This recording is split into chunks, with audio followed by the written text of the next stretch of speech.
Hello everybody, happy Saturday. I hope everyone's doing well. Hi, welcome on back. Welcome. It is now finally time for Ace Attorney Saturday. We didn't get to do it last week because I had a surprise guest come over, which I didn't know about the previous Saturday. That all kind of happened a couple days afterwards, so I didn't know we were gonna have to skip next week, and I was trying really hard not to, but in order to prepare to receive our guests, there's a lot of stuff that we had to do to rearrange some things. But that's okay. It happens. Life happens. You gotta roll with it sometimes. Phoenix never falters whenever life throws him the many lemons. Really, a lemon tree's worth at this point. And he never backs down, so neither should we. Besides, it was only for 1 week, so here we are, back again. I hope I put my camera in the right place. I actually don't know. I moved it for Astrobot because I use same scene, full screen stuff. I don't know if I'm in the right place or not, so we'll see. But we're back. We're in the middle of a case with our beloved Edgeworth, and we got kicked off as a prosecutor. We're not, in fact, acting as a prosecutor. We are acting as assistant defense attorneys, much like one of the cases in Phoenix's time when we had to do something similar to cover for him for a trial, which luckily didn't have the usual judge, so he did not know. And it was fine. Surely the things will be fine here too. All right, anyway. Let's say we resume, shall we? Let us continue the captive turnabout. We're gonna go to see the Very Big Circus, which is definitely a familiar name. They went to the prison. They were here at this prison doing a performance, so it's possible that a circus member is the one who murdered, oddly enough, the villain from the first case, so mysteries abound. We still don't know who done it. We need to figure that out now. Let us go.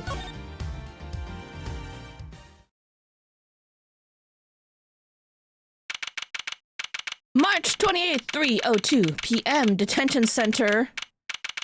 Visitor's room, and this is our client, the roommate, friend of the victim, and also a member of the Very Big Circus. Why he's being accused as the villain. You guys have such big cinnamon roll energy that we're just like, surely not.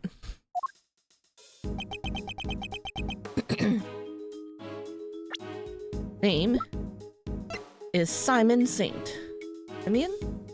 Simon. I'm gonna say Simon. I'm gonna say they just spell things weird. I think I said something else last time, but it's fine. Simone? It could be Simone also. We have Eustace Winner, Vertigavel, Rocco Carcerato. Bronco Knight is the victim here. And then this is our lawyer, for the time being, Mr. Eddie Fender. This guy's back. This guy is super sus. Has to do with some former case. He's an assassin. Frank Saw It is in here as well. And then we have Fifi Lagarde, the warden. Alright. Those are our players. PCs? NPCs? Players involved in the case. Those are our people. Let's go. Withheld information from me. Why? I didn't withhold anything, or at least I didn't mean to. Okay, so you are a member of the very big circus, right? No, I mean, yes, but no. I'm not really a member. I'm still new. It's irrelevant. You're still a member. Beep!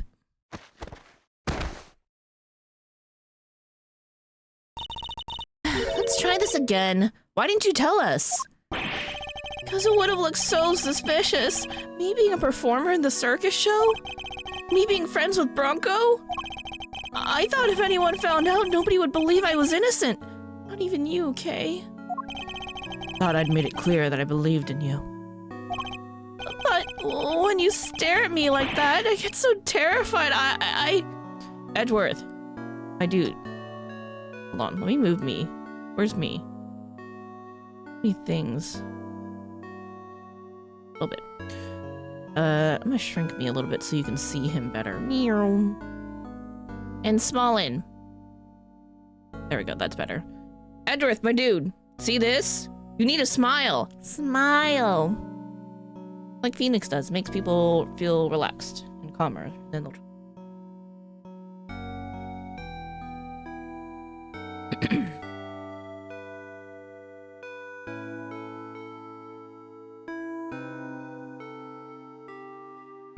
Like, what's the keyboard control here? You're a real smooth operator, aren't you, Miles? Any other client scaring tips you want to share? Really not helping, Fender. At this rate, it sounds like we really will need to question him about everything all over again.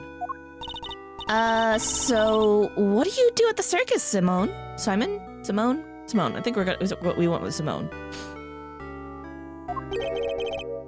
I'm an animal tamer. Kind of. I'm still learning the ropes. That's so cool. Do you get to train lions and tigers and bears and stuff? Oh my. Lions? Tigers? Bears? Oh my. No. I work with this little guy. Monkey see, monkey don't. Pretty tame to me already. Already to me, that's what he said. I swear I'm dyslexic sometimes. So, you're not exactly a tamer. More like one of those old-timey organ grinders?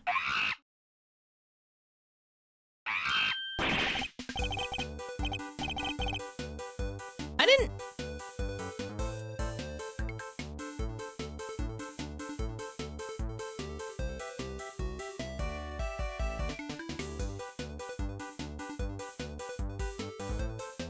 I think my brain broke for a second there. I didn't realize that these little pigtails up here were handles for the monkey. Control him like a puppet. Or like a mech. Like he's a mech and this is pilot monkey. Not now, Money, I'm trying to... Oh, you little scamp.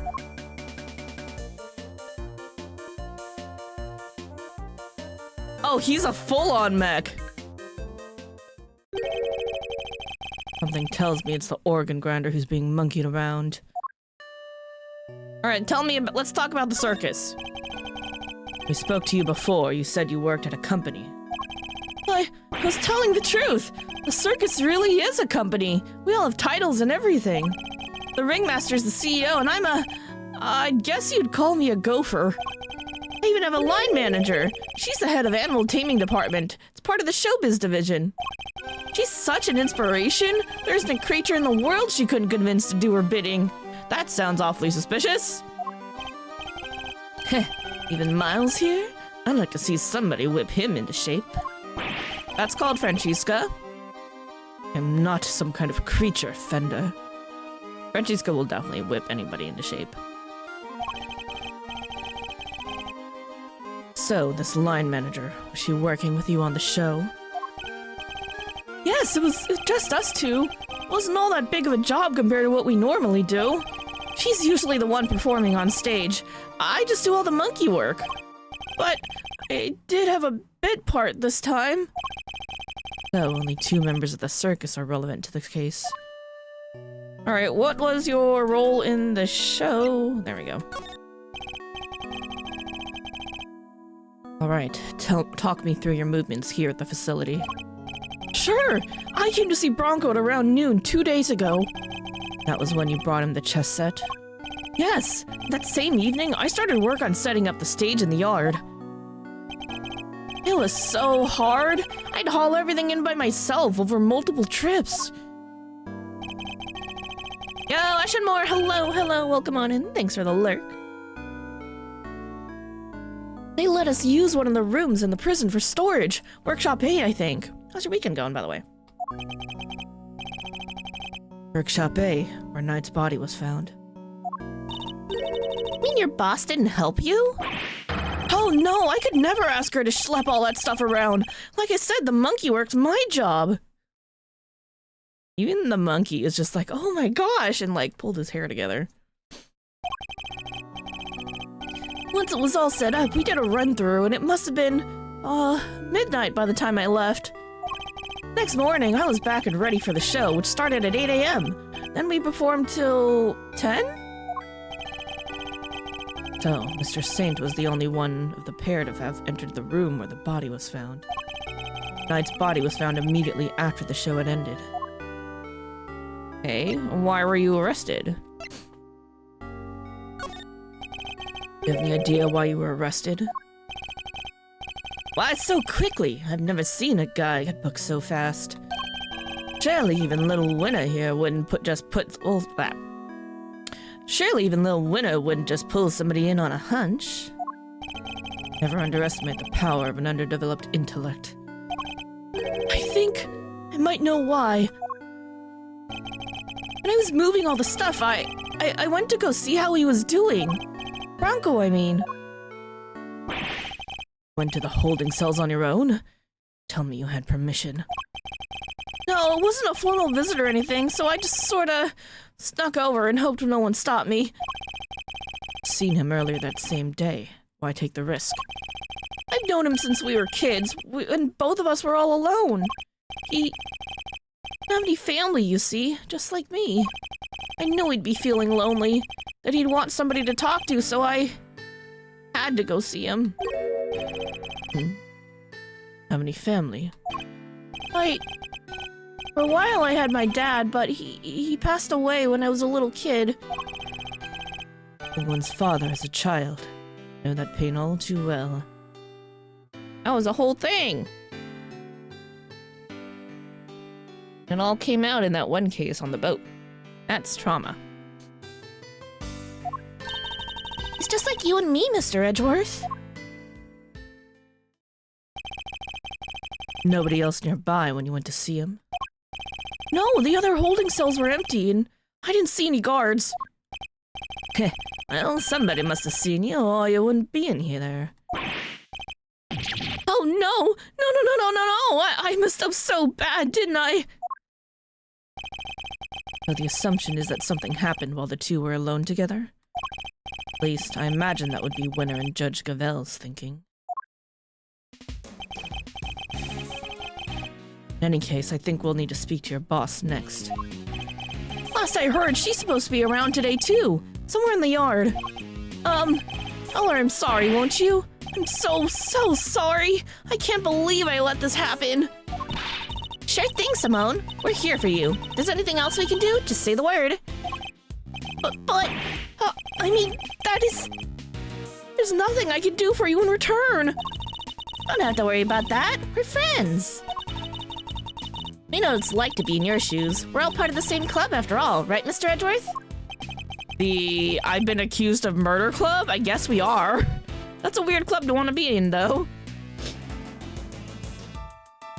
Fortunately so, I'm afraid. Thank you for sharing such personal details with us.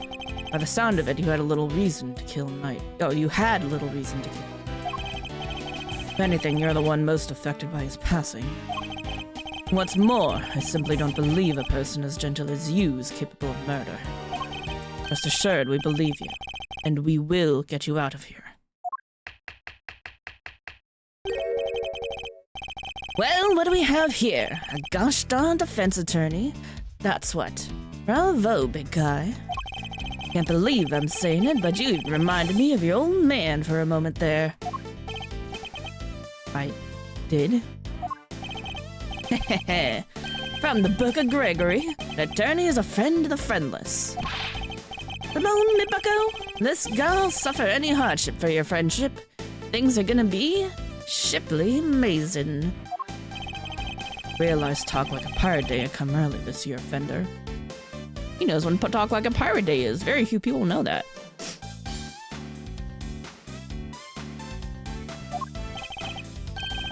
And that's just the thing. You never know when a pirate will strike next. Anyway, kid, you want some candy? No thanks. I don't like sweet stuff. That's gonna pop up later as an important point, isn't it? Oh, huh. Bummer. That's definitely gonna pop up later. That's gonna be important. I wouldn't mind a nice ship myself. A great thief's galleon for the Dread Pirate K. Yar, me hearties! We'll sail the seven seas together and claim the greatest treasure of all, the truth! Shiver me timbers, you two will be the death of me. Come on, let's sail for the prison yard. But no sea shanties on the way, please.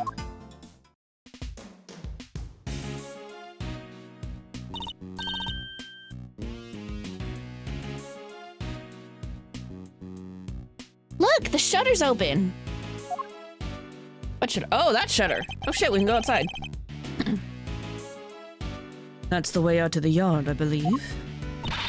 Let's go take a look. Come on, what are you waiting for? Someone's excited.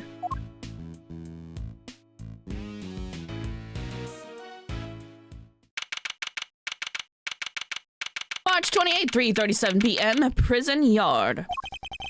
So, this is the famous yard.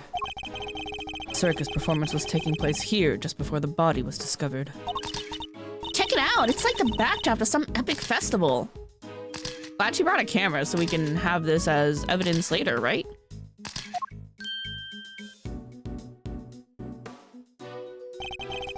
Most of the prisoners were assembled here when the body was discovered. Means that anyone who saw the show has an alibi. Building layout data updated in the organizer. Very nice. Let me drink some actual water.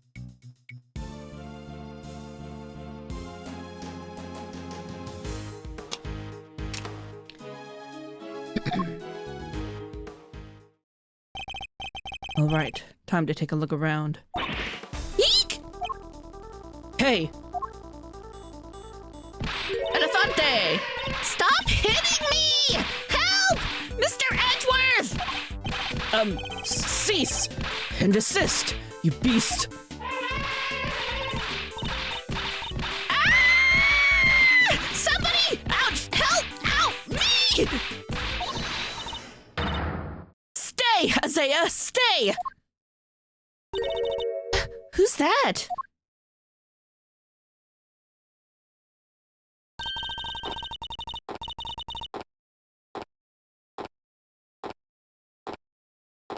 Isn't she from the circus case?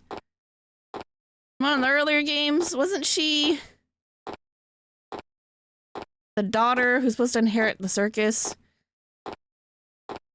Ah, you found a new friend to play with! Good for you, girl! Play with? Your elephant nearly ate me! Wait, she'd never do a thing like that. Zaya doesn't even bite, at least not very often. Though she does have a taste for human flesh. How did you like meeting a real live elephant up close? Aren't you glad you did? If I remember correctly, she's kind of an airhead who doesn't always properly tame the animals. So that's probably gonna come into play.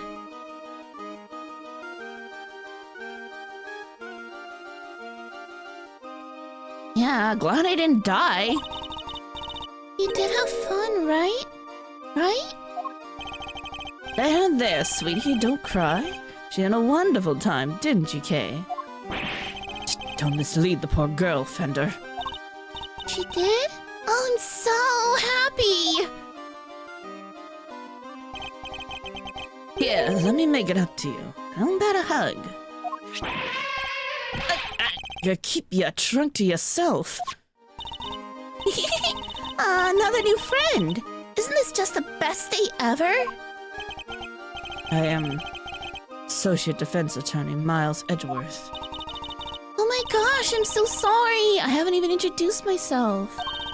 I'm Regina. It's so nice to meet you. I'm Kay, Great Thief Extraordinaire and Mr. Associate Defense Attorney's Great Associate.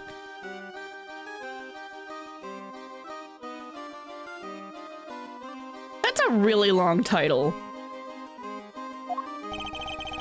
Self-introduction brought to you by the word convoluted. And your elephant's newest friend is Mr. Fender, the defense attorney. Oh, she's not just any elephant. That's Azaya, the Asian elephant. Azaya stopped the second you told her to. You really have a way with animals, Regina. Well, I wouldn't be much of an animal tamer if I didn't. What? So you're Simone's boss? That's right. Regina Berry, head of the animal taming department, Showbiz Division. Very big circus. It's so lovely to meet all of you.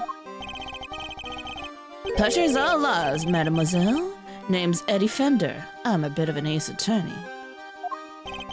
So much for whipping me into shape. Yes. Yes. She's perfect. What are you muttering to yourself about, Kay? That positivity, that charisma, that energy. Regina, you'd make a perfect partner in crime for the Great Thief Yatagarasu. Great Thief? That sounds like fun. My animals and I have stolen the spotlight quite a bit in our time. That's one thing we don't want to steal. Gotta keep it on the down low, all stealthy ninja-like. But where's the fun without a show? The down low sounds like it might get me down. Bummer. I think we got a fundamental difference of opinion going on here. It would indeed appear that negotiations have broken down. Next time, Kay. Well, Mr. Edgeworth, let's get cracking. Too bad we can't see much of what's beyond that metal fence, though. I mean, high voltage. I don't think I really want to touch it. Indeed, we're in sore need of information in addition to the evidence. Therefore, we should make an effort to talk with any persons of interest as well.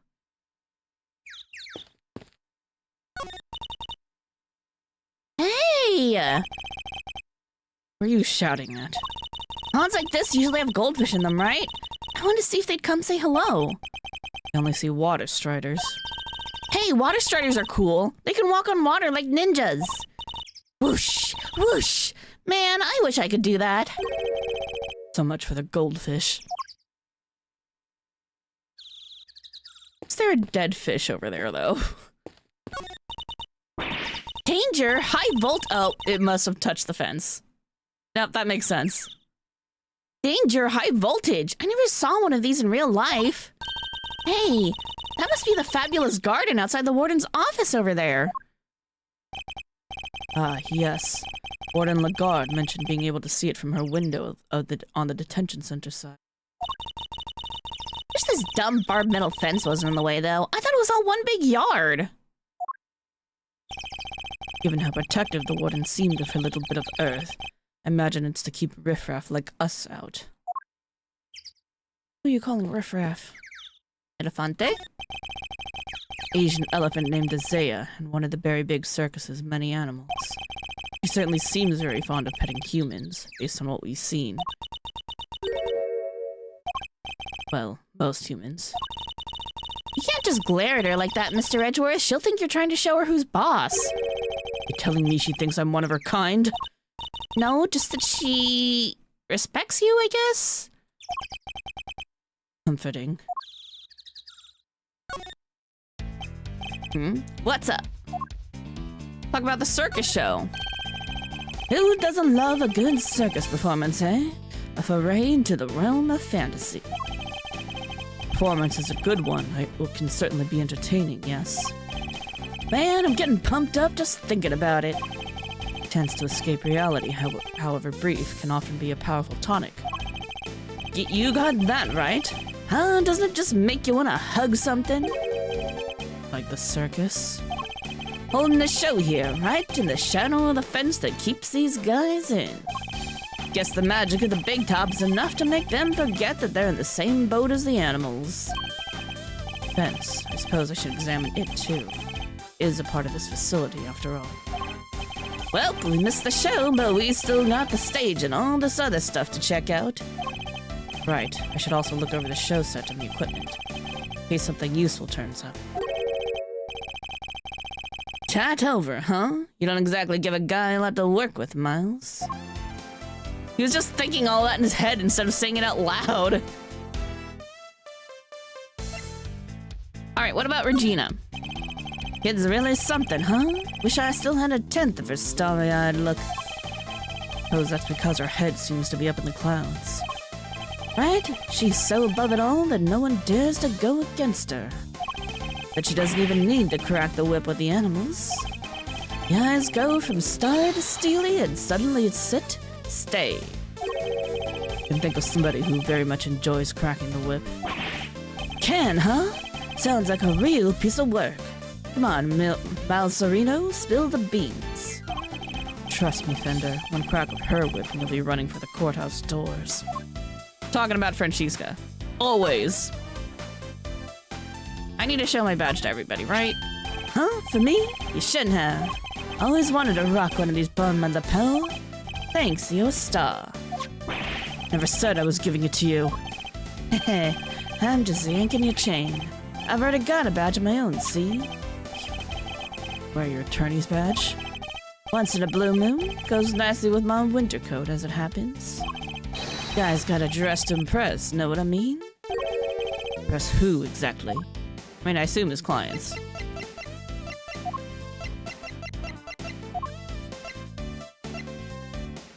Okay, I got nothing else for you right now, dude. This. Wicker basket, or rather a cart given the wheels. Ooh, smells like animals. Suppose they must have been using it to move things around. Hey, wouldn't it be fun to hop in and race it down a hill? That sounds dangerous.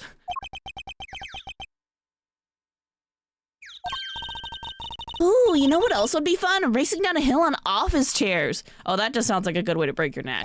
Or leg. Did any of that come from? Power room. Door appears to be locked. Want me to open it? Can't guarantee anything, but I'll certainly give it a try. No, if we deem it necessary, we'll simply ask for the key. Spoil sport. That could have been my chance to shine. Be to shine somewhere else, but you'll not make an audience out of me. I'll talk to you last. I gotta do some snooping. Why is Frank here?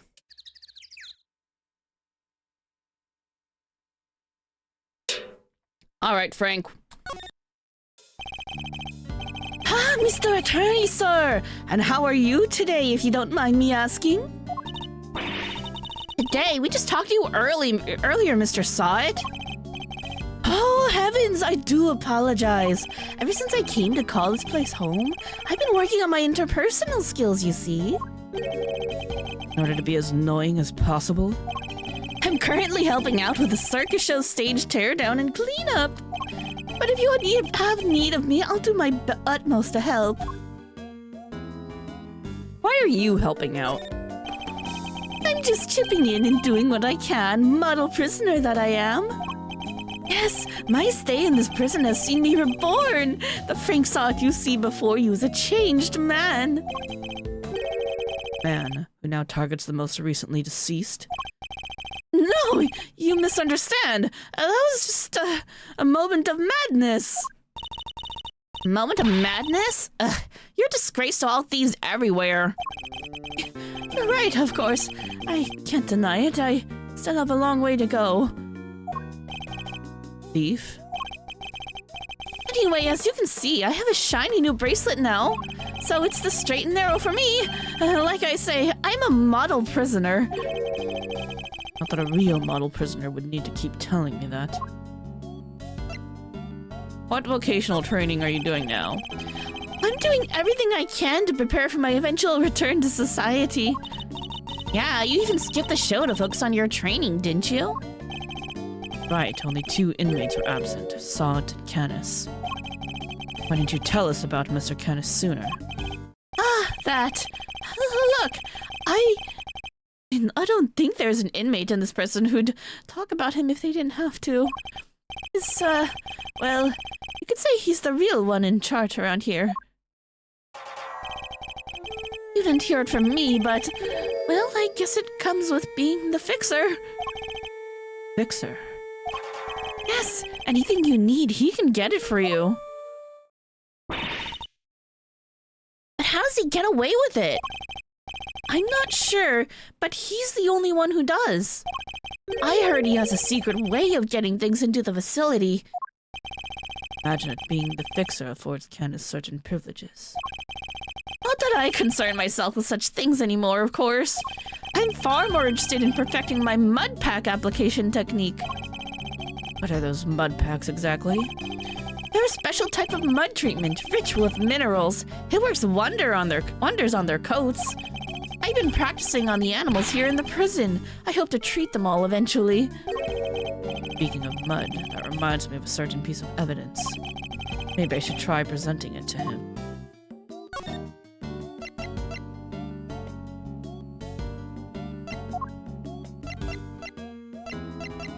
We are talking about the tarp, right?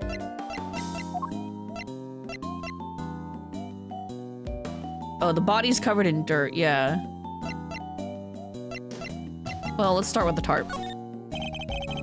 Great, I wouldn't know anything about that. As I said, I have nothing to do with this incident. Alright. Don't think that's quite true, is it? Oh, but it is. What you see is what you get with me. No bluster, no lies, no false pretenses. I'm a model prisoner. No false pretenses. The rug on his head would say otherwise, but maybe I'd better keep that to myself. Alright, try the body then? Nope.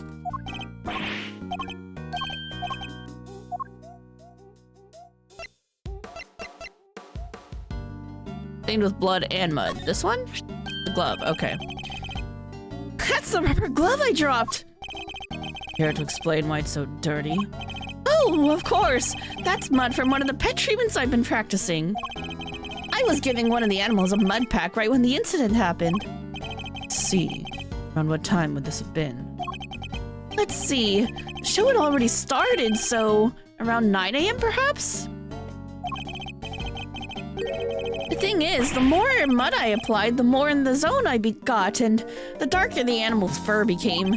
There's no trance quite like the trance one enters when one slathers an animal with thick black mud. I think the stress of prison might be getting to him. Alright, sullied after being warned by Sot when administering a dark mud pack treatment. It's also bloodstained. Of course, it's all thanks to the warden that we have access to such wonderful distractions. I'm eternally grateful, truly I am. Uh-huh, sure, grateful.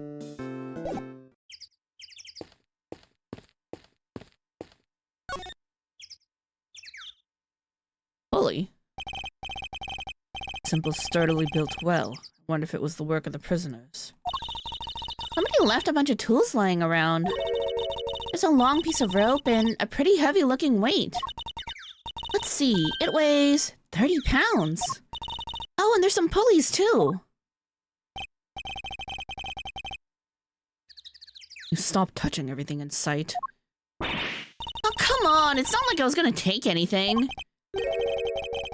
What exactly were they being used for, I wonder?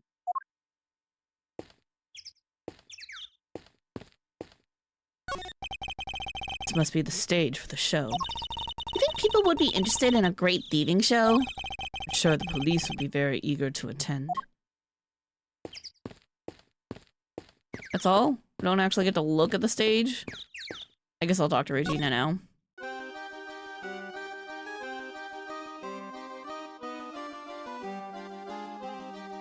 Alright, Miss Regina Berry, tell me about yourself. You're the head of the animal taming department. This be Mr. Saint's boss? That's right. My dad founded the Berry Big Circus. But he passed away. He murdered. I'm so sorry to hear that. But we have a new ringmaster now, and he's made the circus bigger and better than ever. He's such a nice man, and he was a good friend of my dad's, too. Wow, that's great! Lucky you! I know, right? It was his idea to set up departments like animal taming, magic, and ventriloquy. The animal taming and ventriloquy have more than one person right now. But the Berry Big Circus is getting bigger and better day by day. Sounds like you guys are really going places. Getting on well. I'll leave them to it. Talk about the show. You tell me about the show? Oh, it's a wonderful thing. It even has a story. And not just any story. It's a love story. Isn't that dreamy? Sounds like a regular riot. So, who's the star of the show? Let me guess. You? No, silly. That would be Isaiah. And she falls in love with none other than Regent the tiger. The heart-rending saga forbidden interspecies romance. Whoa, Nelly. I've heard of odd couples, but that takes the biscuit. And that's not all. There's a love triangle, too. It's so romantic. That sounds pretty incredible, huh, Mr. Edgeworth? The elephant is the heroine. Suppose it's the first time for everything. And, who's the third wheel? Oh, that'd be the big ol' mean who tries to tear our star-crossed lovers apart. Ooh, what animal do you think that is, Mr. Edgeworth? Given that it's a circus, perhaps lion? I think a raven would be cool, like the Yatagarasu. Nope, it's a sneaky monkey. That's certainly lowered the stakes. Oh, you mean money, right? Nope again. The role of the monkey is played by Simone.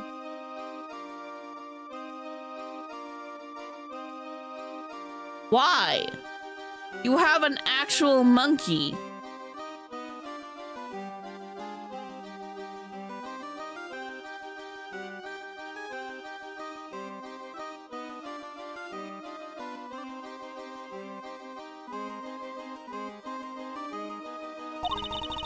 Bunny's far too small to play against Isaiah and Regent, silly. I suppose that would be true?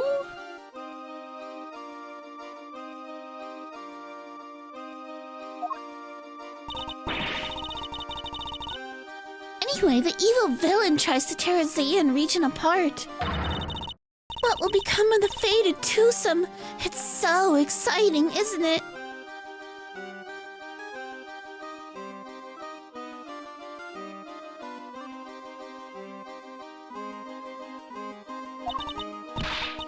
What? Wow, it sure is. So, Mr. Saint was more than just a little helper he claims to be. Or Simone. It'd be terrible if he couldn't perform with us anymore. Show preparations. Can you tell me about how you set things up for the performance? Oh, that's not really my area. Simone took care of all the lifting and carrying. Why didn't anybody else come help him, though? Why did you have just one person do it? He's such a sweetie. He offered to do everything by telling me to concentrate on the show. Why? I did see him doing something near that well, though. Well, I recall seeing one behind the stage. Should examine it in more detail. You should have seen him moving those huge cages around all by himself. He's a total hero. Huh. Okay. Yeah, sounds like something he would do. Weeping all the while. He's going back and forth between the yard and some sort of workshop with all the equipment. Prison gave us special permission to use it for storage. He was the only one who went down there, so I don't know much more than that. Workshop must be one where Knight's body was found. Guess this confirms that Mr. Saint was the only performer to have gone into Workshop A. Considering how there were no other performers, I guess that would be the case, yeah. Well, this sucks. All we're getting is information that works against us. You have to help Simone, Mr. Attorney. We're all counting on you. Just leave it to us. He may not look it, but Mr. Edgeworth knows how to get things done. What exactly is he may not look it supposed to mean? Poor Edgeworth, he puts up with a lot of shit. There you are!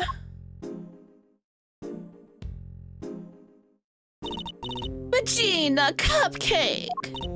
Oh, word in the guard! I've been simply dying to sit you down for a chat, you exquisite little thing.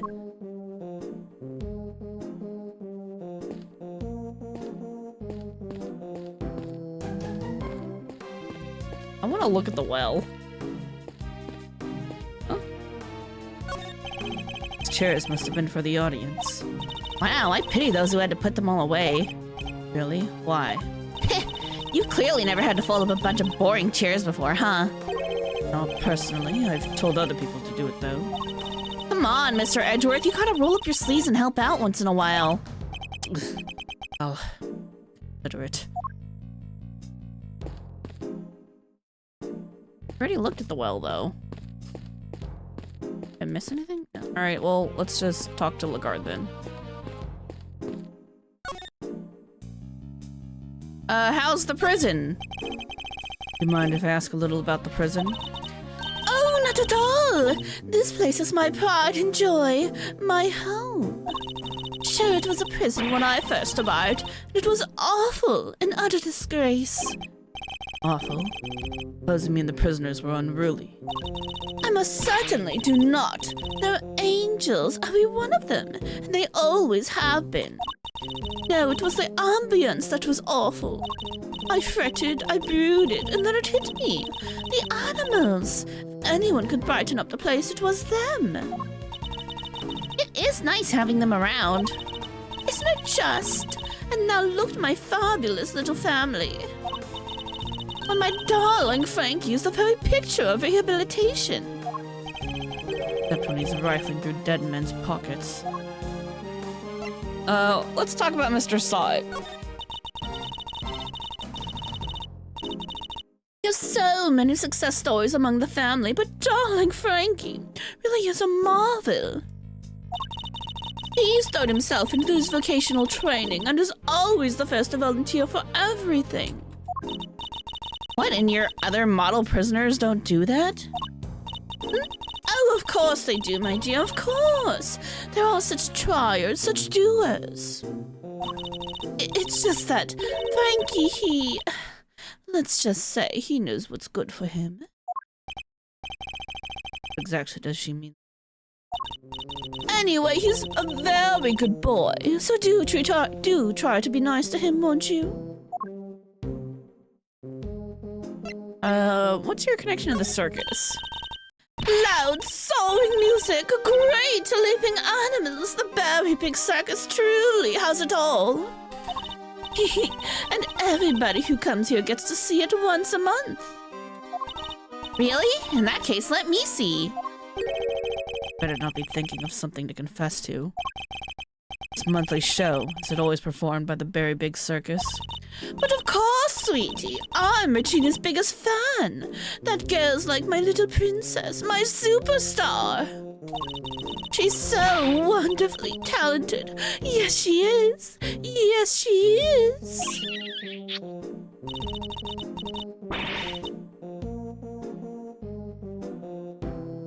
having trouble figuring out if that scarf around her is alive or not. Like, is that an animal or is it just like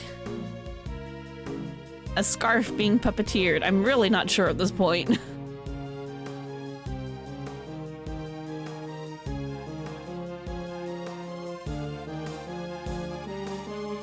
And she's so adorable, so sweet. I could just gobble her right up. You're not lying when you say you're her biggest fan, huh? Which is why I'm so worried about her. So worried. It's all because of poor Simone, you see. If he is found guilty, why, darling Regina will be devastated. You simply must make sure that doesn't happen, Mr. Lawyer.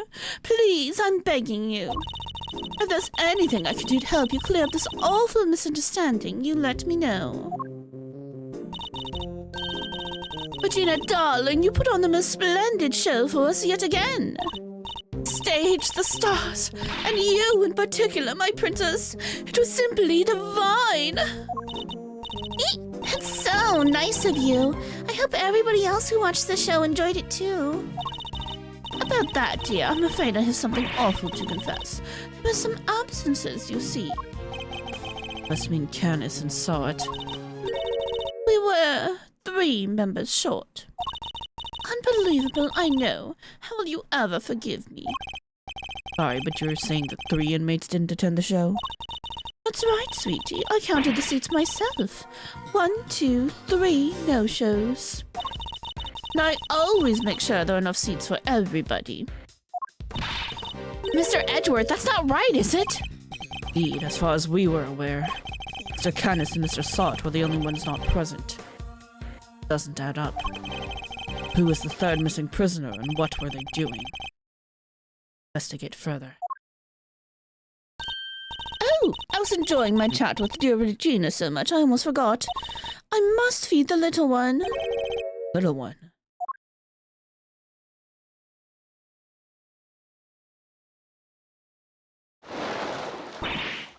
Yikes! Oh! Well, that's what's in the pond. I definitely thought it was fish and then one of them got fried, but no, it was the alligator's leftovers. Alligator! You're looking as adorable as always, Allie, my sweetie.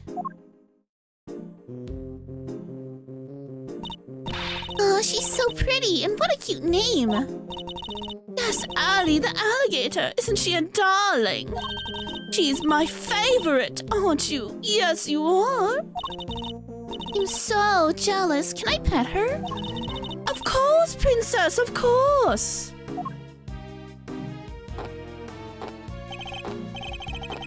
Boy, howdy. These two are made for one another. They look like they'll be busy for a while. Maybe we should, go back inside the prison and check the cells. Yes, let's. And find a clue as to who our 3rd missing prisoner might be.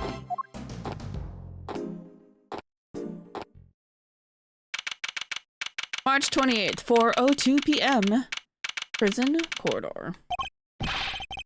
Sir! Mr. Edgeworth, sir! Oh, is this Gumshoe? Sir! Mr. Edgeworth, sir! Whew, I finally caught up with you. Yep. It's a boy! Detective, you're not needed elsewhere? Wow, the judge and the kid aren't here yet. No, I got your message. Search the victim's cell. Did you manage to turn anything up? Struck gold, sir. Well, blood anyway. It was right there on the floor. Only in tiny specks, though, but at least it's something. Yeah, it proves that the holding cell was the scene of the crime, right? Quite. There's a possibility, but it's not conclusive yet. I thought you'd say that, sir, which is why I ordered some follow-up work. I asked for forensics to analyze the blood and see if it matches the victims. They're on it as we speak. Nice work, Gummy. You thought of everything. Detective, must say I'm impressed. You hit your head or something? It's all rude. You don't look so surprised, sir. Let's hope things continue in our favor. Alright. White floor updated. There are signs blood was wiped from the floor of the victim's cell. We're currently checking whose blood it is. Hopefully it's not Simone's. If it's ideally somebody else's, that would be great. If it's the dog's, that would also be fine. Alrighty, so that's proof that the murder happened in the detention center. Or next trick? We'll find out how that dog got over there. Don't worry, you can leave that one to me. Till the kid and his chaperone get here, we've got the whole prison to ourselves. Which is why I brought my secret weapons along. Secret weapons? That's right, a few tools of the trade that have helped me bust more than a few cases wide open. Hold the 7 secret weapons of Dick Gumshoe, ace detective extraordinaire. Well, I don't know about you, crazy cats, but I'm sold. Miles? Very well, detective. We'll try using your secret weapons. One of them a metal detector. I feel like we borrowed that before. You got it, sir. Let me run you through the list. Secret weapon number 1, my trusty old metal detector. There it is. If it's made of steel, silver, or scrap, this little guy right here will find it. So, detects metal. Very good, detective. Next up, secret weapon number 2, Missile, everyone's favorite crime-fighting canine. I forgot about Missile! I love Missile! Missile's the best. What a cutie. He can track pretty much any scent you put in front of him, especially food. He sure is a lot cuter than Mr. Canis's dog. Now we're secret weapon number 3. Where'd I put it? Aha! Mine one snapper short of a school, or is that a fishing rod? We did use that before. I think we fished up a steel samurai balloon. If I remember correctly. Don't tell me we're going fishing for clues. No. I mean, I just happen to have it with me is all. See. Onward and upwards, detective. Let's see what else you have. That's all she wrote, sir. You said 7, that's 3. Gummy, you're 4 secret weapons short of your so-called 7, and one of them was a fishing rod. Sorry, but that's all for today, okay? I'll, show you the rest next time. Why do you think I call them secret? Guy can't just go around sharing everything at once. That's crazy! Okay, Gumshoe, okay. In that case, then I suppose the 3 you've deigned to reveal to us will have to do now. Alright, which one do you want to try, sir? Me dog. You got it, sir. Hey, Missile! Here, boy! Oh, he really came! Oh, what are we tracking? Trying to find out how Mr. Canis's dog got to the holding cells in the first place. Expect the same route was used to bring Knight's body back to the prison. So, we give the pooch the sniff of the body, and he'll find that route for us. Oh, that's smart. I didn't even think about it. I just wanted to play with the dog. Does anyone else smell something sweet? My smell is the odor of blood. Right, sir, but it's there. Almost like cake, maybe? Why would the body smell of cake? Okay, Missile, get a nose full. Here we go. Follow that dog. 2. He's headed for maximum... Oh, sorry, wrong person. Headed for maximum security. Uh-oh, he's going in. Have to follow after him. March 28th, 4:24 p.m., prison. Maximum security.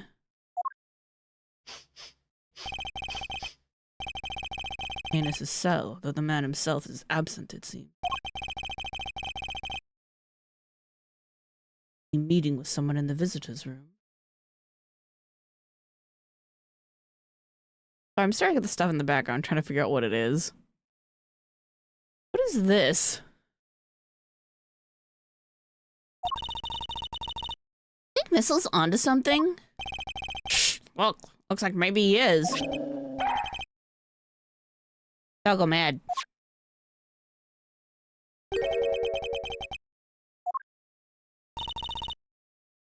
Let's get snooping, Mr. Edgeworth. Enos's chess set, complete with a special dog piece. Not a chess set, that's a whole chess table with legs. Looks like it might be worth something, too. Not inconceivable. Some of them are. It's quite a nice one. I never would have pegged Mr. Canis as a chess fan, though. What with the whole Eastern aesthetic he's got going, I thought maybe he'd be more into Go. Go, huh? Can you play? I can play Go Fish. Not the same thing, Kay. Not even close. Look, Mr. Edgeworth, that chisel on the floor is a bit smaller than the others. No woodworker, but perhaps it's an all-purpose one that can pinch, regardless of the job. All-purpose pocket chisel. Makes sense. Always nice when your tools are useful and easy to carry. Is that your opinion as a thief? Nope, it's my opinion as a great thief. Walked into that one.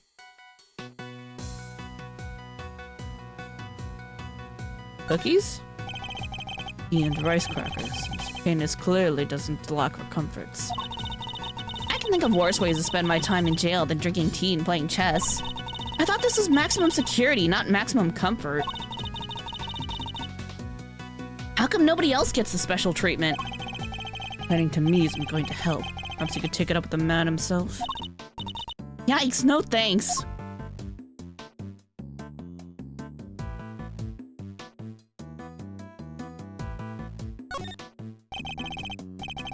Canis's chisels. Every one a potential murder weapon.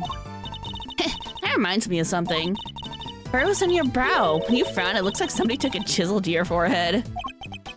No idea what you mean. See? They're so deep. Don't tell me you don't see it, Mr. Wood Carving Face. Quite finished? Or Edgeworth? Huh? What's the matter, boy? Wait, is this cake what you were after?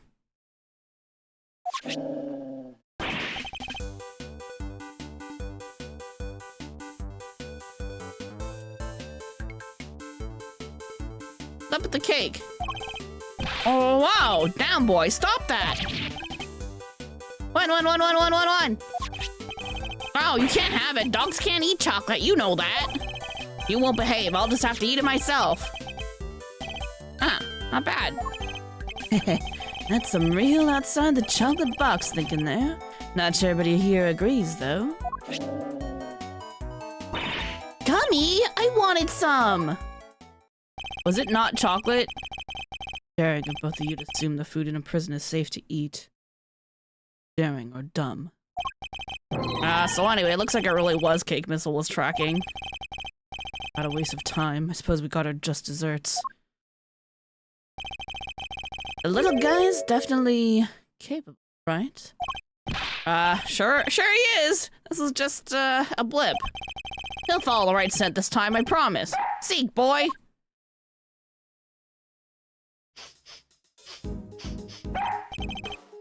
One.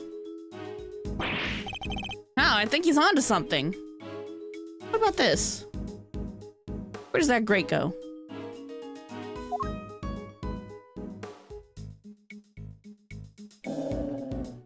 In here. Whatever it is, it's in there. Carcerato's cell. Need to take a look inside. Detective, call the guard. Yes, sir. Thank you, officer. A question before we begin. The prisoner, Mr. Carcerato, still in solitary? No, sir. He came back a little while ago. And he was here for the noon roll call. Guess he must be on work duty someplace. See. Now, if you would be so kind as to open his cell. Yes, sir.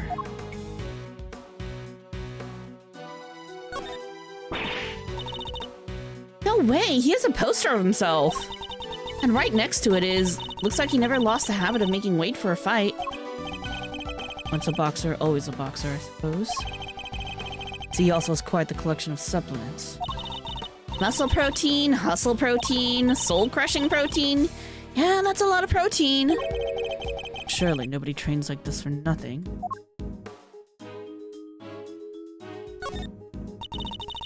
minutes do you think this timer's for, Mr. Edgeworth? Well, Mr. Carcerato's a boxer, so 3 minutes would be my assumption. Same as the length of a round in boxing. Thanks for playing, but the correct answer is kinda maybe about 2 minutes? Why? Because there's a crack in it and a bit of the sand spilled out. It hurts so much when she's right.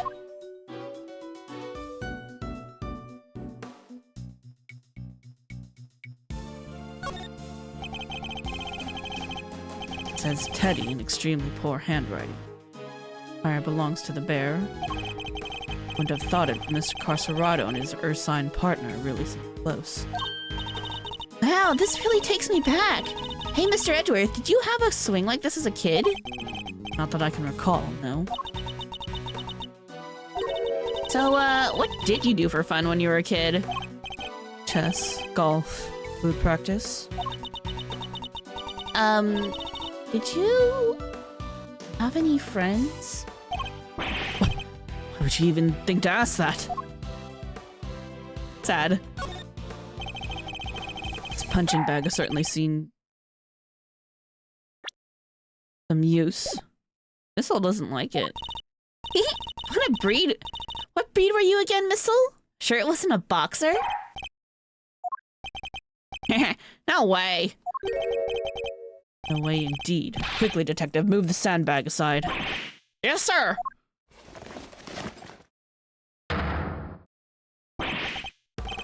Hole.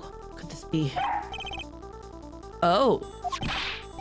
Oh, there, wait, Missile! I'm going in too! Wait, stop! Sir, I'll go get her! Oh, that's tight! Shouldn't have eaten that cake! Gone. Well, I'm not going in there. Guess we'll just have to wait. I have too much dignity to drop myself in a hole. Hello, Kay? You alright? You're not gonna believe this, but we're in the detention center! Detention center?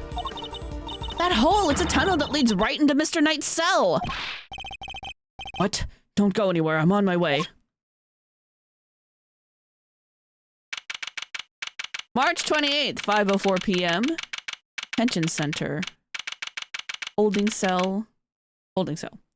I definitely didn't think that was gonna be it. I wanted to keep looking around the room. Hey. Hey there, Mr. Edgeworth. Guess you could say we've made a breakthrough. Quiet. At least they came out unscathed, I think. Sir, the floorboards under the bed were torn up. Oh shit. That's how they did it. No doubt about it, this must be the route we've been looking for. Corridor connecting the detention center and the prison is locked down by heavy security doors. But with the help of this tunnel, it can be circumvented. Sweet scent that started this whole search. The scent was in fact coming from Knight's body after all. Killed instantly by stabbing to the throat, there's a small cut. Sweet scent can be detected. Incidentally, Knight's body was covered in dirt. Dirt that might have come from being dragged through this tunnel. Okay, what was it like down there? Well, it was pitch black, so I couldn't see a whole lot. Luckily, my camera has a flash, so I took some pictures. Let's see what you've captured. Look at that. Oh, that's definitely been dug up. Those are definitely dog prints, too. Spoons? A fork? Guess these were for digging a tunnel. And a sign? Are those footprints? Paw prints, even. A dog, perhaps? Photo of the tunnel between the prison and the detention center. It seems to depict paw prints of a dog. A vital piece of evidence. However, it begs something of a question. Does? The Carcerato has certainly been making use of this tunnel. Which means... Detective, we need to find out where Mr. Carcerato is immediately. Our suspicions are correct. Huh? Aw, nuts! Guards were alerted and they began searching for Mr. Carcerato right away. But after a thorough investigation of both the prison and the detention center, Nowhere to be found. March 28th, 5:34 p.m. Detention Center. Corridor. Well, have the police been notified? Yes, ma'am. We just finished liaising with them a moment ago. They set up a cordon around the entire facility. Good. First blemish on a person's spotless reputation is always the ugliest. It won't happen again, ma'am. Rather different ward in regard to the one we've seen so far. Mr. Edgeworth, was it? I really can't thank you enough for finding that tunnel, darling. Sadly, it may have been a little too late. It seems he might have already left the building. I'd say that's unlikely, Warden. After all, there's a security gate at the exit to the detention center.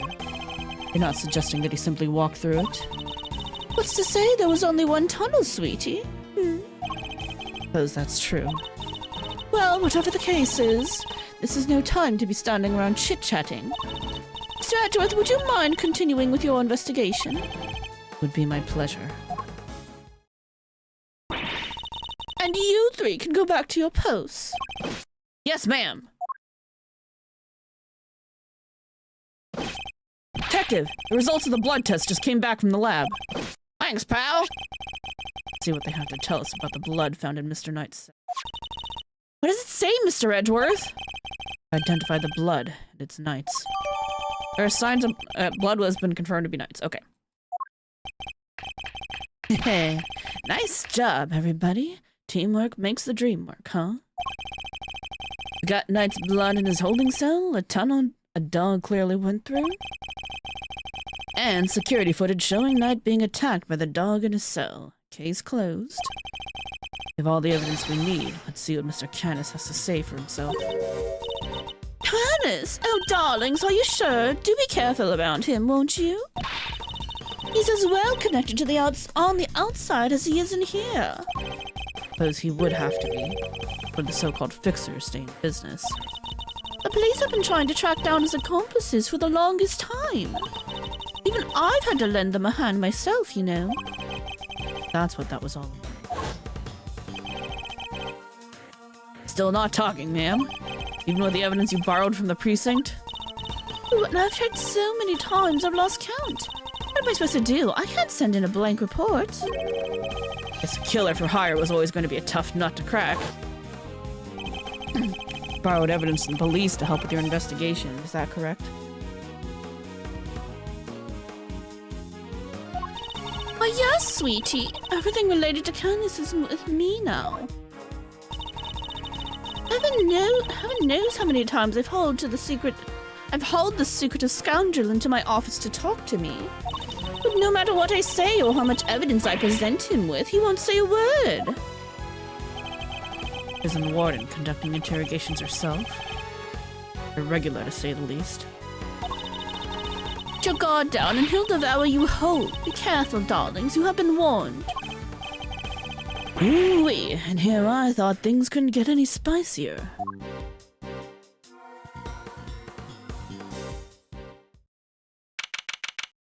March 28th, 5:55 p.m. Prison, maximum security. Oh, good. These two are here. Judge Gavel, I didn't expect to find you here. We have been conducting inquiries, which, given that we are in charge of the investigation, is hardly strange. What is strange is that you are still here, Mr. Edgeworth. I gave you a warning, did I not? I told you that your badge was at risk, should our paths cross again. And yet here you are. Sorry that you thought I might be so easily discouraged, Your Honor. But I'm not about to let the truth slip from my grasp, no matter what you or the committee might say. I'm here to present a certain someone with evidence that you yourselves should have uncovered. You have more business with me, I take it, Mr. Edgeworth. Wow, his prisoner number says boss. I do. I promised I would be back to prove that you were the killer. Here I am. Mr. This should be amusing. Very well, whenever you're ready. Objection! Not so fast! We have some truths of our own to share! First-rate deductions, in fact! Indeed. We are now more certain than ever that Simone Saint was the murderer. And that only he could have moved Mr. Knight from his holding cell to the prison proper. I shall prove this to you beyond a shadow of a doubt. First, a question. Quite determined to continue on this course, Mr. Edgeworth? Should you fail to rebut our deductions, there will be no going back. Your very career hangs in the balance. What? And you'll take his badge if you don't like how this goes? That's intimidation! Not at all. If anything, I am showing him mercy. This is not Mr. Edgeworth's case. It never was. I'm under no obligation to hear him out. He is prepared to accept the potential ramifications of his actions. I will allow him one last chance. Well, are you truly willing to take the risk? Put your beloved badge on the line? Mr. Edgeworth! Sir! Accept your terms. Confident of my reasoning, and what's more, I'm representing the firm of Edgeworth & Co. I do not intend to besmirch its name. My duty will be done, and I will not be intimidated. Very well, but to see whether you are brave, or simply reckless. By the power vested in me by the almighty goddess of justice, let this judgment commence. Eustace, if you will allow me. Fine by me. He's all yours, Gavel. How Knight wound up in the prison proper. You are aware of the incident involving Mr. Knight the day before yesterday, I assume. He assaulted an innocent guard and stole his keys. Later, in the middle of moving a large animal cage, Mr. Saint stopped by Mr. Knight's cell for a little visit. That's when Mr. Knight stole out of his cell using the keys he'd stolen. He slipped into the cage, and there he hid as he was wheeled to one of the prison workshops. Figure she was going to bring up Mr. Saint going to Knight's cell. Yesterday, after you so kindly made us aware of the security camera footage, we decided to take a look at it ourselves. Perhaps you would like to see what we found? This is a still from the footage we received. Mr. Saint speaking with Knight at his cell. Correct. You will also note that he has positioned the cage in such a way as to obscure the camera's view. It's this blind spot that Mr. Knight exploited in order to enter the cage undetected. A sound deduction based on what can be observed, wouldn't you say? Blind spot, which means the camera wouldn't have been able to capture the moment Knight entered the cage if he did at all. But it's still possible he didn't actually leave his cell at this point. I don't get it. Why would Mr. Knight want to hide in the cage? There's really only one possibility. He intended to escape. Prison break? That's so cool! Mr. Carcerado, Mr. Knight, everybody's doing it. I have to step up my game.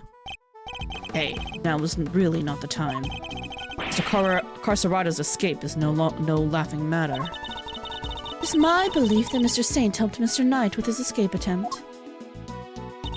That is to say, he was his accomplice. Wow, go Simone! Wasn't a compliment. I understand that the cage was briefly taken to one of the workshops.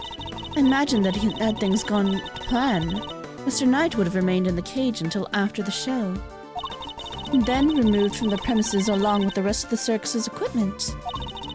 Fortunately for Mr. Knight, Mr. Saint had other ideas. He killed his friend in cold blood. You're still lacking in a motive, lady. You're crazy. Judge Gavel's argument seems reasonable. There must be a fault in her logic somewhere. I'm going to find it. Do I have the footage? Can't look at it.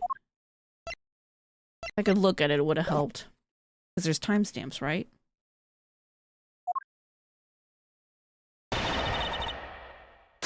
Alright, rebuttal time. Let's go.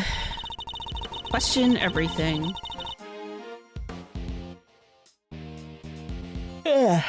Hold it! Your Honor, about this incident. You've heard about it, of course. Surely any attorney with his salt would have his sources. Yes, I am aware of it, of course. And do wish to confirm. Then you are wasting both our time. Shall we continue? Assaulted a guard, okay. Hold it! Do you have any proof that Knight stole the keys? I can think of no other reason for him to carry out such a brutal attack. Once the guard he assaulted regains consciousness, I'm sure he will confirm our suspicions. Wouldn't be so sure.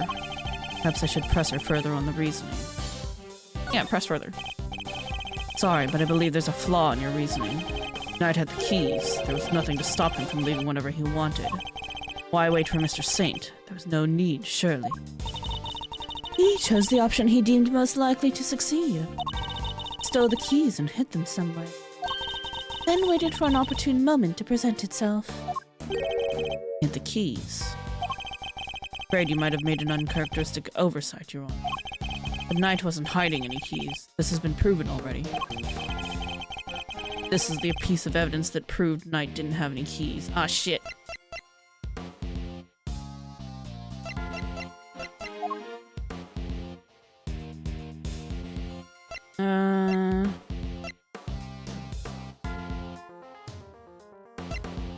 Prison search, maybe?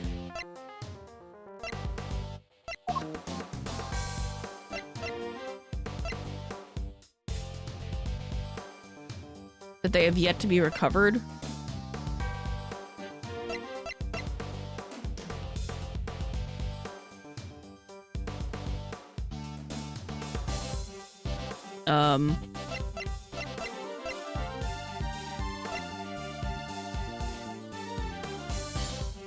So we don't have them? You know about the incident, I assume you must already know this, but... The assault, the guard searched both Knight and his cell. No keys were found. The whereabouts of the keys cannot be proven, then neither can your theory. I have considered the matter of the missing keys, and I do not think it's such an issue. I still believe he had them. After all, the guards only stated that they were unable to locate them. And this is because they were cleverly hidden inside the pocket chest set. Knight's chest set, the same in which the murder weapon was also allegedly hidden. Was it? I can't help but wonder about that. What? But you're the one who proposed it! Actually, if you recall, that was Eustace's assertion. Two of them aren't of one mind on this, I take it. Allow me to restate the facts. Mr. Knight hid the keys he stole from the guard inside his chest set. When Mr. Saint came to see him, Mr. Knight used the keys to open his cell, climbed inside the cage. He was then moved from his holding cell to that workshop in the prison proper. All with the help of his friend and accomplice. Had things gone according to plan, he would have been taken out of the facility after the show. But they did not. Instead, his accomplice murdered him while the show was taking place in the yard.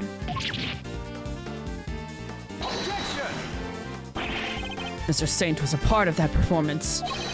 He would have even how would he even have had time to commit the murder? How indeed? Allow me to explain. As you know, many stage performances follow a set narrative. Yesterday's show was but one such example. She's done her homework, I see. Suspect played the role of the antagonist opposite the elephantine heroine of the show. In the latter part of the performance, the heroine's love prevails and the villain is defeated. This victory is depicted in a very unique manner, whereby the villain is sent flying from the stage by the heroine. Flying by the elephant? Isn't that dangerous? Having been ejected from the stage in this manner, the villain no longer appears in the performance. In other words, the suspect did not appear on stage for a period of approximately 15 minutes. You're saying that the crime took place during that time? Yes, I'm afraid so. After all, it's more than a sufficient window, wouldn't you say?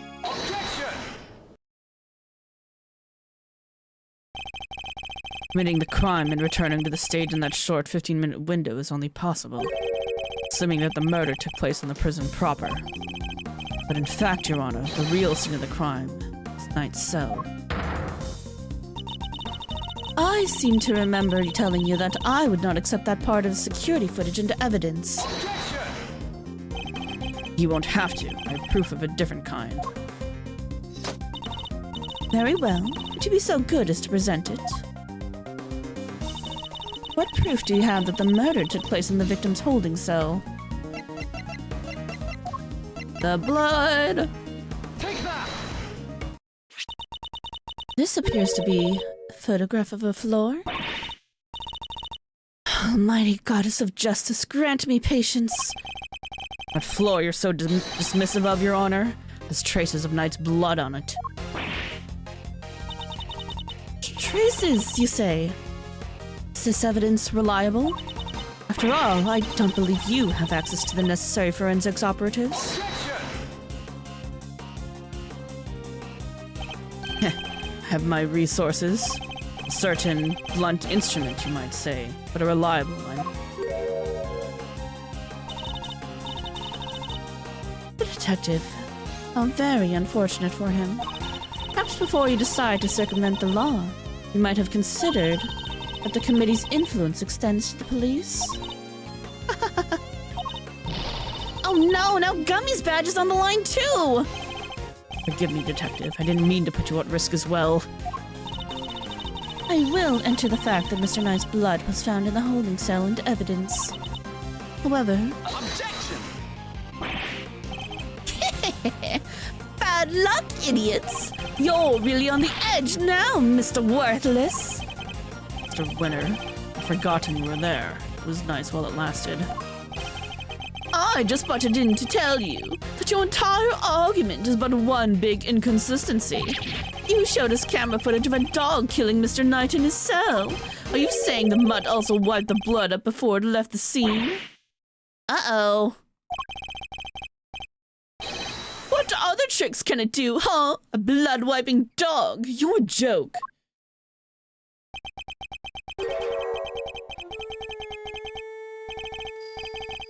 You'd have wiped that blood up, wouldn't you, boy? Yes, Helmut. Yes, you would. What? That is one of the tricks I taught him before our work together was so rudely cut short. The very tidy boy, you know, never misses a drop. It wouldn't do to leave any evidence after all.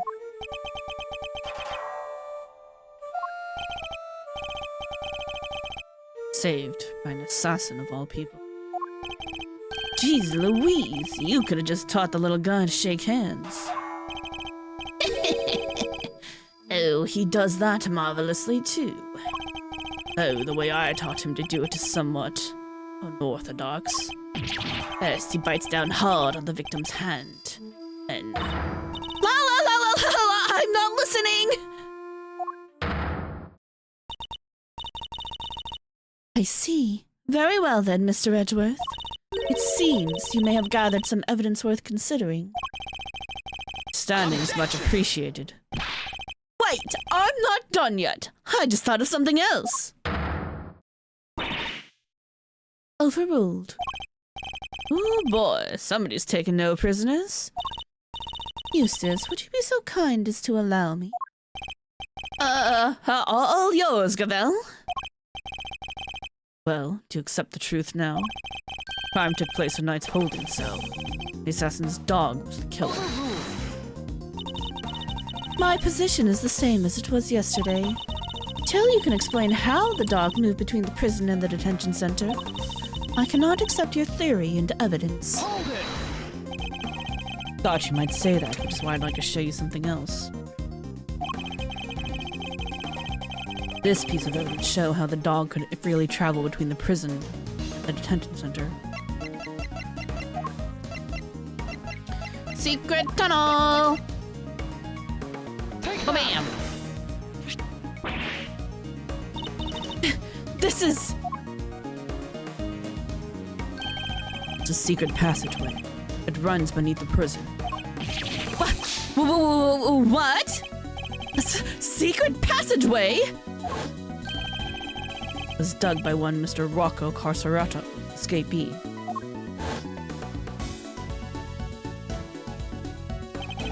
Leads from his prison cell, the certain holding cell in the detention center. Yes, the very one the victim was being held. Well, this certainly is a surprise. To think that it was beneath our feet this entire time. Mr. Canis, you knew of this tunnel, didn't you? Because it's the same tunnel that was used to carry out the murder.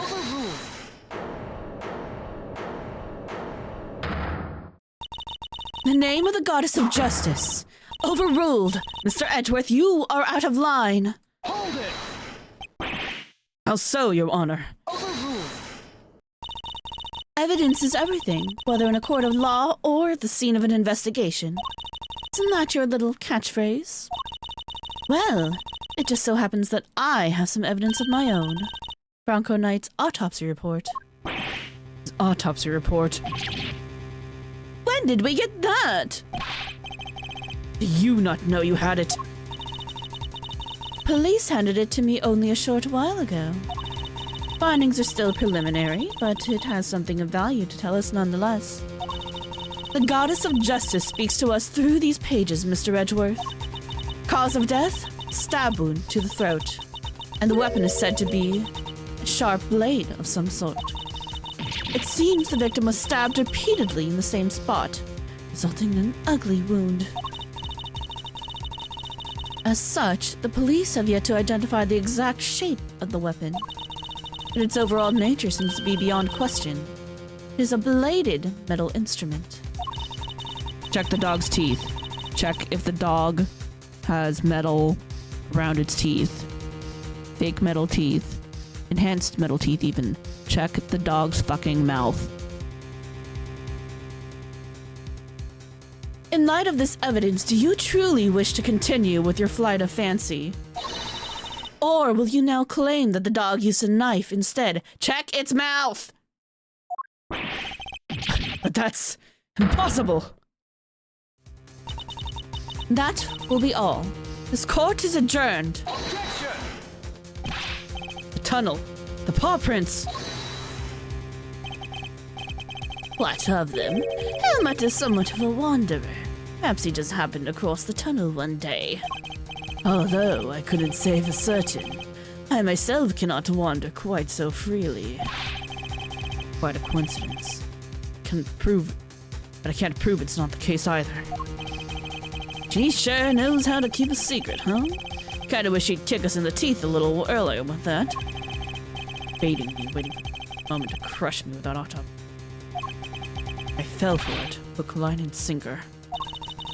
You are lead attorney for the defense, correct, Mr. Fender? This is the interim autopsy report in question. I do apologize for the delay. Yeah, no sweat. Thanks for hooking us up. Interim report suggests that the cause of death was a stab wound to the neck inflicted by a sharp blade. Death was instantaneous. Yep, this all checks out. Yep.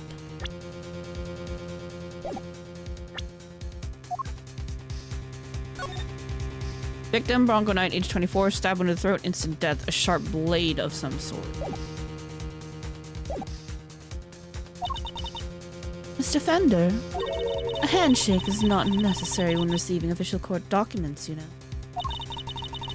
So, please feel free to let go of my hand. It's not a holy relic, after all. Just trying to be friendly, Your Honor. And you lingered a moment longer. the goddess of justice would have spoken to you through my gavel. All right, I got it. Nice work, Gavel. Just like we planned it. It only as you instructed, Eustace, but thank you. I doubt he instructed anything. He's a fucking dweeb. This report came from the police. I have no choice but to accept its legitimacy. The dog didn't kill Knight. That takes Kenneth out of the running. The goddess of justice speaks to me, Mr. Edgeworth, and she is merciful. She tells me that you might yet keep your badge if you will finally abandon this fruitless quest. What's our move, sir? I think she really means it this time. What do you think, detective? My answer remains the same, Judge Cavell. I will see my duty done, and I will not be intimidated. Even with how things stand, you still refuse to concede. This may very well be your last chance. Your badge hangs by a thread. Then let it fall if you must. There's something far more important to protect as an associate attorney. Client. The goddess of justice is no doubt saddened by your refusal to accept yet another offer of mercy. Attaboy, Miles, that's what I like to see. Looks like the defense never rests is really starting to mean something to you. Credit to your old man, though. He's the one who said it first. Father? In fact, I could swear I saw Gregory's spirit in you for a second there. You said that you changed since your days in Von Karma's shadow. I didn't believe you at first, but I'm starting to. Thank you, Fender. Alright, kids. This is where the rubber really hits the road. Put your thinking caps on, it's make or break time. If it's true that Knight was off with a bladed weapon, does our whole case really fall apart? Weapon. 5 chisels in Kenneth's cell when we last looked. Former assassin certainly wouldn't struggle to commit murder with a tool like one has a bell on it! And they do say that they hear the dog coming with a bell. Former assassin certainly wouldn't struggle to commit murder with a tool like case. Weapon that killed Knight was. Have you quite finished? Hold it! It would be in your best interest to concede. Evidence is everything. It may well be my little catchphrase, but it's also true. When the murder weapon was a sharp blade, then where is it? The guards didn't find it. Why can't you let this go? So what if they didn't find it? What are you driving at? What if I were to tell you that I now know what the real murder weapon was? And it was right under our noses this whole time. Indeed. It was one of Mr. Canis's chisels. What? Overruled. I would advise you to stop bombarding us with your irresponsible, half-baked theories, Mr. Edgeworth. You have repeatedly insisted that Mr. Knight was killed in his cell by a dog. Simply go where the evidence takes me, both in the courtroom and at the scene of a crime. The murder weapon was in fact a chisel, and yes, the murderer could not have been the dog. That begs the question, what exactly it was that we saw in the security footage? Oh, yeah. The security footage. How do you explain that, Mr. Smarty Pants? Excellent question. This footage shows the dog killing somebody, the dog jumping on somebody, somebody attacking the dog jumping on someone. Mr. Canis's dog jumping up at Knight. Dog attacked Knight, but he didn't kill the man. Didn't. No, Knight was merely knocked out. Dog didn't drag a corpse to the tunnel, he dragged an alive but unconscious Knight. The real killer was the dog's master. Oh, I get it. By bringing Knight here, Mr. Canis could finish the job. And he could definitely use one of the chisels to do it. Correct. You, Bodhidharma Canis, you're the only one who could have done it. Objection! Hey, Mr. Edgeworth, you ever get tired of... You forget this on your report card? Refuses to listen, must learn to respect others. Asking me or confessing to what's on yours. We already searched Mr. Canis' cell from top to bottom, right, Gavel? Yes, we even inspected his chisels. All 4 of them. There wasn't a single speck of blood. Oh, but there's 5, you dimwits! Hold it! Why, thank you, Your Honor. You just confirmed my theory. I have. What exactly do you mean? Last time we were here, there were 5 chisels. 4. Oh yeah, I remember counting them. Definitely 5. And the one that's missing is the small one. The one we thought might be a pocket chisel. Mr. Canis, where did you hide that chisel? Pocket chisel? What use might I have for such a thing, I am rarely allowed to leave my cell. Which case, you shouldn't have had the chance to dispose of the weapon. Dug your own grave, Mr. Canis. You seem to have an idea where this missing chisel might be, Mr. Edgeworth. Would you enlighten us? For a man who can't leave a cell of his own volition, Canis could have only hidden the chisel here. In his cell? Take that! Canis is still a prisoner, despite the comfort he enjoys.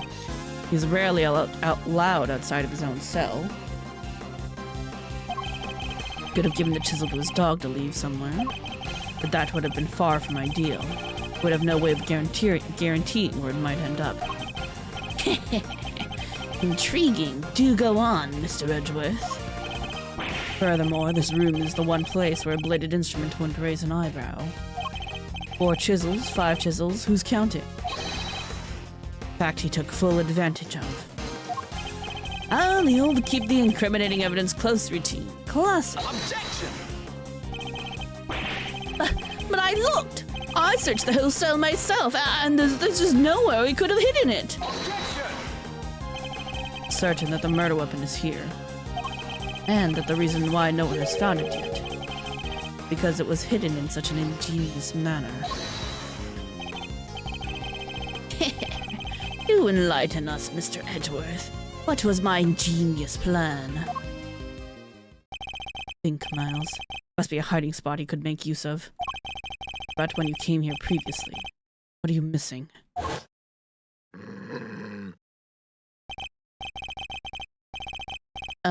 He's not showing us out permanently, right? Oh, let's get out of here, come on!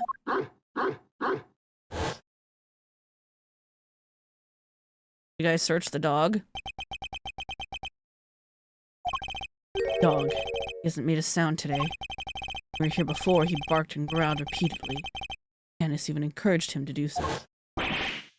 Yet, I knew something was off. Hardly believe it, but I think I know where he hid the murder weapon. Dog's mouth?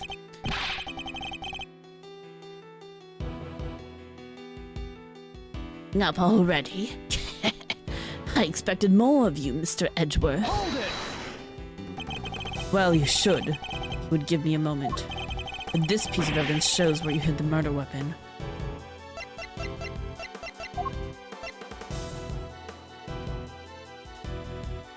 Dog. Take that! Dog. He seems unusually quiet today. Oh yeah, unlike last time when... Mr. Canis, if you'd be so kind as to open Helmut's mouth. Oh, come now, he hasn't barked because he's a well-behaved boy. I had to order him to last time. Order him again, this instant. Not like we're asking for the world, Mr. Canis. Or do you have something to hide? Insist. Come on, Helmut. Open.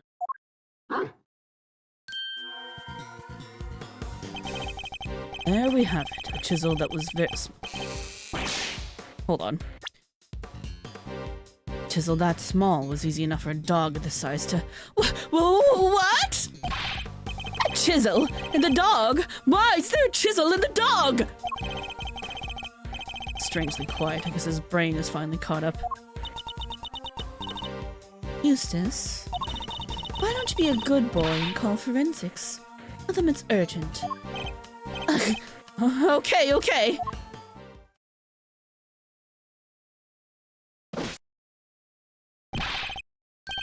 Findings are as follows. Traces of blood were detected on the chisel. What? Not such a half-baked theory after all, was it? Alright, so we're all on the same page here. This is our murder weapon, yeah? Forensic evidence cannot be ignored. We have no choice but to concede that this is the most likely case. Contains traces of blood hidden by Canis is inside his dog's mouth, has a small bell attached to it.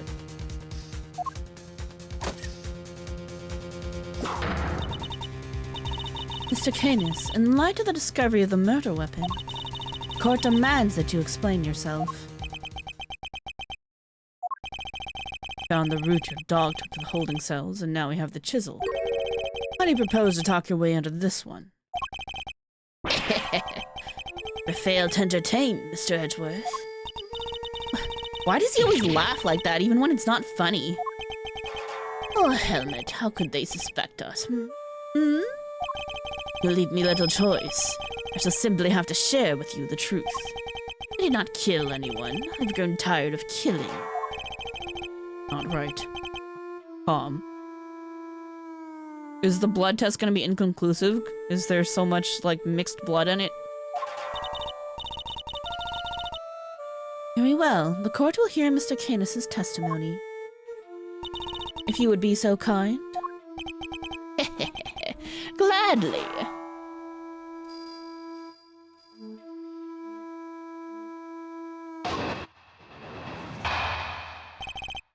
Canis' defense. Perhaps you might begin by explaining what you believe my motive to have been. I never knew this knight. I had no contact with him. No connection whatsoever.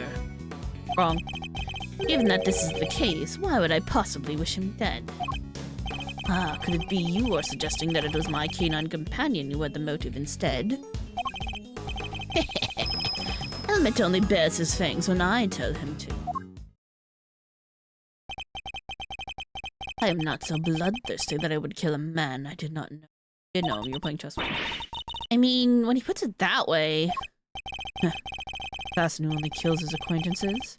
Not the soundest business model, like. My work required me to deal with strangers, of course. Merely for its own sake, that's not my style.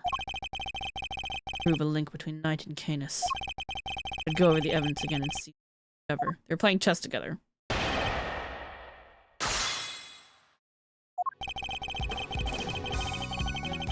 What was his motive? Were you losing in chess? Puzzled by this focus on motive. Aren't you an assassin? Assassin or not, Mr. Edgeworth, I don't spill blood for nothing. Either in a professional nor in a private capacity. Just not how it's done, is it, boy? No. You know him. Hold it! Know who it was? That's quite unlikely. That's quite unlike you, Mr. Canis. You overestimate me, Mr. Edgeworth. Perhaps you had a harder time putting me in here than I'd realized. But I'm no master criminal. Said you are no run-of-the-mill prisoner either. Fixer, correct? Find it highly unlikely that a man in such a position would not have knowledge of the nudity.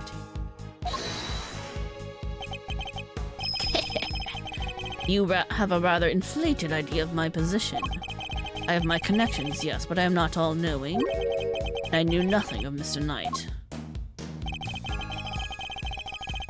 Why would he wish him dead? Assassin, since one of you needed a motive. Strange man, isn't he, Helmet? Yes. Yes, he is. He a fool? A genius? So hard to say. Objection! Hey! Rude? Drop the act, Mr. Canis, and answer the question. No, you will answer mine. Am I, Mr. I am the very same person you caught. An assassin, a murderer for hire. Were I one to kill without any rhyme or reason, I would still be free to recite sutras and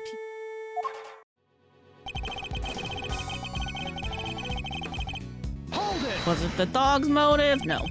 Of course not, but your dog was trained to kill. What is this man talking about, Helmet? Why would he say such an awful thing about you? He's a silly man, that's what he is, yes.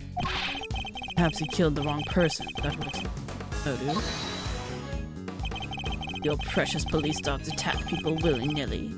Have some respect, Mr. Edgeworth. You're going to accuse Helmet of something. At least show us some evidence to back up your claims. But if I had any. Only bears fangs when told. Must have done so, didn't you? You ordered Knight's death. Oh, Mr. Edgeworth, you'll have to try harder than that. Have you forgotten what I just said? Not know, Mr. Knight. Not even know that name. You're going to insist otherwise, then the least you can do is show us some sort of proof. Must show us some proof, mustn't he, Helmet? Yes. Yes, he must. It was Canis or his dog that committed the killing. Knight would be dead if Canis himself hadn't wanted him to be. My first order of business should be to prove that Canis and Knight knew each other. He didn't know Knight, he said. What about chess? Positions of the pieces match those on the board in Canis'. Alright, let's go. Objection!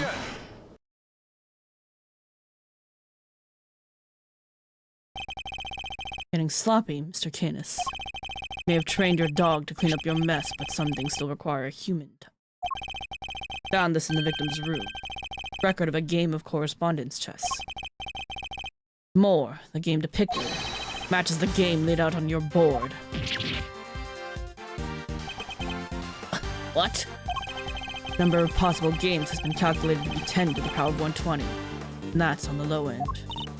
Wait, so that's 10 times 10, 120 times over, right? 100, 1,000. I give up. I mean, what do you even call a number that big? Vanishingly unlikely coincidence, that's what. Now, tell us why you killed Knight. Unless that is, you would prefer to explain the coincidence?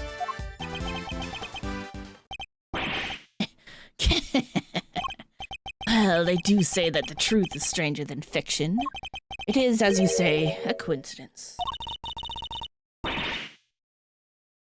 that's totally impossible. We just proved that.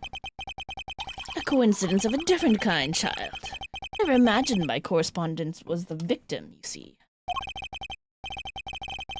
Yet here we are.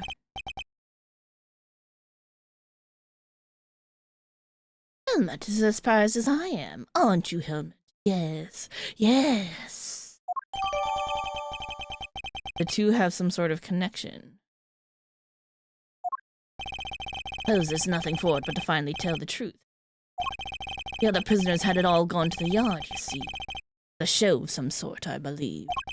Here I was, minding my own business, when in comes Helmet, dragging a corpse of all things. Quite the shock, not least because the murder weapon was still in the poor fellow's neck.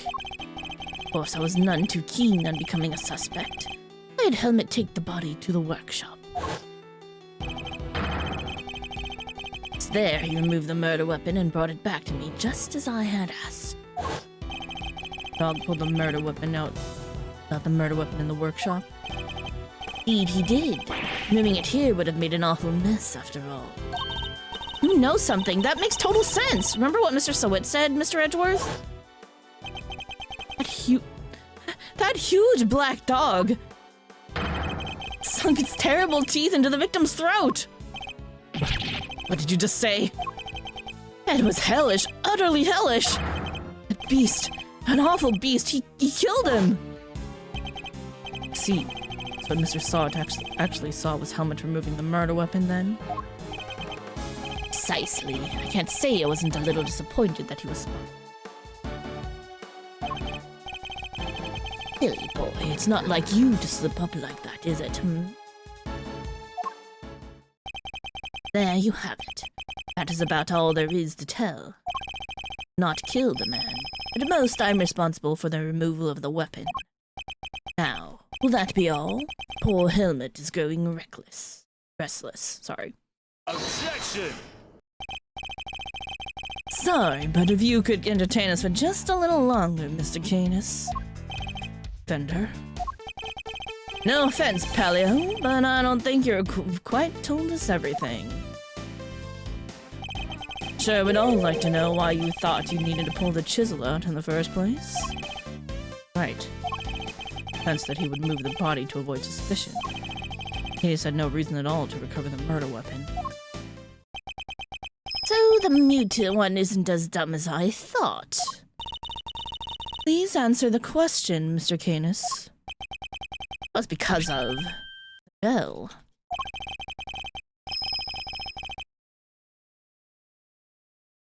The one attached to the chisel and the one around Helmut's neck. A very distinctive design, if you will. Of course, they were something of a trademark of yours, were they? I don't get it. How does that even work? Bodhidharma Canis, the blind butcher. His appearance was always announced by the sound of bells. Oh, he had one in his dagger. The last sound of his victims would ever hear. You flatter me. Though it's been some years since you last saw one of them, you remember them well. The knife and its attached bell were one of the pieces of evidence seized in our case against you. Yes, it was but one of my bells. One of only two in existence. Just two? Two and only two, one for my knife and one for my beloved helmet. Exquisitely crafted, utterly unique.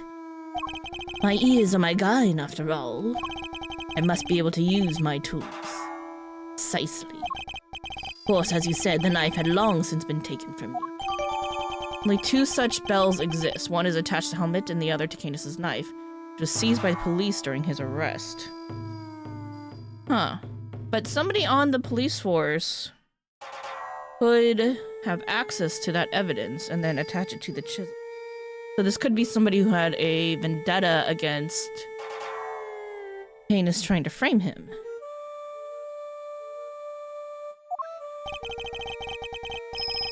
I mean, that's just a potential. We don't know if that's true.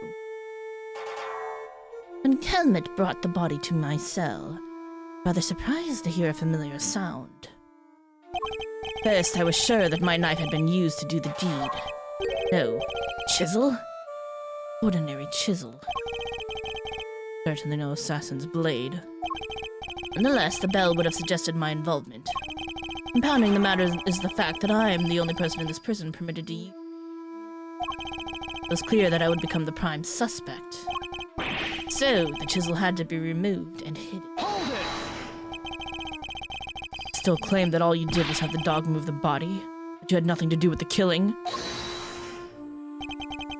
Could I? I told you. Chisel is not mine. Need not take my word, Mr. Edgeworthy. Why not have it checked for fingerprints? Eustace. Huh? Me? But I don't know how to check for prints. Get forensics. Oh, right. Sure thing.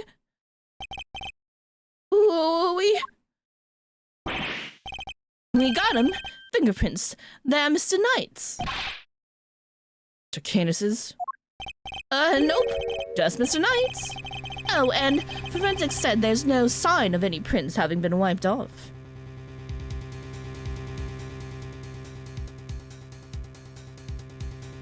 Huh.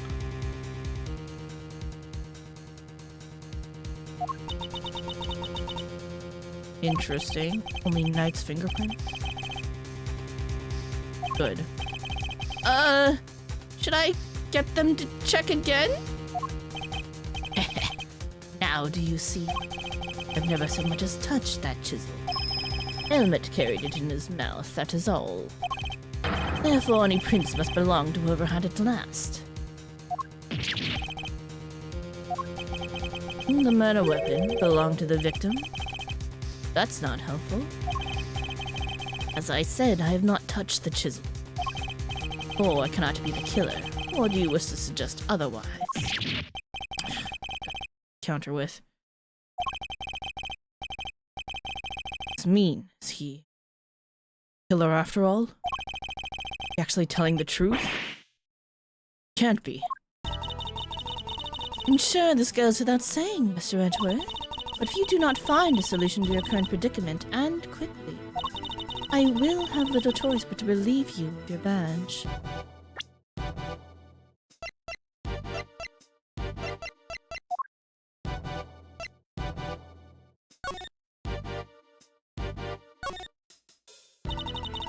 That was the same one on Helmet's collar, right? Yes, the bell is something of a trademark for Mr. Canis. Assassin with a trademark? You'd think he'd want to stay anonymous. That true great thieves too? Oh, Mr. Edgeworth, you don't know anything about great thieving, do you? Great thieves are only great because they stand out from the crowd. What's in it for a thief to stand out like that other than to attract the police's attention?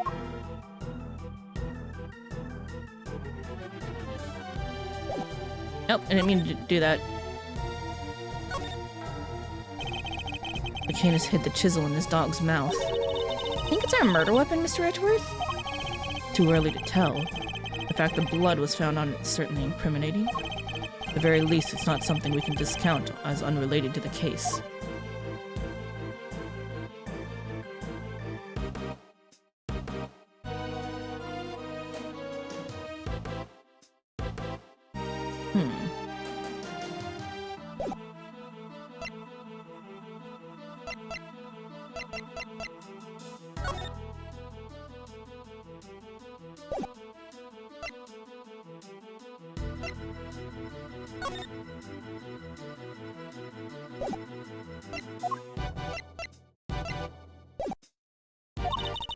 Even my patience has a limit.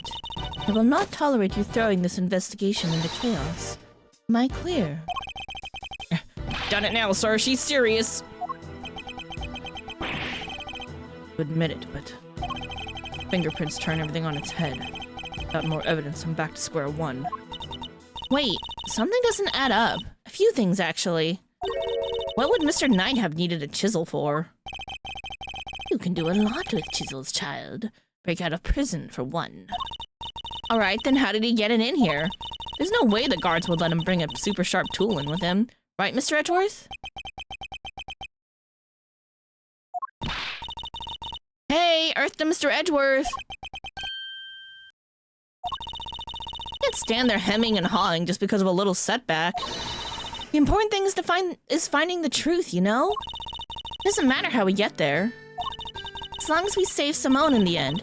We can't give up now or ever. Yeah, what she said. I'll second that. You want me around with that, Kay? I'm half tempted to offer you a job for real. Like I said, defense never rests. Rather like your pop said. I think lies at the heart of those words, Miles. Any guesses? Part of those words. Like this, as defense attorneys, our client's fate rests on our shoulders. We're the only ones they can turn to. Simone's our client, and we're the only ones who can save him. So we can't rest. Not while he's counting on us. I'm not about to turn my back on your old man's legacy.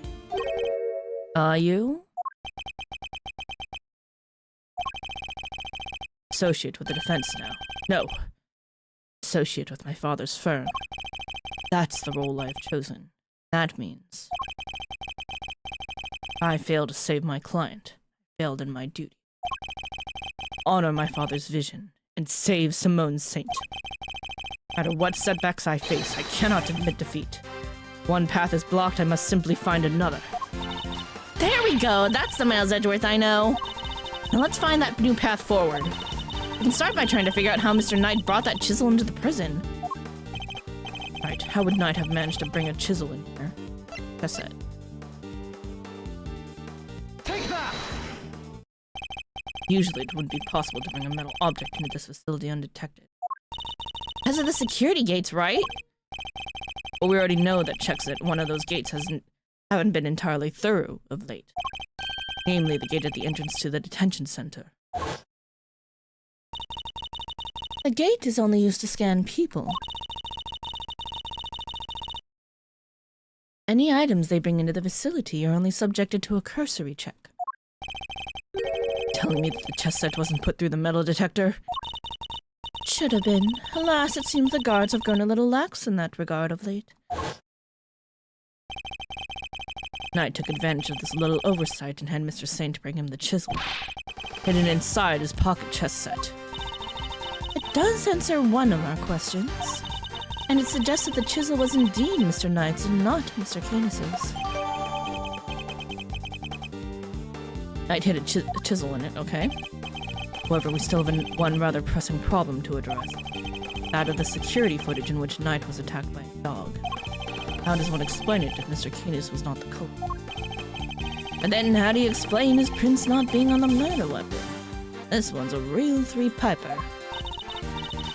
Court 2 finds itself wanting for a satisfactory explanation. Wait, sir, I think I might have time to show you another one of my secret weapons! Oh god, what do we got now? Introducing secret weapon number 4, Lil V! What sort of name is that, detective? I, came up with it myself, sir. Anyway, you can use it to analyze the video footage. Excellent idea. Perhaps then you might finally see that I am telling the truth. Who knows if there's anything to be found. It has to be worth a try. Please don't let it be the monkey instead of a dog! Alright, want me to talk you through how to use it, sir? Not exactly familiar with video analysis technique. Sure. Could run me through its functions, detective. That would be most appreciated. Yes, sir! Basically, you just gotta do what you always do. Examine anything that catches your eye. I can examine things with teeth. Next up, see those controls at the bottom of the screen? Panels on the left and right let you rewind or fast forward. You can use the middle one to pause. Get used to those and you're golden, sir. I can also press E and Q, okay. And then space is pause. The video's paused, you can go to the previous frame with Q, or okay, previous to next, alright. Or just use the same control panels I showed you earlier, alright. Lastly, I'd better explain how to zoom in. Look at the old cursor with the area you want to take a closer look at, and use the panel at the bottom right and little V will do the rest. Got those 2 expanding arrows right on it, can't miss it. Here I can zoom in with R, okay. By the way, even when you're zoomed in, you can still examine stuff, just like in regular view. Also, you can make use of previous and okay. Previous and next, yeah.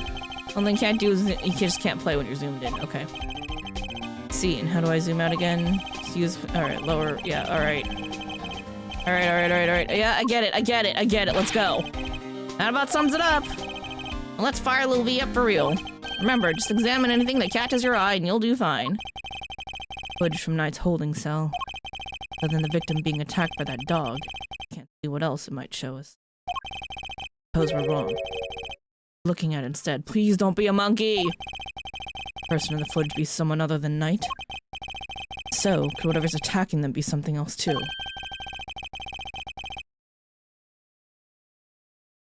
Keep both questions in mind while reviewing the footage. If it's a bear? What if it's Mr. Carcerado and the bear? Never know what you're gonna see once you start looking at things up close. Check every detail, sir. You'll find something, I'm sure. But in this footage seems odd.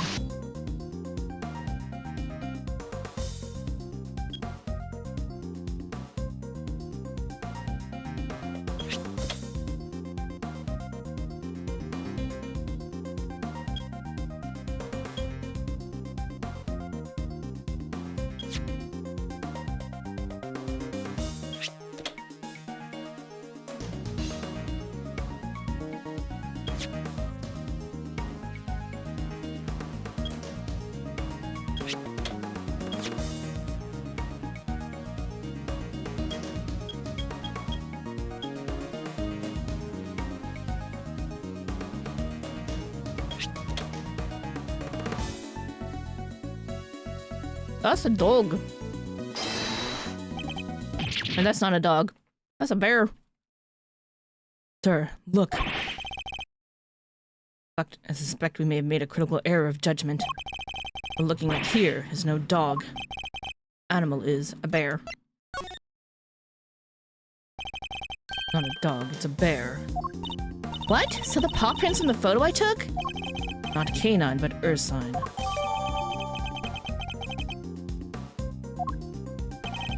Bear, so could that mean? Yes, I think it could. After all, who else do we know with such a pet? We were mistaken about the creature in the footage.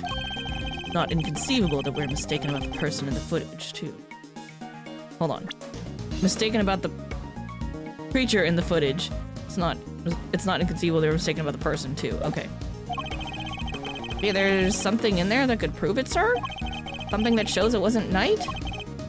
You're right, we can't see the person's face, which means a direct identification is out of the question. Perhaps something that can tell us who they are indirectly. Indirectly? Like the mirror? Yes, it's certainly worth a look.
They're back.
I see it very well, though.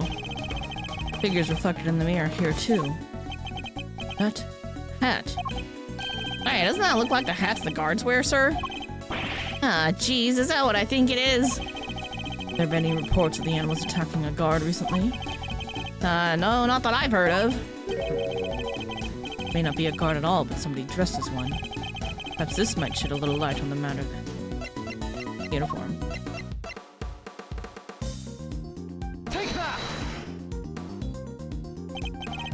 So, no guards have been reported being attacked by an animal as far as we know, but we did hear about a guard's spare uniform being stolen. Could the person in the security footage perhaps be someone disguised as a guard? Someone attempting to escape without being noticed? A guard disguise? I guess it might work. Wait, weren't we just talking about someone? Or indeed, someone who seems to have successfully made his escape. We'd assumed that it was night in the security. Well, it was his cell. It's hardly a crazy theory. Perhaps, but now that we know about the hole under the bed, ability. Whoever had access to the tunnel could very well camera.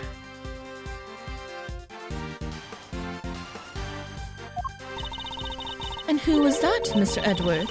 Would you care to tell the court who you believe this person to be? The person in the security footage is Mr. Carcerado.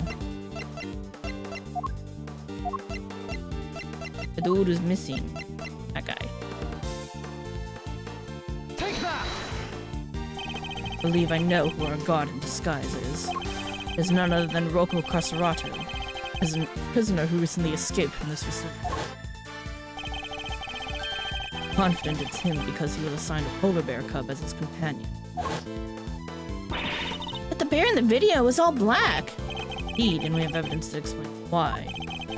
Evidence explains why the polar bear's dark fur is the dirt, right? Take that! I mean to tell the court that this somehow explains how a white bear became black. Call me a dum-dum, but Qua, how does that even work messing around?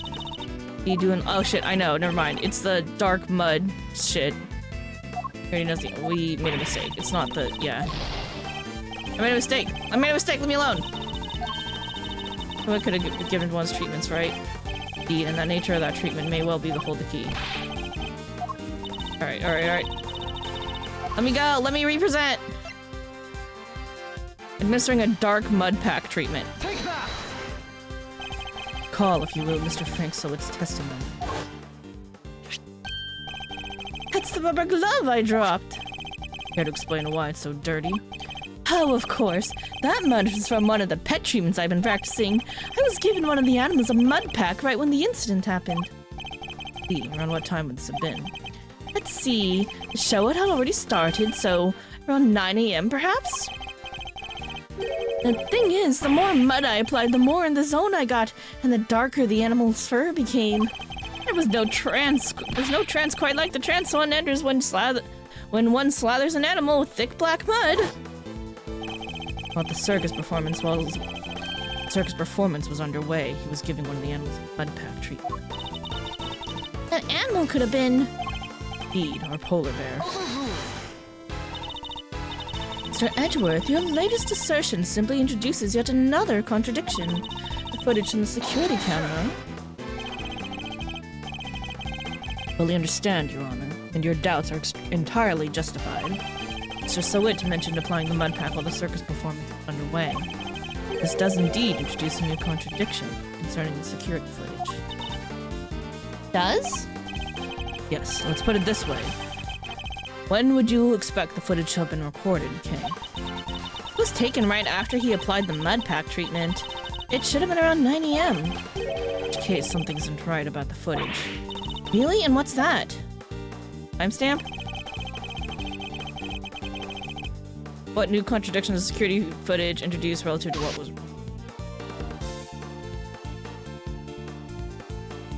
Take that! Sowitt said he administered the treatment at around 9 a.m. In which case, the security footage should also show a... However, the timestamp is 6:42 a.m. The day of the murder, the prisoners all went out to the yard to watch the circus. All except 3, Mr. Canis, who remained in his prison cell, and Sowitt, who was administering a mud pack treatment, Rocco Carcerato, who had been awaiting that precise moment to put his escape plan into action. I believe he entrusted the bear to Mr. Sowitt before entering the tunnel.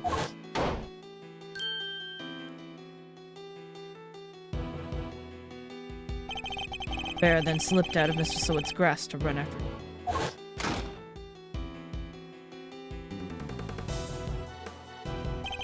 Mr. Sowitt would have then left the workshop to pursue the bear, at which point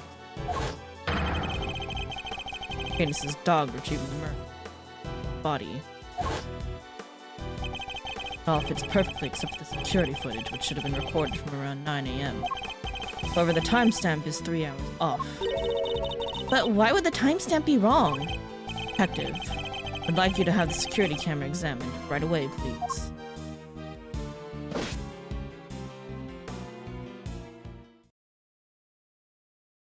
I'm back, sir. I just talked to the guards and, it seems like the time codes can slip on these cameras if they lose power. What? They're pretty old, sir. Guess the clock stops when the power's off. I mean, the power was off for approximately 3 hours at some point. Interesting. That's not all, sir. You remember how Knight denied stealing the keys? No one believed him, considering, well, you know, he seemed kind of like the only suspect. Turns out that wasn't all he said. He also said he was knocked out cold, just like the other guy.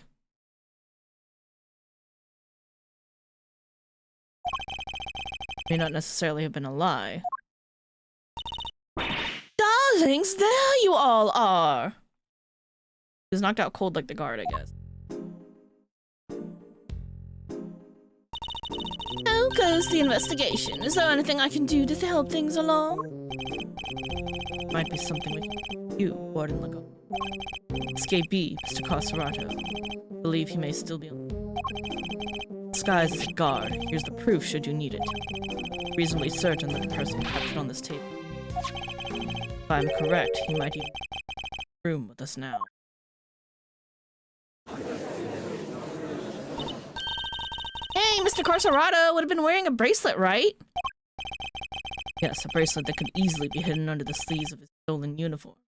Furthermore, doors out of the prison proper don't have the sensors that it installed. If he avoided doors with sensors, he could simply wait for an opportunity to finally make an escape. Well, yes, I suppose he could. He'd just have to avoid the workshops and the cells and... Oh my. It's one of you, isn't he? He's here right now! Look, it's Teddy! Hey, pause off! Get your mitts off me, you big palooka! Thank you, Teddy. Very kind of you to confirm our suspicions.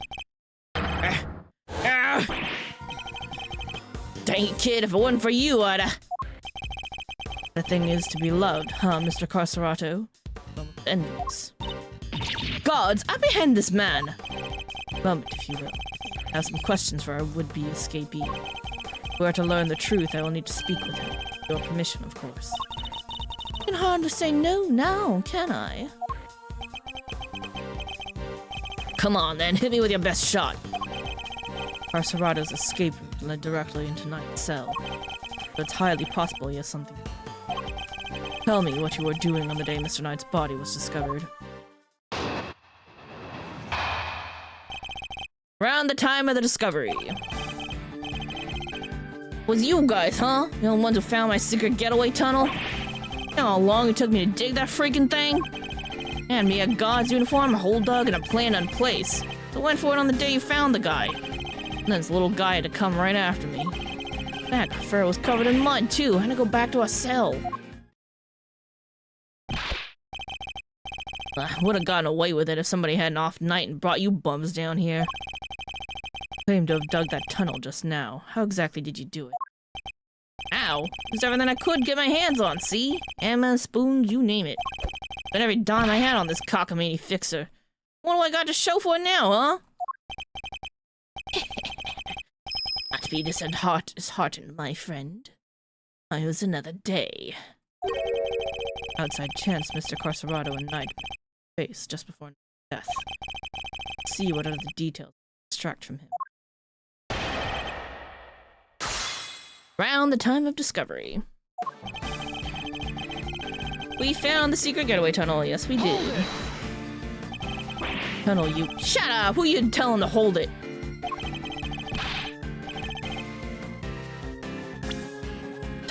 The tunnel, you said you... You don't know nothing. You don't know what I had to do. I come crawling to the fixer monk. I had to grovel and kowtow every day after day. Are you gonna give me back the hours, huh? The days, the months? Can't get a word in. You'd have never stuck your noses in my tunnel, never. Hold it! How long it took him to dig the thing? The tunnel was all your own work. Every inch. You see anybody else in my cell when you was there, Quite an effort, even for an athlete. Yeah, now that I think of it, that is an insane amount of digging for one guy. Yeah, well, you don't know half of it, kid. But it ain't like I had a choice. Trust nobody and don't get caught. Them's the rules a con's gotta live by. Huh. You know, the rules of being a great thief are pretty similar. Hey, I'd rather you didn't start sympathizing with the suspect. I was just joking, Mr. Edgeworth. Ain't no stinking joke to me, you punks owe me! Had a bunch of shit. Hold it! The uniform, was that from the fixer too? Uh-huh, sure was. Heard he had something on one of the guards. And the guy swiped it from a pal's locker. Wearing it when you were crawling through the tunnel. Nope, when I got dirt on it, I had to hold on to it till I got to the holding cell. Once I was out of there and all dressed up, opening the cell door should have been a piece of cake. Here we go, I think. Freedom beckons, then the furball jumps up at me. Moment captured on the camera. See, I'd be grateful if you could add that to your testimony. Once I was out of that tunnel and all dressed up, opening the door should have been a piece of cake. Hold it! Opening the cell door should have been a piece of cake, you say? Sure, anything seems easy after dragging yourself through a hole in the ground. Familiar with the layout of the detention center, even though you live in prison? Oh, why wouldn't I be? Ain't like I never been there before. If he's familiar with the detention center, then he'd surely be aware. Unlike the doors in the main prison, the whole keys. I'm sure Mr. Carcerado would have needed that particular piece of evidence. And the little guy shows up. Hold it! When was it that you realized you were being pursued? Right when I'd gotten out of the tunnel. Right when I thought I was home free. Didn't notice anything before that? When you were in the tunnel, perhaps? Yeah, he wasn't around. I made sure of it. The little guy would have been all over me like a rash if he had been. I was so close I could smell it. There he was, a little bum. Hey, don't you think you're being a little mean to your friend? Poor Teddy. He nothing. He rumbled me last time, and now he's rumbled me again. It's all over me. What am I supposed to do? Coming after me yesterday was bad enough. Covered in mud. Hold it! Consider trying to escape with Teddy. What if I could have, but all that mud would have given us away. Chances to break out of the slammer don't exactly grow on trees, pal. When one comes along, you gotta do it right. Spoiled by the one who loves him most. It's almost tragic. An outside chance Mr. Carcerado and Knight met face to face just before his meeting. We'll listen carefully to each of his statements and look over the evidence we have. Okay, we want to look at the new statement.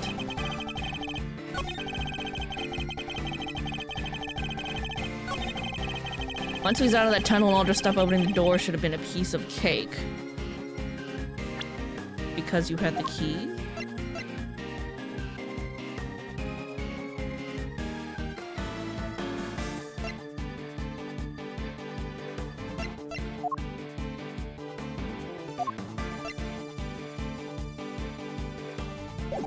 I guess not the keys. Save really quick.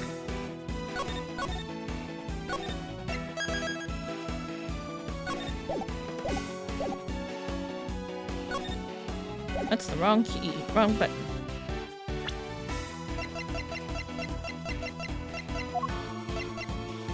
Alright, let's go with the keys. Objection!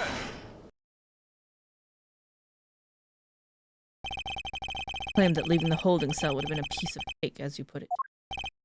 Yeah, you got a problem with that? 'Cause we can make it a problem if you catch my drift. Once you had reached Knight's cell, you still had another door to contend with. How exactly did you plan on opening it? Carcerado, I posit that leaving the cell would have been a piece of cake only because you had the key. I don't got no stinking key. I didn't need one. It's a piece of cake because the door was open. I walked right out. Yes, I suppose Knight's cell was vacant by that point. Would have been no reason to lock it. It was indeed unlocked when I went to examine it for myself. Perhaps when you'd finally succeeded today, it was truly unlocked because it was after the murder. You had attempted to escape previously. Yeah, the security footage shows when you tried and failed because Teddy caught you. It was during the circus performance, before the body was discovered. The holding cell was still locked at that time, because no one knew that Knight had been killed yet. Therefore, you must have had the key to his cellar. Without it, your escape would not have been possible. You saying? Could he really have? I believe he could, yes. Theft of the keys was in fact perpetrated by none other than Carcerado. He's the one who attacked the guard. Not just the guard, Knight too. All to gain possession of the guard's key. It wasn't me, you lousy bum. I didn't even know this Knight guy. Stole the keys, went back to your cell to avoid suspicion. Then you waited for the perfect moment to escape, the moment when the prison would be almost deserted. Right, the moment of the show, before the discovery of the body. Unluckily for you, the particular attempt was thwarted by a furry friend. That's who, huh? You got proof, genius? This ain't your win yet, nuh-uh. I knocked the guard out for the count, and everybody knows it. Don't play games with me. Knight was as much a victim as the guard in this case. Matter of fact, I have proof that Knight had been attacked in his cell.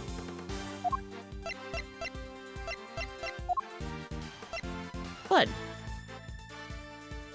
Take that!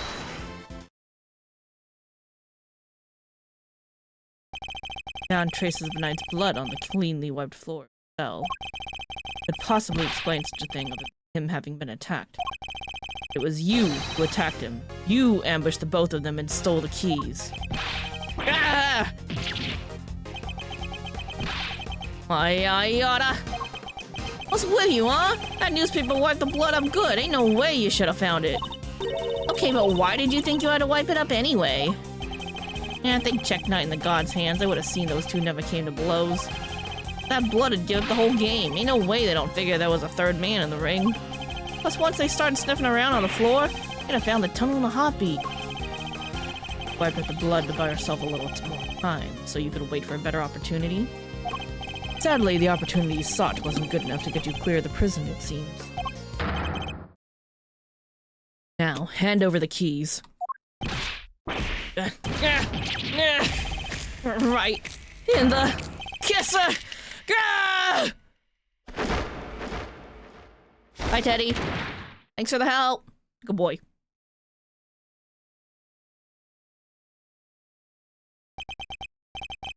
KO'd by a lousy, stinking bum.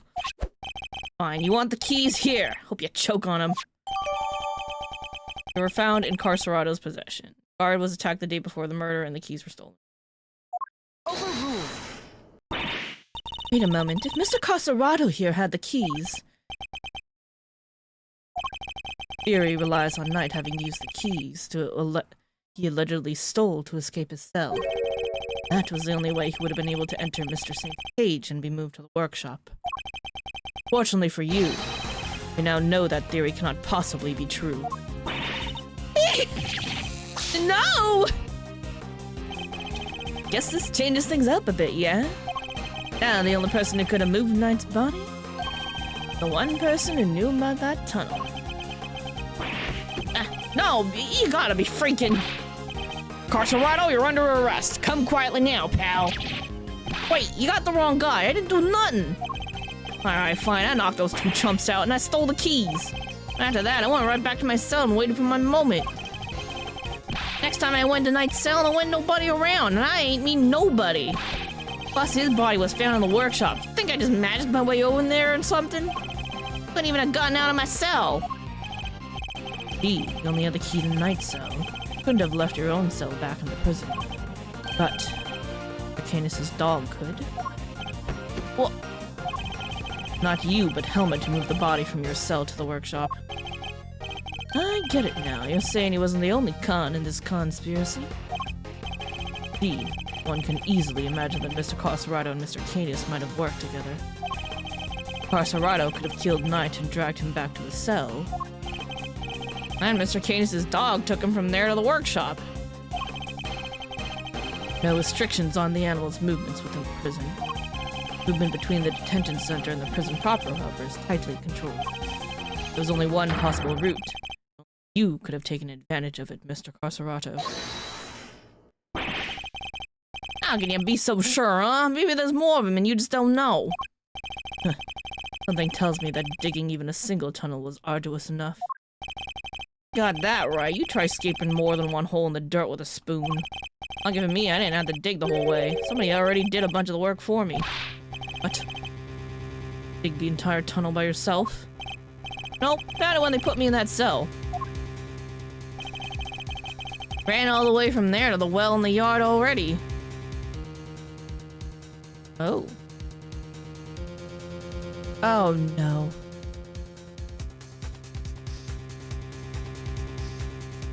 That makes it possible for them to accuse Simone.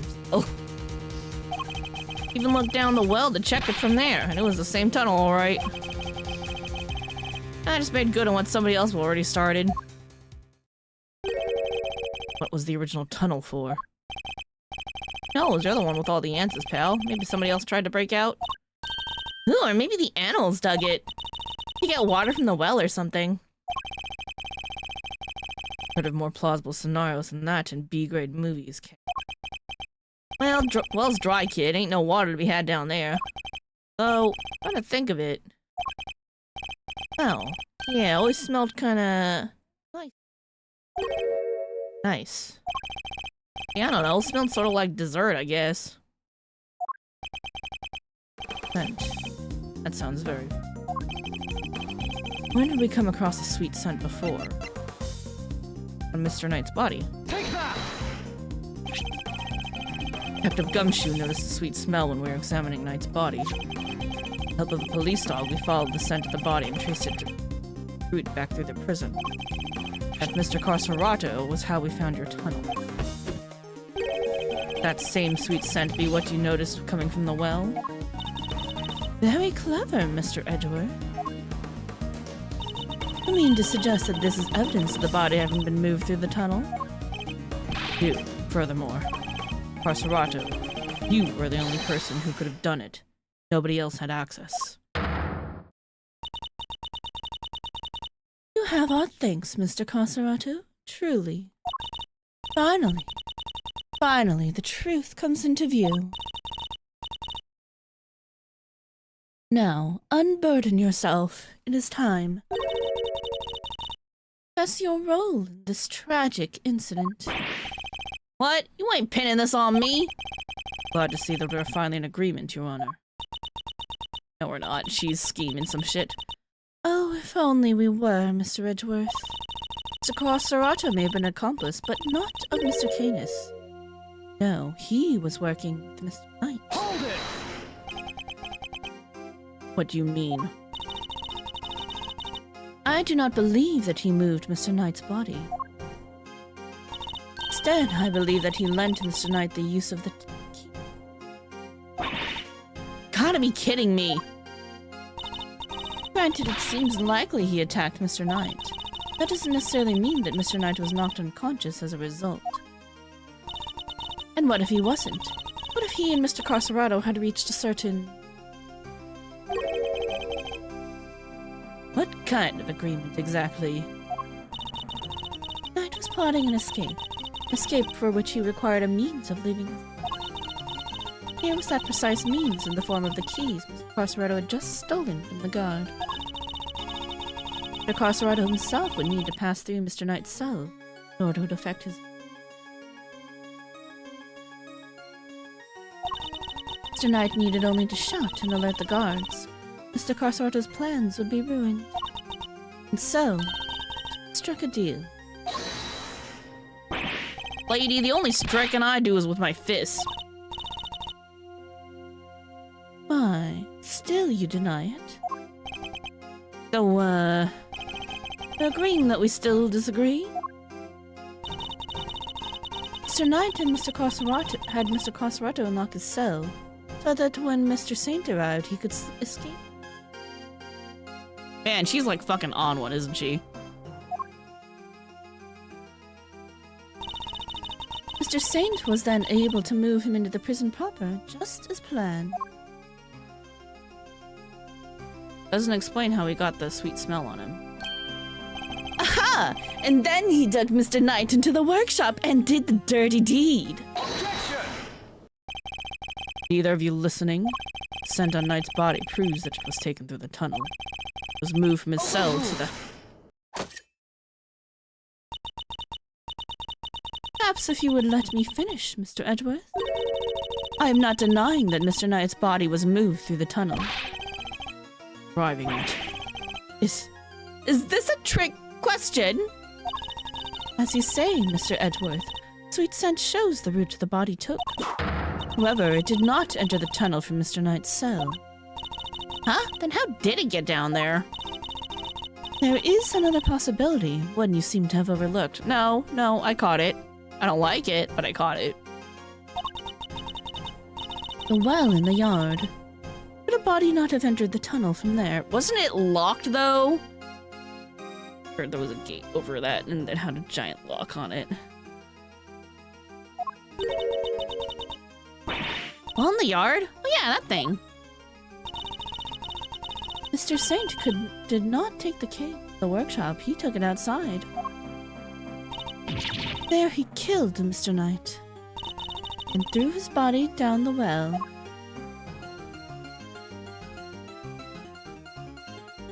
But the well's locked. Fucking crazy. The Canis' dog then dragged Mr. Knight's body here to his owner's cell from the bottom of the well.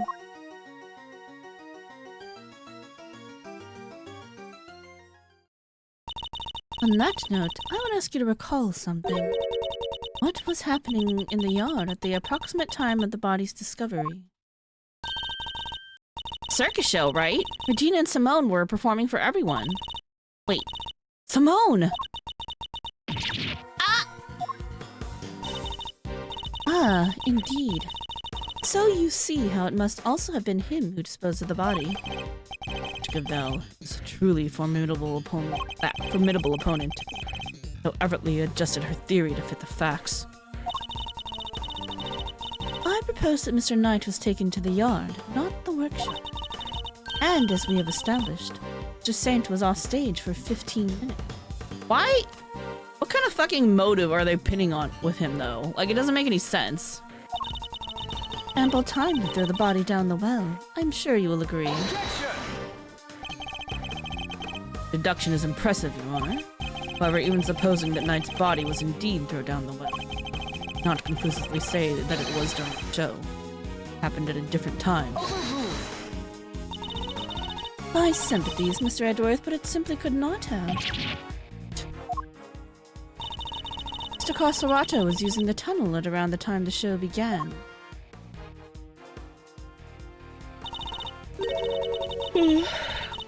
Mr. Corsarato, did you happen to trip over a corpse while you were down there?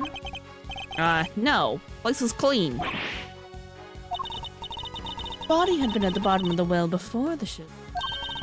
The Corsarato would have seen it. However, he saw no such thing.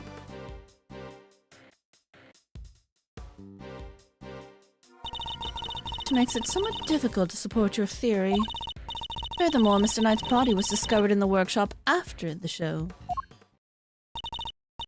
In summary, the body must have been thrown down the well and moved to the workshop at some point during the show.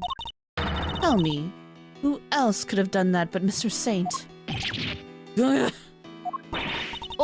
what do we do, Mr. Edgeworth?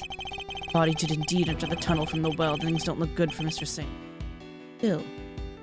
I have like a photo of the area. No, I don't. Your Honor, the theory is still just that, a theory. Posit that you lack the evidence to back it up. I concede that for the moment. I do not. I suggest that we investigate the yard again. Very well. May the goddess of justice go with you.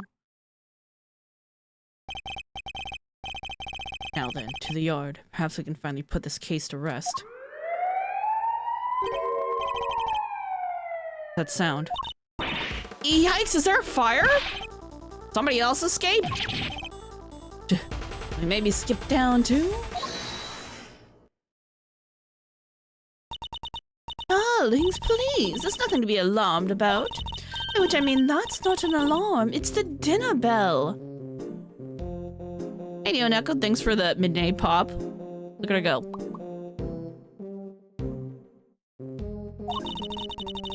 Though I suppose it's rather alarming if you aren't used to it. Apparently scared the heck out of me. Oh, now Cherry goes popping and he's yelling back at Midney.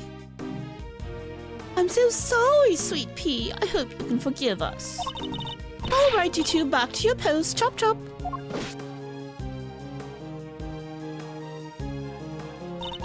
And as for you, Rocco Corsarato, it's time you went back to your room. Yeah, fine. I get the picture. Gonna leave him there with that tunnel there? We're gonna board up the tunnel at least? Can we put him in a different cell? Put in the guard. Would like to take one more look at around the yard now. Oh, darlings, don't you have homes of your own to go to? Visiting hours are over, I'm afraid. Tomorrow, It's imperative that we investigate it right away. I think we've had quite enough excitement for one day, don't you? Murderers, escapees are so eventful. Our all guests went home to Betty Boys, isn't it?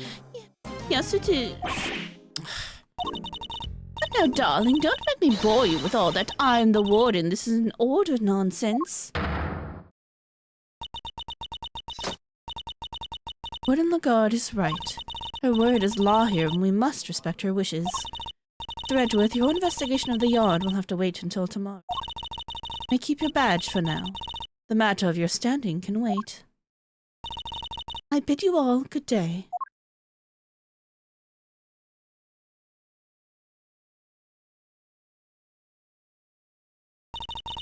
What are you waiting for, kittykins? Off you go. Fine, at least there is a tomorrow for me.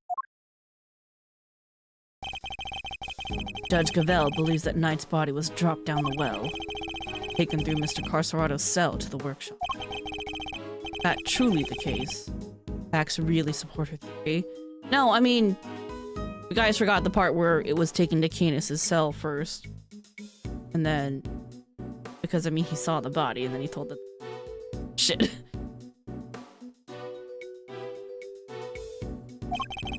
She also seems to believe Mr. Saint had to be the one to move the body.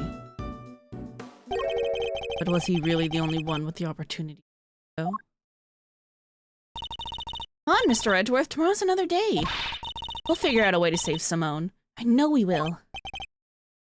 We will. Prove that Mr. Saint is innocent, beyond a shadow of a doubt. To be continued. Gonna save. Alright, we're saving. We are gonna keep going. But I need a little break. A little breaky break. So we're gonna go to the break screen. Guys, all in a few minutes.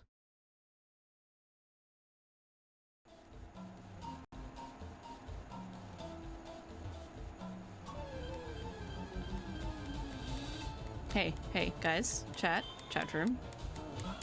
I want to point something out to you once we get out of this fight. I'm gonna point something out to you guys so you'll never be able to unsee it. You see these trees I'm standing next to? Do these trees not look like a really buff dude who skips out on leg day? You're welcome. Help here. I need a savior to rescue me from this crisis.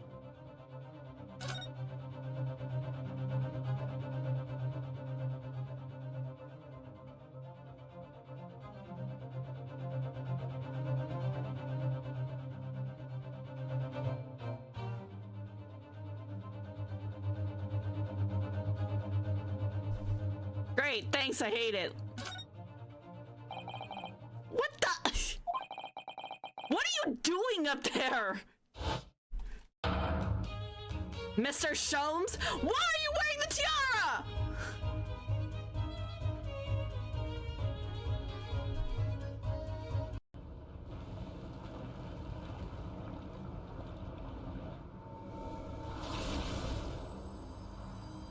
And tombstone. Book! Book. Map? Book. Tombstone! Good job, us. I'm so proud of our warrior of light. Fucking tombstones. The strategies, the tactics. Ow!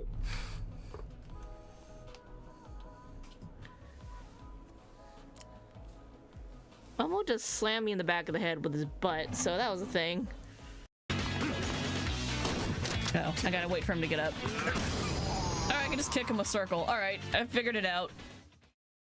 Time to introduce your style of gun. Yep. That was underwhelming. No, Majima-san, you're just too strong. But why did you pull out a shotgun? That just seems excessive and rude. Also, kind of illegal. Where did you even get that? Bought from a temple. You should come down and see it.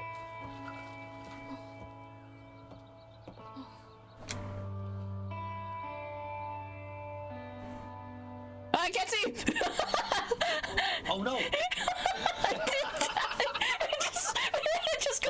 phased me out. Fucked up. So fucked up. I don't need this heartwarming moment. I need to fix this damn bike. I need to fix this damn bike. Is there no formal job training? Do they just throw you into the fire and expect you to swim? No, wait, hold on. Throw you into the ocean and expect you to swim? Sorry, got my things mixed up there. Yes, what is it? I believe we have found the man to whom the package was intended. Look, you can swim in fire if you believe.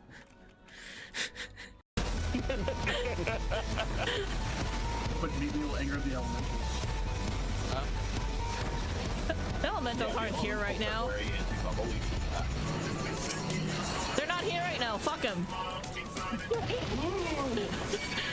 That's the correct response. No, don't show that to me.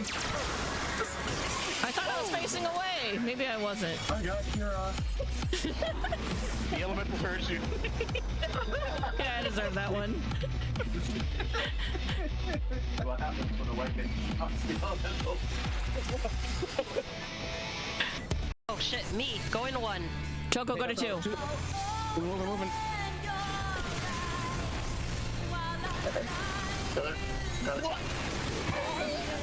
Oh my gosh. I got at white. I got at white. Oh fuck, I'm dead. I can't. Got it. Good try. Little early. I got him. I'm gonna die for Usmorn here though.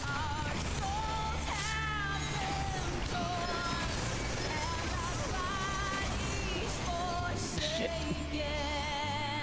Oh my god, the 1% is killing me. Just unload, just unload. Go, go, go, go, go! Oh god. Oh my god. Just unload. Yes! Oh my god. Yeah. What? I'll take it! What? I'll take it! What happened? Yeah. As a result, I brought this knife so I could shake this bitch next to me if he doesn't fucking give me back my coin. I know he took it. There was no one else there. Bro, what? Bro, what? Excuse me? Anyway, the fact remains, myself, Huh? Could have been lying through my teeth this whole time. I mean, you could have. But listen, have you tried the critically acclaimed MMORPG Final Fantasy XIV that comes with a free trial all the way through the award-winning expansion, Heavensward? Have you? I think that would keep you busy.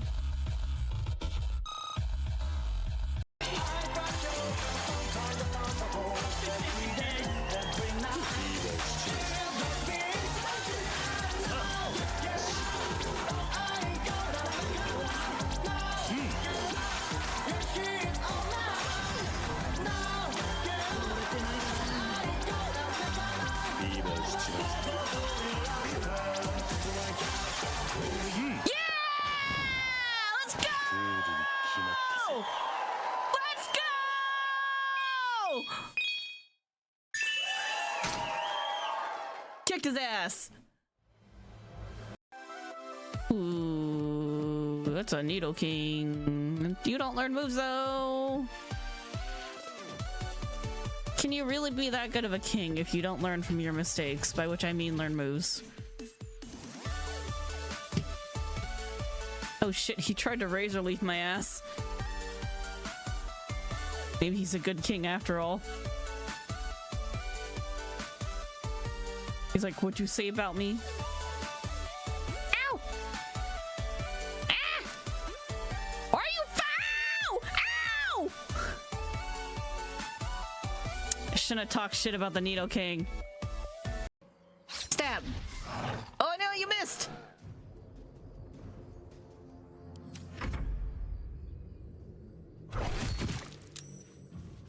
Look.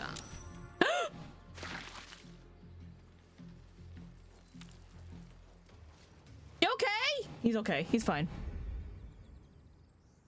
He's alright. Certainly. There's lots of fragrant magic water.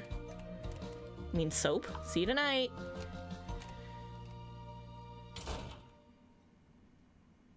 What? Did you guys see that in the mirror? And balloon! There you have it, a stunning balloon hat! It's me, the balloon artist you all know and love! Yay, to Tornado! Alrighty, chat. I'm back. Your only complaint is they Jamie Olivered it by adding broccoli. Are you talking about the food?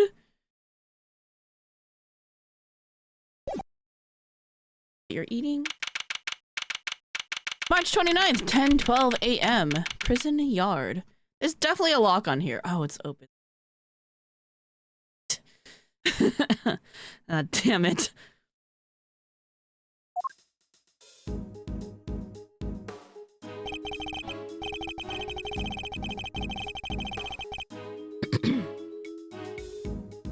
They call it green curry. Let's just add random green veggies. Yeah, that's not the way that works. The fried rice was good. Here we are again. Let's hope we can find something this time that will finally reveal the truth behind it. Though that might be easier said than done. There's nothing left to investigate. Judge Cavell's deduction yesterday. There is another possibility, one you seem to have overlooked. The well in the yard. Could a body not have entered the tunnel from there? In summary, the body must have been thrown down the well and moved to the workshop. At some point during the show. Tell me, who else could have done that but Mr. Saint? I mean, those were... Well... They did kinda... count the people... the chairs.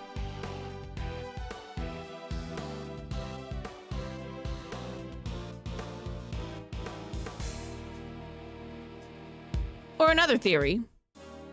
Here's a thought. What if Knight went down the tunnel to see where it goes? And then... intending, like, maybe I'll start chiseling my way out of here, too. If I need to. Then he runs into Carcerado down there, and then Carcerado kills him in the tunnel.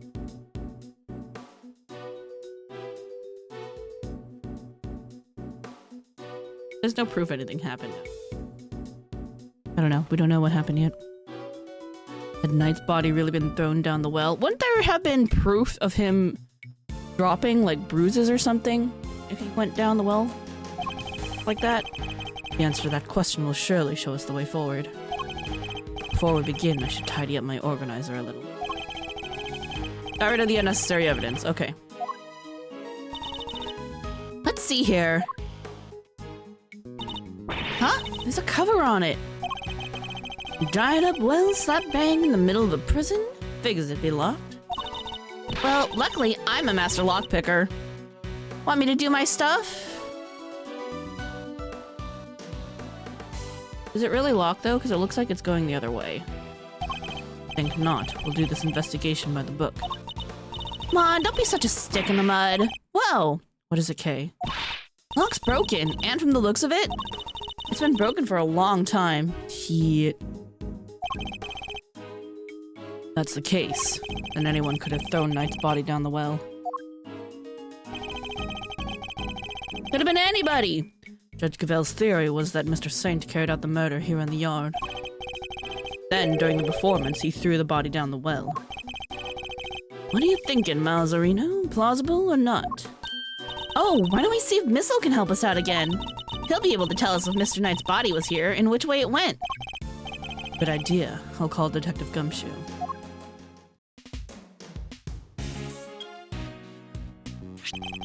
Gumshoe speaking. Detective, I need your assistance. Come to the prison yard and bring Missile with you. You bet, sir. Gumshoe's 7 secret weapons to the rescue again, huh? Barely sure Missile belongs to the precinct. I'd also like you to bring one of our witnesses. Call the Berry Big Circus and ask Miss Regina Berry to come down here with you. Yes, sir. I'll be there before you know it. So, what shall we do while we're waiting for Gummy?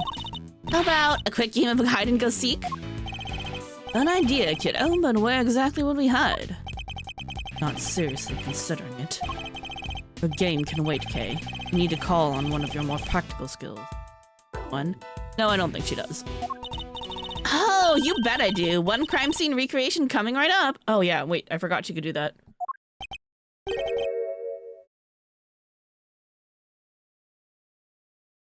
Say what now? I totally forgot she had something useful. Let me show you. Introducing a great thief's secret weapon, Little Thief.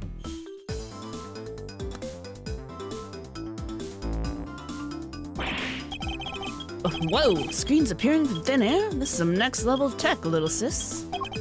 Wanna talk me through the deets? What are you doing now? I'm inputting everything we need for the simulation. Allow me to explain. This is Mr. Thief. A device that can recreate crime scenes at specific moments in time based on the data you feed it. How about I start us off with a recreation of what the yard looked like yesterday? Good idea. That was when they were in the middle of the tearing down the stage. I didn't pay much attention to the well then. Who knows, I may have overlooked something. Leave it to me. I'll use the photo I took. Beepity beep boop beep. That's all the data. Just gotta pump the projection power to the max and... Dark skies of evening when no other bird dares take wing. One alone remains all-seeing. Now, witness the true power of a real modern-day Robin Hood. Yipes, what is this? It's a recreation of how things were yesterday, modeled on the data I gave Little Thief. This gadget was a tool used by the original Yatagarasu, but they used it to plan robberies. Well, there's no harm in using it for something on the right side of the law now. Okay, but keep in mind it can only recreate what you tell it to. Can't simulate things that it doesn't have data for, and if the data itself contains mistakes, you'll wind up with those same mistakes in the recreation too. But this particular recreation is based on Kay's photo, so we shouldn't have problems. Enough preamble. Shall we get started?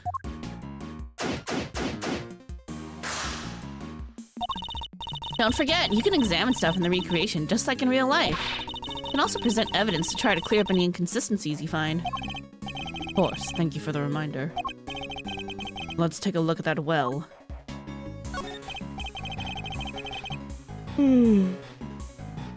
Yes, this is where the circus show stage stood.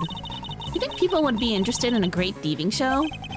Sure, the police would be very eager to attend, yeah. Chairs must have been for the audience. Pity we were ready to put them all. This is the same dialogue. Okay. They really want me to just go over and look at the well, but I totally want to, like, press everything else.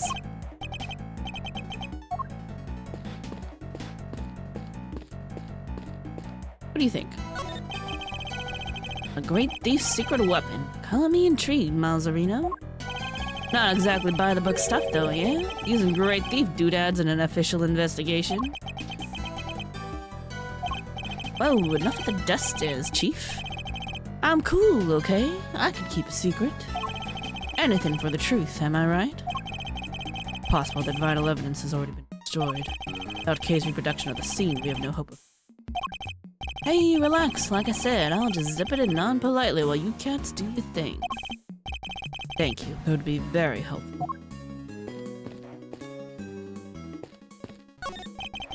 Pond is home to Warden Lagarde's beloved alligator. And look, those bones must be from our latest meal. I doubt an alligator could pick a carcass clean like that. I get the feeling she was rather ladylike in her own way, actually. Say so. Well, I do. I kind of have a sixth sense for these things. Interesting talent, though not one I'm particularly envious of. And that's one impressive fence. I'm sure I could climb it if I... Don't. It's electrified. I wonder what's on the other side. Warden's office, I believe. I guess she likes to keep a close eye on her pets. Facility would probably function better as a zoo than a prison.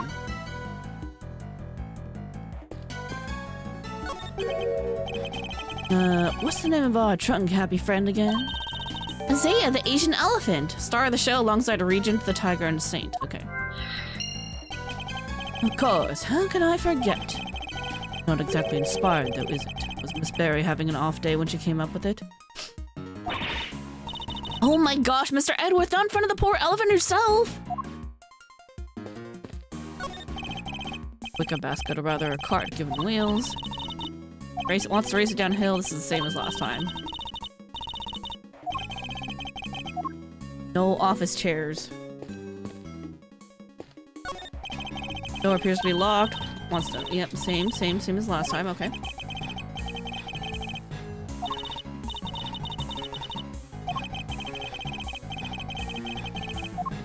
Don't hack the door. Alright, I guess we can go look at the well now. Yes.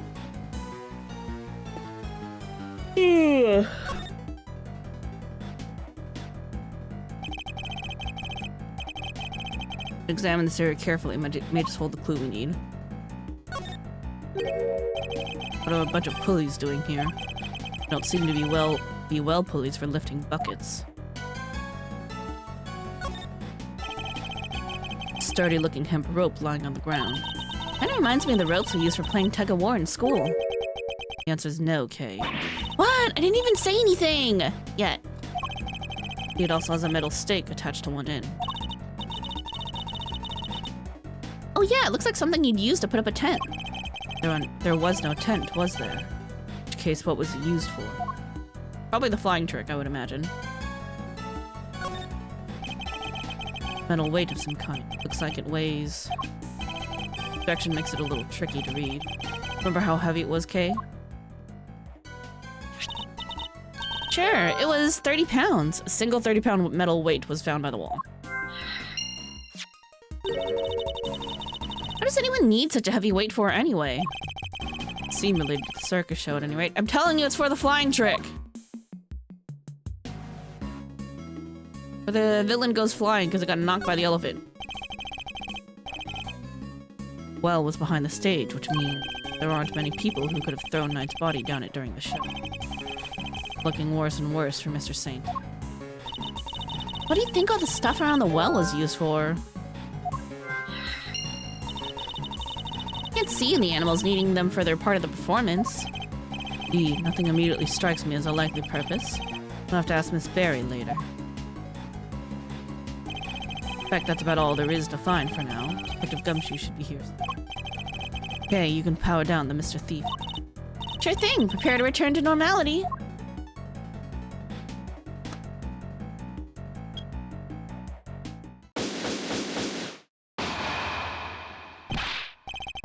Sorry, I came as quick as I could.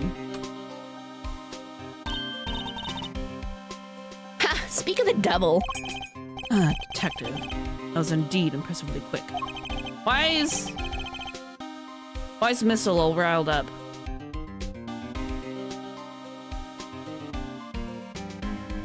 Hold on, let me fix something. I'm just realizing how annoying this is. Oh, come on. Here we go. That's better.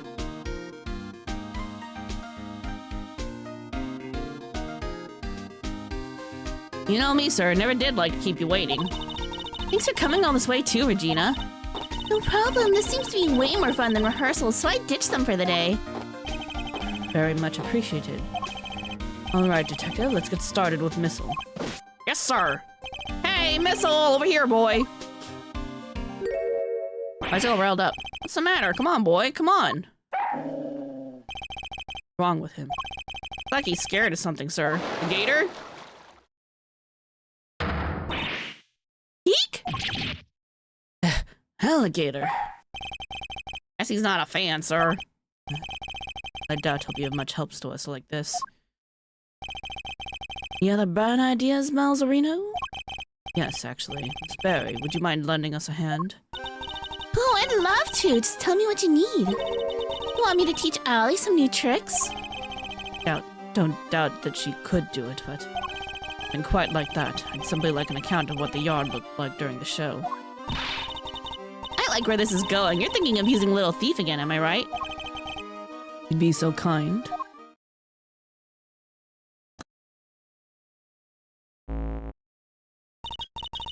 Okay, plugged in all the data, firing up the simulation.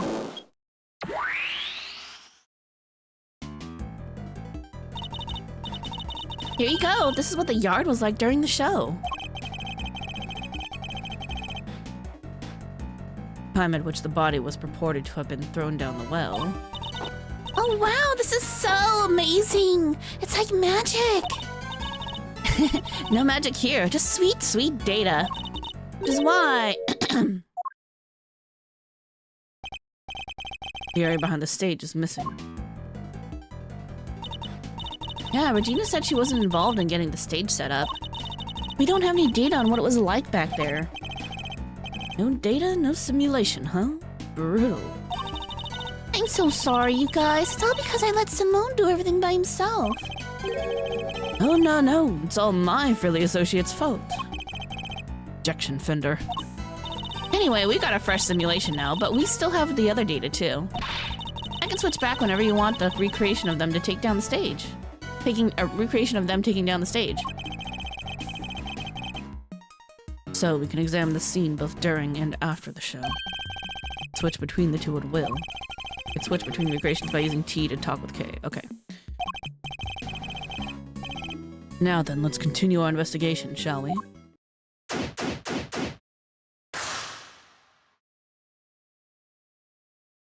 Prison yard.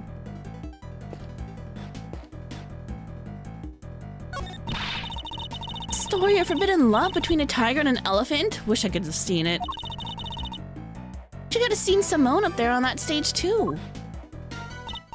Oh, he was wonderful! The way he flew off that stage? Ah, yes, that scene. The victory was depicted in a very unique manner, whereby the villain is sent flying from the stage. Having been ejected from the stage in this manner, the villain no longer appears in the performance. Saying the crime took place during that time? Well, how long would you say Mr. Saint was off stage for Miss Berry? Let me see. I guess it was around 15 minutes. Just as Judge Gavel said. Isn't it a pretty hairy health and safety-wise having an elephant fling a guy off the stage? Not at all. Asaya's very gentle. Not sure it changes much if she flings him gently or roughly. Too gentle, in fact. When we first rehearsed it, she barely nudged him. But by the end, he was flying off that stage. Not because of Isaiah, though. Simone had figured out some kind of trick, apparently. Isn't that amazing? Trick? Do you have any idea what kind of trick?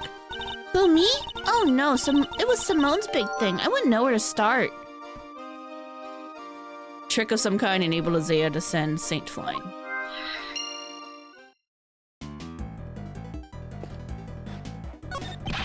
Don't say a word, sir. I know just what you're looking for. It's written all over your face. It is? This cell might be temporarily out of action, but my fishing rod is good to go whenever you need it. Oh, and if you want to give the metal detector a shot, I have that too. Never seen him so excited. Sure to let you know if I have need of either of them detector. Chairs are lined up neatly for the show, though we know there were a few empty seats during the performance. Huh, something about the space, the way the seats are arranged. Reminds me of a karaoke contest I entered as a kid. Did a karaoke contest? I sure did, and I came in second. Even in the depths of night, when no other bird dares to take flight, one alone soars to shine, the light of righteousness on the world's blight. You didn't actually sing that. I sure did. Well, to take second place. Perhaps stole is more apt? Or is it more that she failed to steal first place? Overthinking this.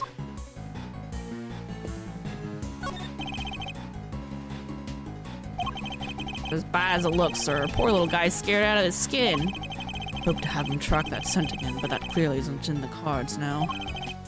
Oh, poor Puppo. So, do you come to visit the prison often, Regina? I sure do. I have so many little friends here. It's so wonderful. How such sweeties, the old faces and the new. I made a new friend only yesterday. Allie is just the cutest. Cute. That full-grown alligator lurking in the depths of the pond. Are you sure about that? Can't help worrying you could just walk up and then chomp, you know? Oh, don't be silly. She'd never do anything like that. Especially since she's not doing great. I heard she hasn't been herself since yesterday. Oh, she's definitely ate some evidence. I'm so worried about her. You guys are worried too, right? Right? Yeah, totally. Super worried, right, Mr. Edgeworth? Yes, super. Don't rope me into this.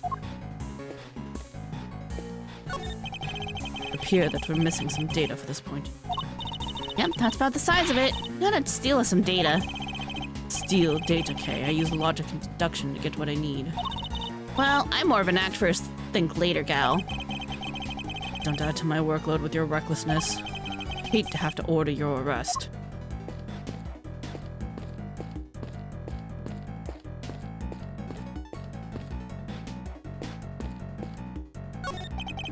Pond is home to Ward on the Guard's Velvet Alligator, and look, those bones must be from earlier. Why does it make me do this again? It didn't make me talk to Fender again, but it made me do that again. Is this also the same? Yep. Why is the stuff on here the same? Why not just leave it checked?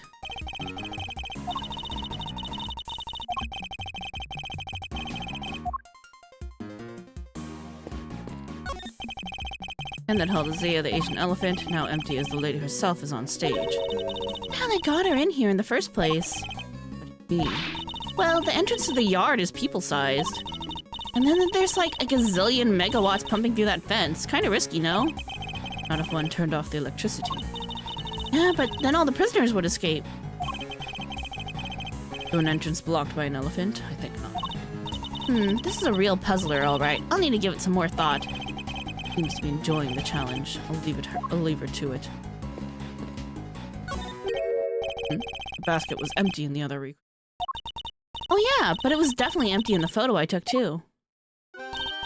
Oops, sorry. I made a mistake when I was filling you in earlier. Oh?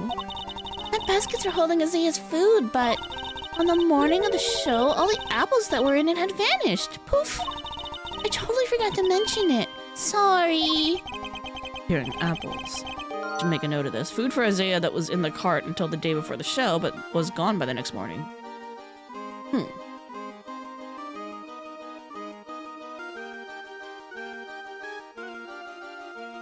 Is that the sweet smell?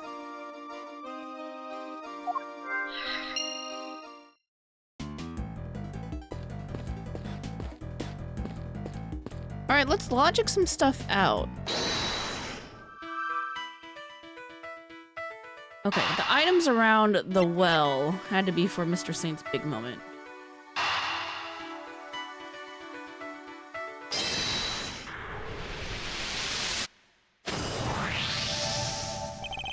Trick Mr. Saint performed for his big scene. Have something to do with all the items we found by the well? Okay, I'd like to have another look at the equipment around the well from yesterday. You have Mr. Thief bring up the recreation from when they were You got it.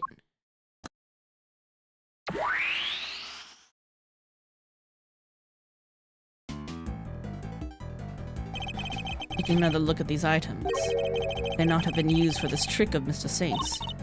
Sounds plausible enough. Hey, I could maybe add it to the simulation. Good idea. Please go and ask Mr. Saint for the details. Roger that. I'll be right back.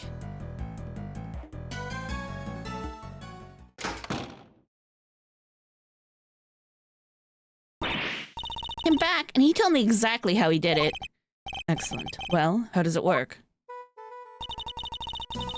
He said he used the pulley at the top of the well to suspend a heavy weight from a rope, and lowered that down into the well. The other end of the rope went through 2 more pulleys, and was tied around his body. See, so he used the downward pull of the weight to help him launch himself into the air.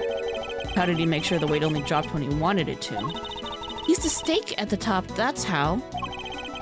The Barry didn't seem to know. This Barry doesn't seem to know anything about the trick or the contraption he built for it. In which case, I suppose it must have been Mr. Saint himself who pulled out the stake. That's right, and to do that, he used a second length of rope. He tied it to the stake, and then when he gave it a sharp tug, the stake was released and the weight dropped down the well. It's a great trick. I have to steal it. This one has gotta go in the Great Thief's repertoire. It may not be quite that easy. These kinds of circus tricks can require years of practice to master. Simply stealing the idea won't be enough. Alright, practice it is then. Well, before you run away to do so, would you mind updating the simulation?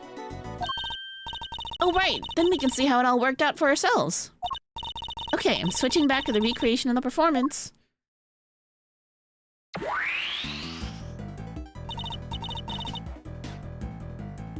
And now to add in the data.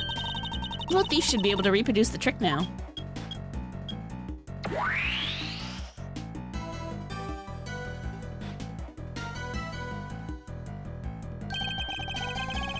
And this is how Mr. Saint performed his trick. Contraption that used the well, a very heavy weight, 3 pulleys, and 2 lengths of rope to send Saint flying during the show. Mode's full of surprises, huh? I mean, dropping a weight down a well to help him fly off the stage like that? That's genius! Indeed, but I imagine he would have needed quite a lot of weight, more than him at the very least. It would have taken some serious pull to lift him into the air like that. Something heavier than Saint himself would be needed for... Yeah, and probably a ton of practice.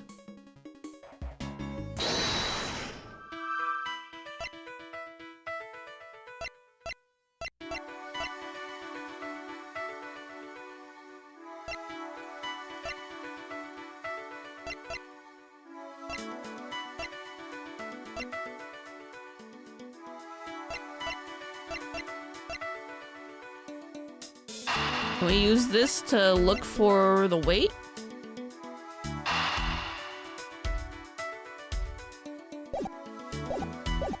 Hold on, I want to save.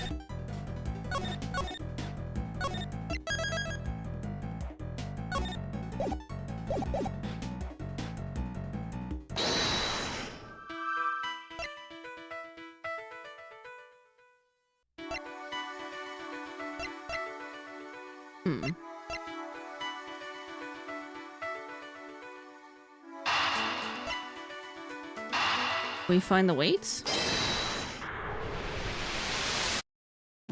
Nope, okay. No logical connection between those.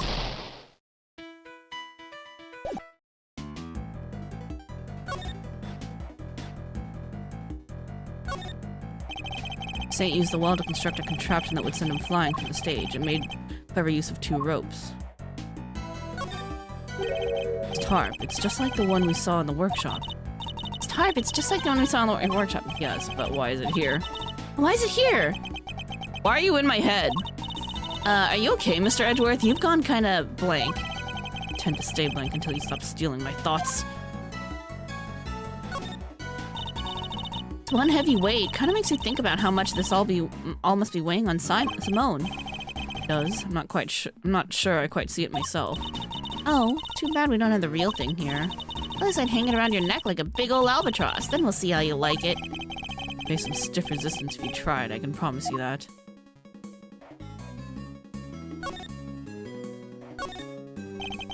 Pulley and a rope. I suppose the two do tend to go together. You sure do, like a great thief and her treasure. Can't have one without the other. Sorry, but the proper pairing in this case is a great thief and a set of handcuffs.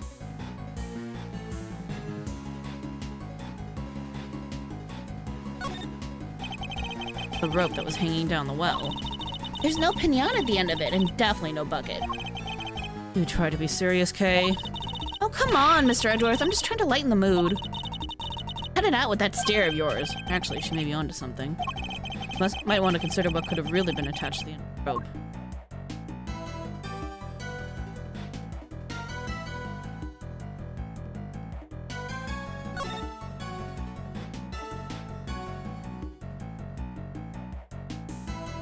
I missed anything else.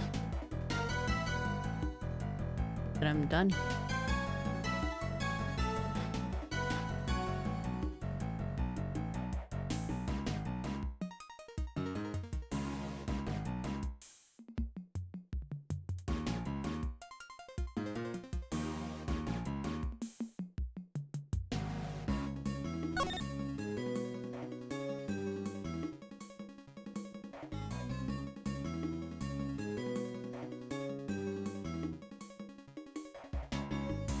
Oh, maybe we need to talk to Regina.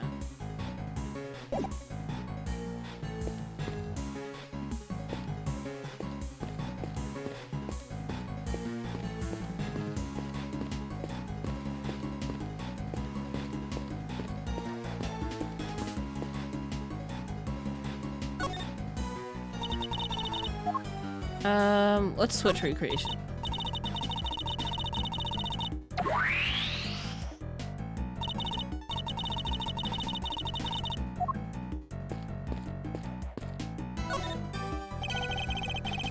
Nothing else to be found here. Looks like this was designed for raising and lowering a bucket. No sign of the bucket, though.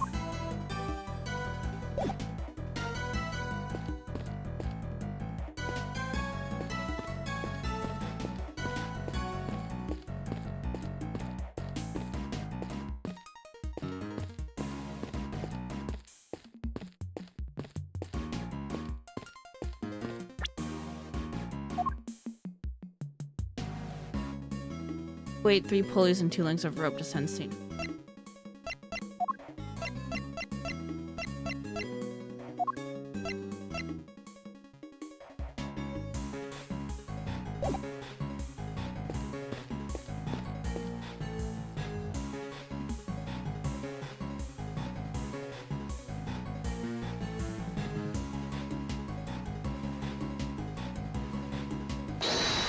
I don't like where this is going. Because the thing that's heavy enough would be Knight's body.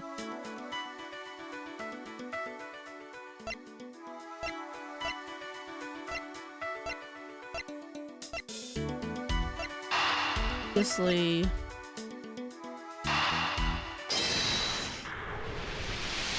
have to use multiple of these.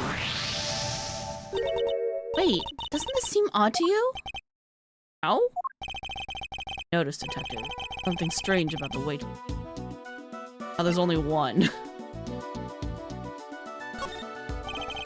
Problem is the number of weights. Say, the one weight on its own wouldn't be heavy enough. More weight would have been needed to lift Saint into the air. A single 30-pound weight couldn't have lifted the ground. Oh yeah! In which case, could there perhaps be some weights missing? Sounds like a job for my 7 secret weapons, sir. Need to use them arise. I suppose I should speak with them then.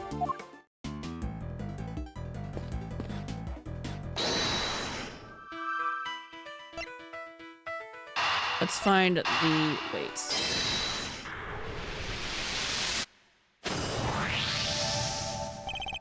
Detective, I have need of one of your secret weapons.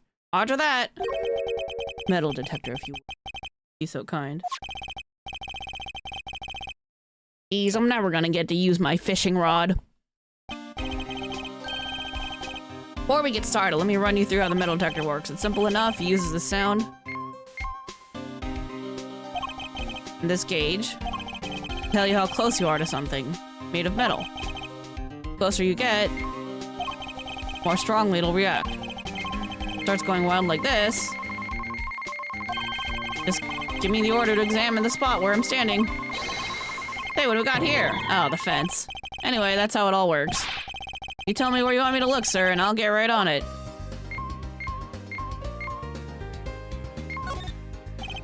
Getting warmer, but it's still weak, sir. The gator. Sir, I'm picking up something over here. Let's take a little look-see. Huh? Found these little guys in the grass. Same as the weight we found by the well. Must be from Mr. Saint's trick. Someone hide these here on purpose? I count 4 altogether, sir. Could be more than heavy enough to send him flying. Somebody else had several of the same weights as the one by the well. Why? And why over here? So that Saint wouldn't realize that the weight in the well was not the weights at all, but the body. Knight. Yes, nice work, me. Eek! Alligator! That thing nearly gave me a heart attack. Huh? Matter detective. The metal detector, sir. It's reacting to the alligator. What? How? Sure, it's not responding to the weights we just found. No, sir, I'm sure this is something different. And I'm sure it's coming from the alligator. And she's gone. Ha! We scared that big snapper good. I don't think that's it, Kay. Huh? Then what is it? Allie hasn't been herself lately. The name, Allie, the warden's favorite pet. But even look at the food warden the guard brought her yesterday. She was acting as if, I don't know, as if maybe she'd eaten something that didn't agree with her. And the metal detector was responding whatever she ate, sir. Oh no, what if she ate one of the weights? I highly doubt that even an alligator could swallow a 30-pound lump of iron. But did the metal detector act? Why would someone hide those weights? Perhaps I missed something when I looked at the equipment by the well.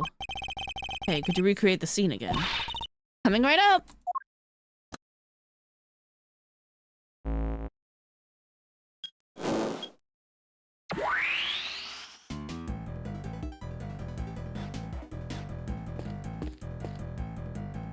There's only 2 pulleys.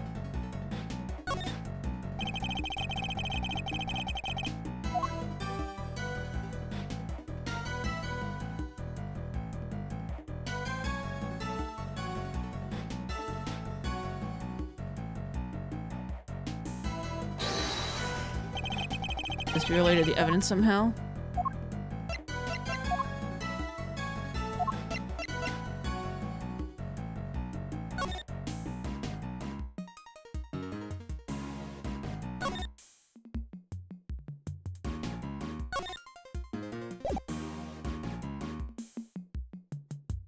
Oh wait, one's built in. That's right.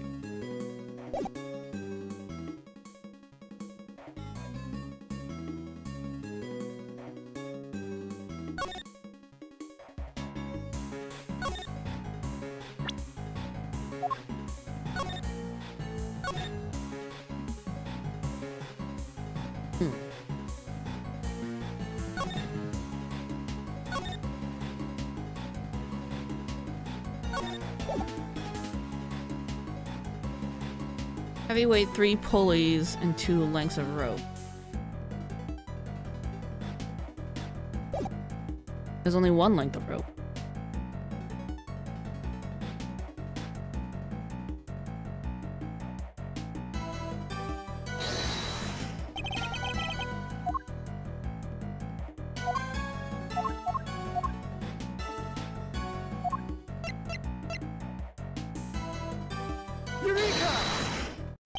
Think about the 2 recreations, the one during the performance and the one we're looking at right now.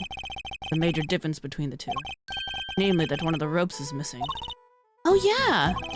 The Saint's trick wouldn't work with only the items we see before us. What happened? Where did the missing rope go? I think one of the pieces of evidence we collected might tell us exactly that. Really? It shows us where the missing rope went. The rope that was tied around Knight.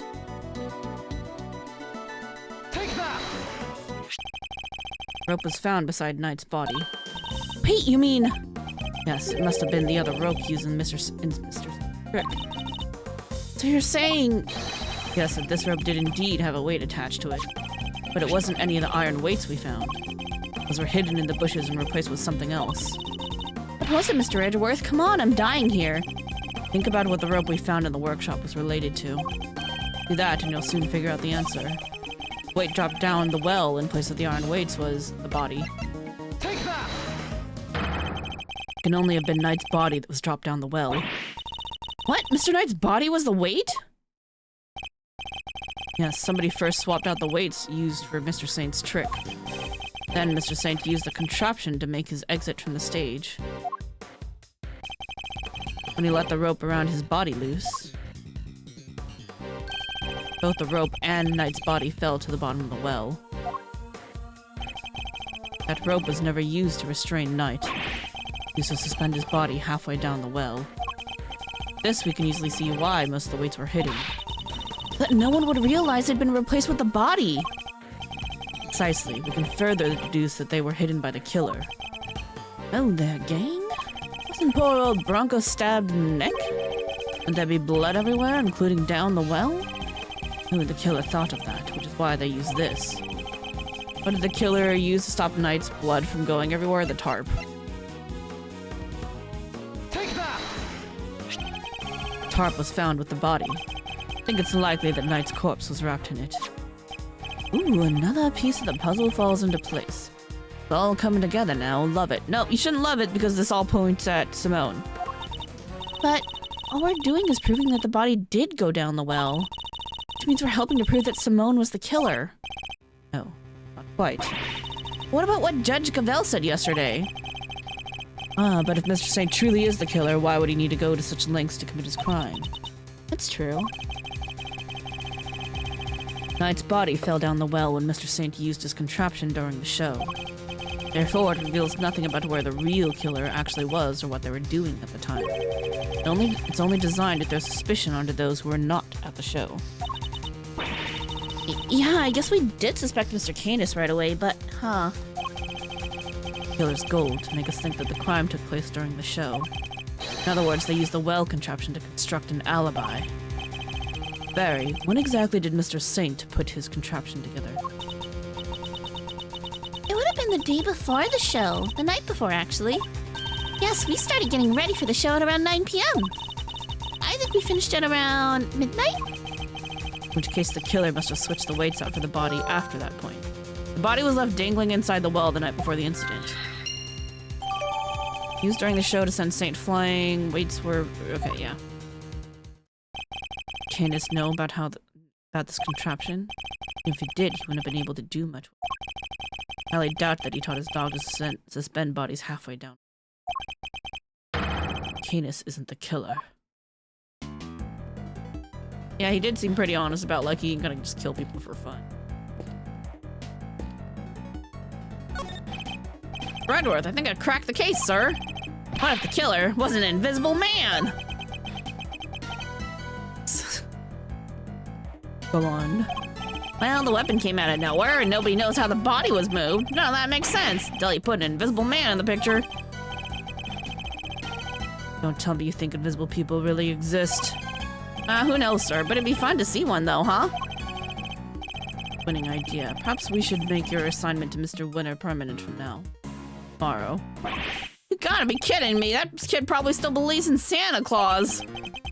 In glass houses.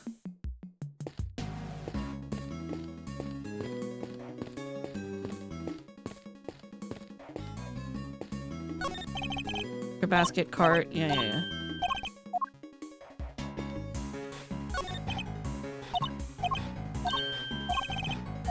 Any of that come from it? Why does it not clear up?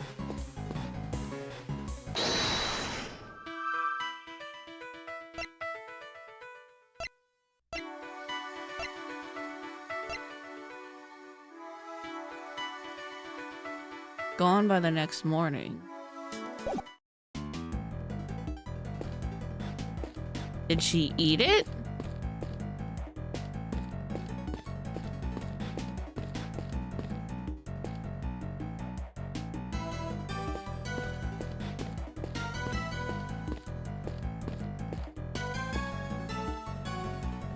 Touchback.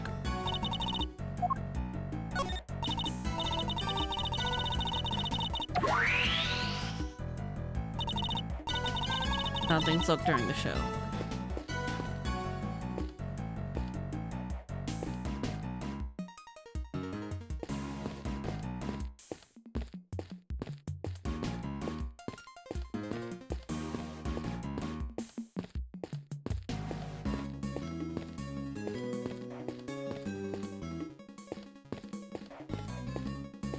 Would she have eaten the apples?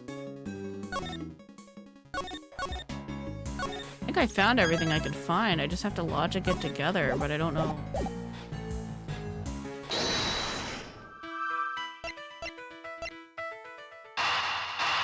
I don't know what we're doing here. Okay, sure. Apples in the basket were likely eaten by Isaiah. Really? That's strange. I made sure to put the cart where her trunk couldn't reach them. Sure about that? Oh yes, it was still full of apples the night before the show. You must consider the possibility that the cart was moved somewhere within Isaiah's reach. A large basket full of apples could have been moved by the wind. Which likely means somebody moved it for a reason. The basket was moved by someone the night before the show. Before the show had even started, the cart had been moved and its apples eaten. Be the most probable timeline. Let's update the recreation, Kay. Will do, I'll add that in the simulation of the performance then. Updating based on what Regina told us now.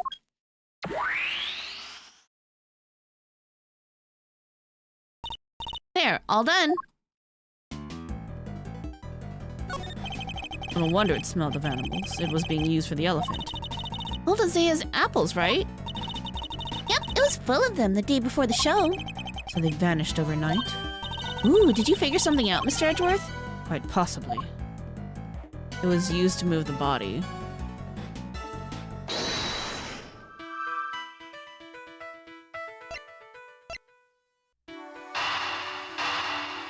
Alright.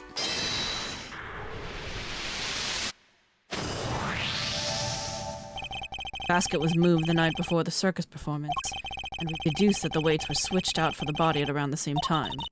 Hard to chalk that up to coincidence, huh? Next question is we should be asking is why was the cart moved? I think I can hazard a guess. The cart would have been blocking that door. Can only mean that somebody needed to open it. Let's see what's... Oh, great, it's locked. Let me ask a guard for help. Hey, Mr. Guard! not even fazed by the simulation. It's fine. Yes, miss, what can I do for you? It's fast. God, where's the key for this door? Oh, the warden keeps hold of that. I'll go ask her for it. Warden the guard is the only one with the key. Meaning if somebody did open the door, they would have had to get it from her somehow. Thanks for the help.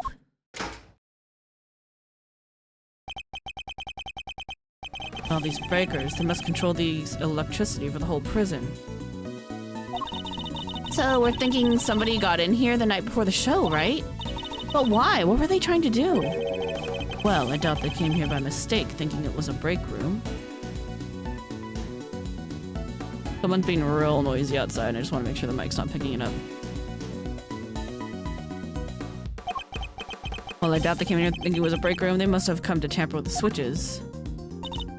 Did they turn off the power to something? Come to think of it, wasn't there something that lost power? What might have lost power had a breaker been flipped. Cameras.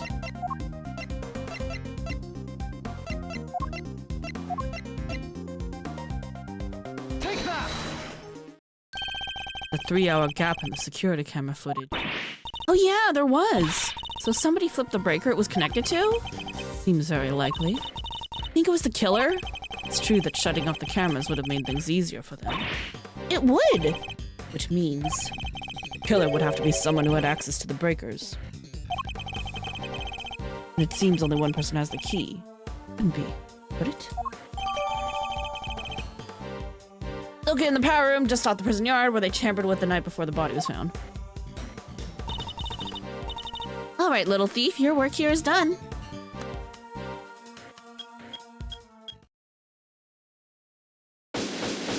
Whew, investigation complete.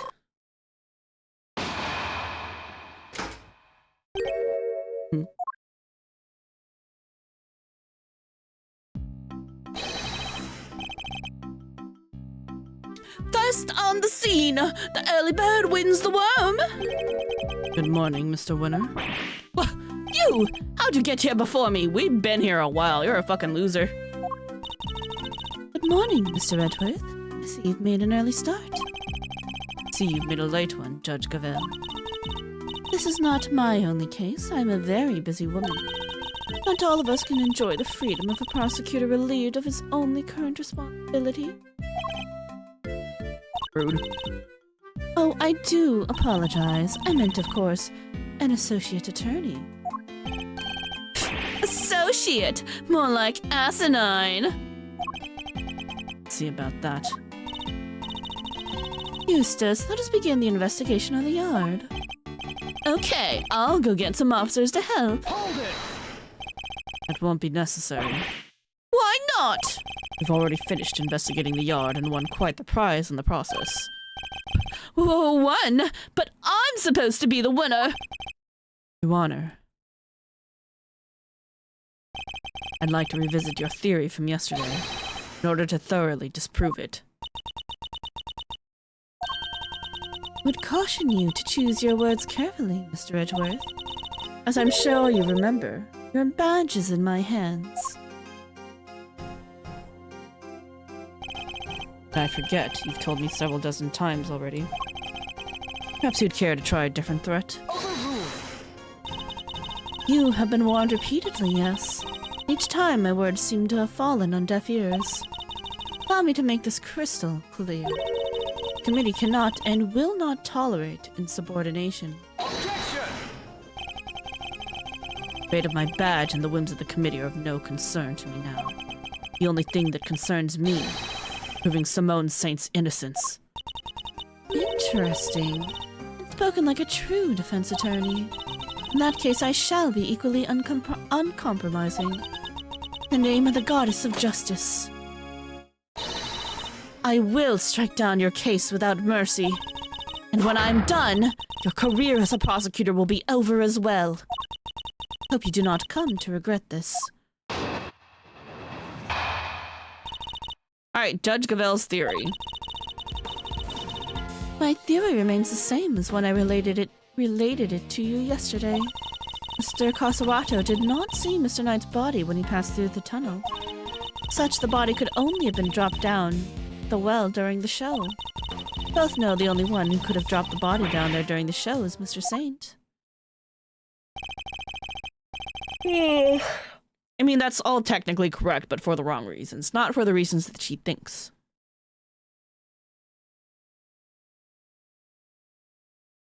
It's still your assertion, and you can prove it, of course. Of course she can! Who do you think you're up against? Eustace means to say is that we received the final autopsy report just ahead of our arrival. Really is a very busy woman. Busy baby winner. The victim appears to have died the night before the body was discovered. In other words, the night before the show. The cause of death is as stated. It seems the wound is 4 inches deep. Time of death between 3 a.m. and 6 a.m. on the 27th. Instant death from a stab wound to the neck. Mount Saint was off stage for a period of 15 minutes.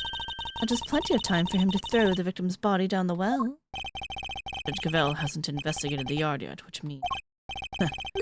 Fear there may be something of a flaw with your theory, Your Honor. Very confident of that.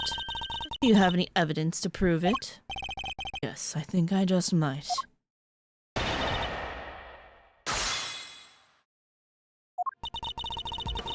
Alright. Her theory's the same. That theory being that Mr. Saint was the killer, you're certainly clinging to it rather stubbornly. You're certainly clinging rather stubbornly to the idea that Mr. Saint wasn't the killer.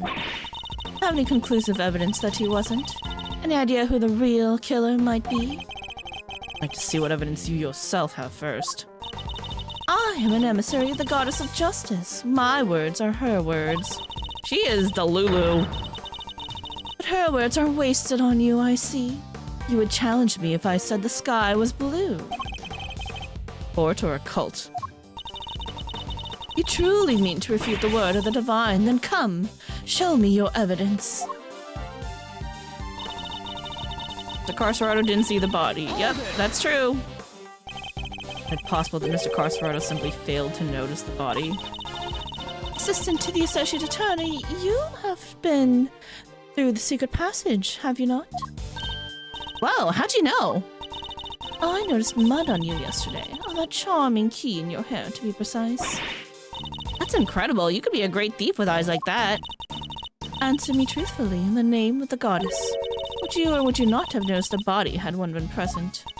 Well, no, I guess I would have. There you have it. Mr. Carcerado did not see a body, which means there was no body there to see. only been dropped during the show. Talk us through your reasoning on that a little more. The day before the performance, Mr. Knight borrowed the keys from Mr. Carcerato. More specifically, the key to a cell. Mr. Knight then used the key to leave his cell and enter Mr. Saint's cage. Mr. Saint took Mr. Knight to the yard in that cage, and that's where he killed him. The following day, Mr. Carcerato crawled his way through the tunnel, but there was no body there yet. Wait a second, that doesn't add up. Mr. Carcerato smelled that sweet smell, so Mr. Knight must have been in the tunnel already. No, his body did not pass through the tunnel until some time after Mr. Carcerato had crawled through it. Carcerato used the tunnel right around the time the show was starting. The smell was apples because the body was carried in the apple basket. I just realized that. That's what that smell is. Then why was it on the cake?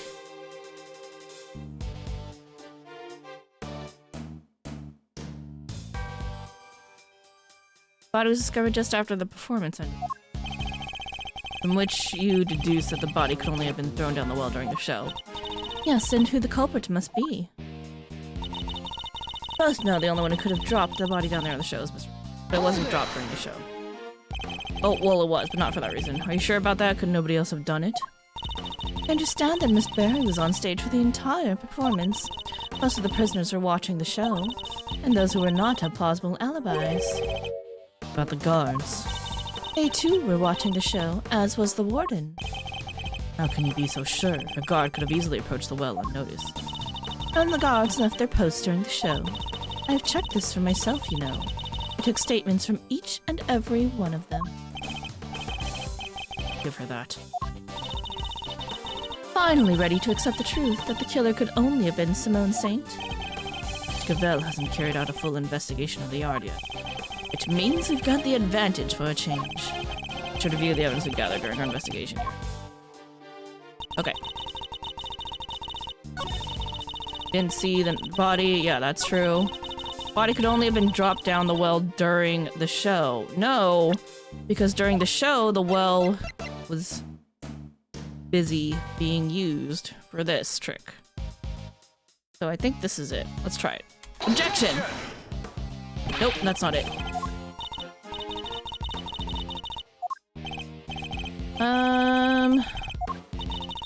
One thing, the fact that you clearly don't believe in yourself. Okay, sure.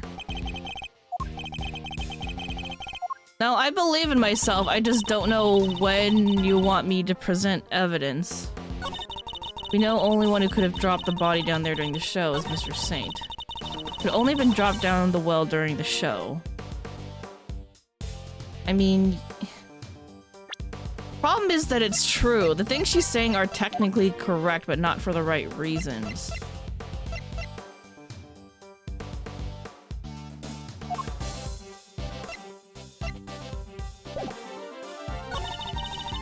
Only one who could have dropped the body down there at the show is Mr. Saint.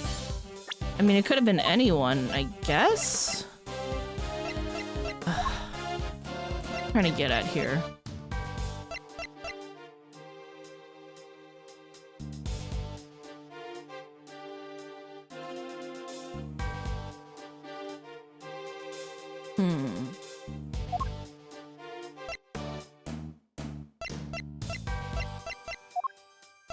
Guess we could try it here.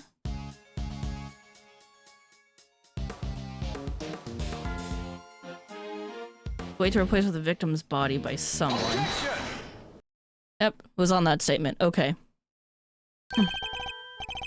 Sorry, Your Honor, but there's something else you're going to have to take into account. The well in the yard was rigged up to create a certain unique contraption. Contraption? Go on. We'll recall that Mr. Saint was sent flying from the stage by the elephant. I do, just before he was absent for some time. He was only able to fly through the air thanks to the weighted rope he had tied around himself. Dropping the weighted end down the well allowed him to complete the trick. Objection! Wait, wouldn't that send him flying as soon as he set foot on the stage?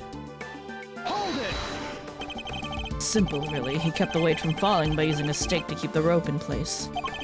A second rope, he was able to pull the stake free, thereby controlling when the weight was dropped.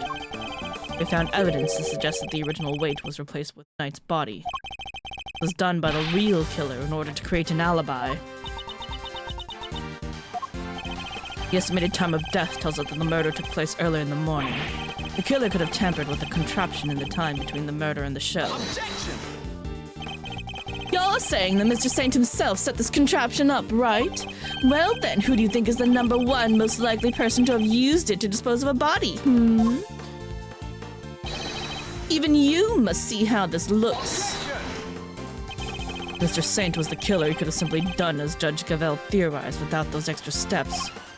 Barry, Yes? does anyone else know how Mr. Saint's trick works?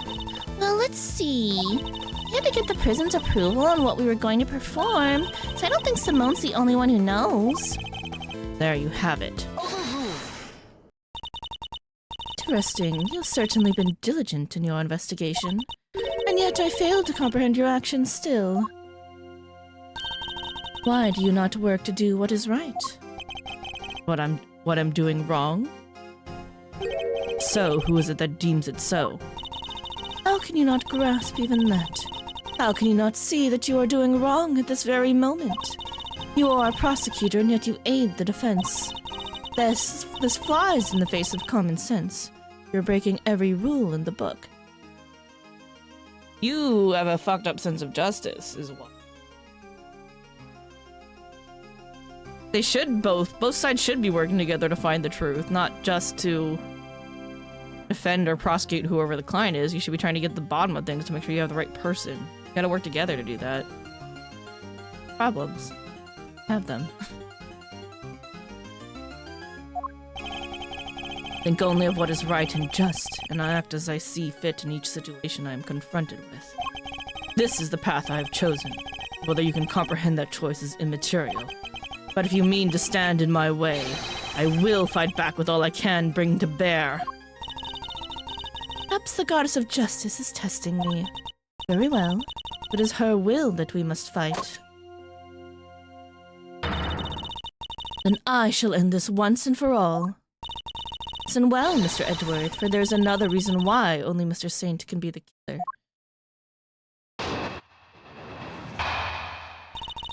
Why Saint is the suspect.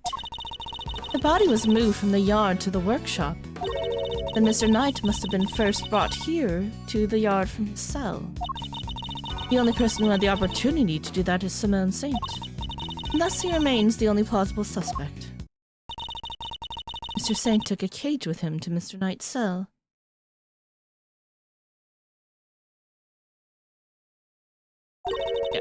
Yeah. But why would he do that? Why take such an unwieldy object all the way to the holding cells? Yeah, it is pretty sus. Well met, Mr. Saint. That isn't exactly the kind of thing. Entirely plausible that he took the cage with him out of absent-mindedness. Maybe plausible. What is it? It is no more or less plausible than him having helped Mr. Knight to escape. Real solid evidence if I'm going to get her to budge. Why Saint is the suspect? Alright, body was moved from the yard to the workshop. Hold it! Seem to think that Mr. Knight was killed here in the yard. When do you think he was brought here? Sometime between midnight and 8 a.m. the day of the show. It could only have been during that time. In other words, between the end of the rehearsal and the start of the performance. As I was saying, if the body was moved from the yard into the workshop, it would be brought here from his cell. Hold it!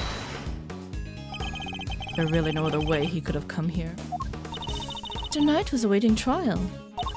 He, a random non-inmate, had openly entered the prison proper. He surely would have been noticed. Presumably, none of your witnesses have testified having seen something. Precisely. Praise be the goddess of justice for granting you this insight. So, as you will agree, it can only be that Mr. Knight was brought over here in...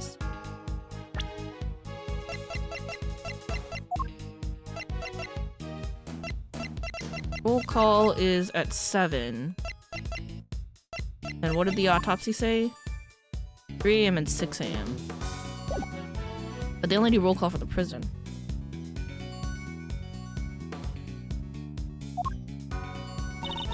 Only person who had the opportunity is Simone. But nobody else had the opportunity. Did I remind you that we are in a prison? The entire facility is monitored at all times. Anything out of the ordinary would have been spotted. Hold it! Mr. Saint was under the same scrutiny, was he not? Warden had granted the members of the circus troupe special access. As a member of that troupe under the supervision of Miss Berry, he is the only person who is free to wander where he will. Objection! Seems you've forgotten something. Overruled! Forget is not a word in my vocabulary, Mr. Edgeworth. Very well, then recall this fact, if you will. You claim that Mr. Saint is the only person who was free to walk around the prison. But there was a brief period of time on the day of the crime in this prison. Time when it would have been possible for anyone to move through the prison entirely unmonitored.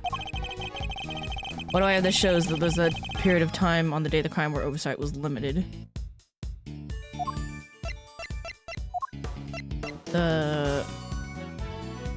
Footage, I guess. Either the footage or the breakers.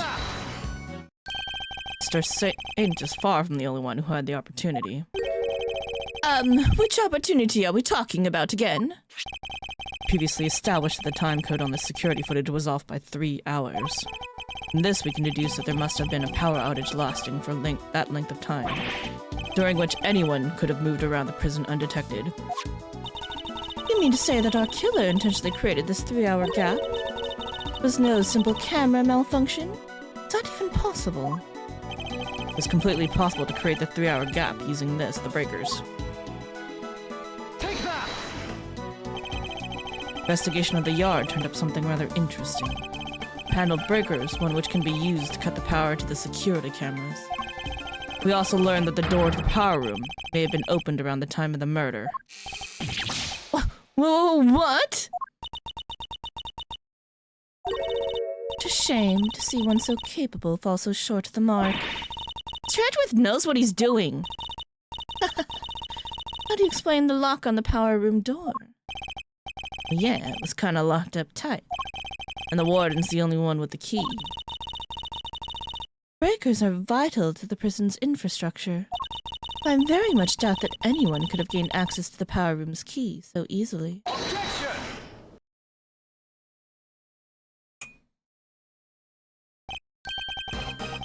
No, but one person could have.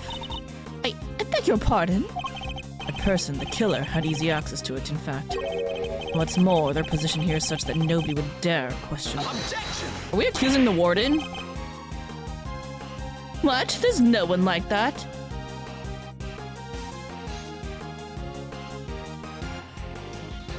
Or Canis.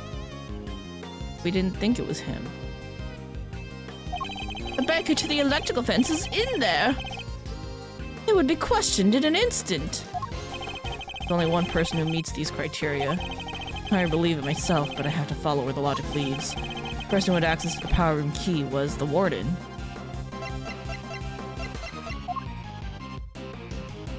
Well, I don't know why we're going here. Or accusing Fifi Lagarde, I guess? Take that! The real culprit is...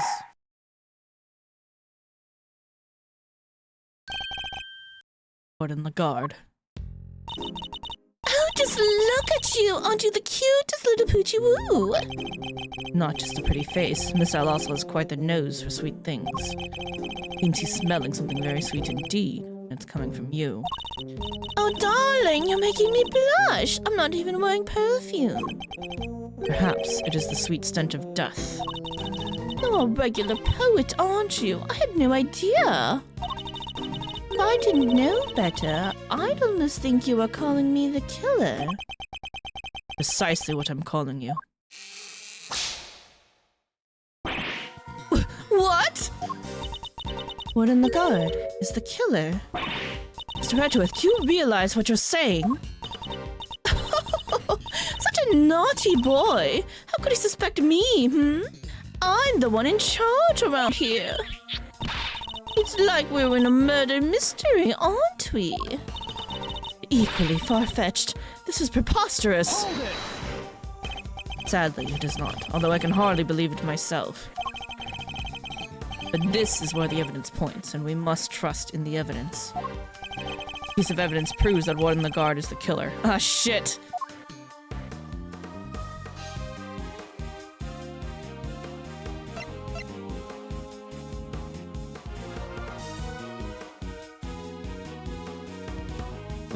Belle, she had access to all of his stuff. And she can move freely. Oh my god, all the evidence does point to her.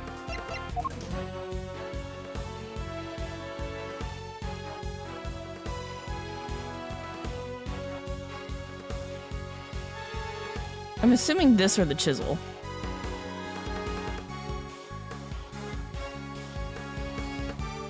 Or the pulley, because there's a few things. Proves that you're the killer. Darling, please, that's your damning evidence. Nothing to do with me whatsoever, and you know it. Okay, yeah. That wasn't it. This all smelled something on the ward in the guard just now. Whoever it was could be the key to this case. Dispense the jokes now. It's no joke, Warden. You're the killer. Okay, at least try and present some plausible evidence. Sweet smell. He suffered a blow to the head.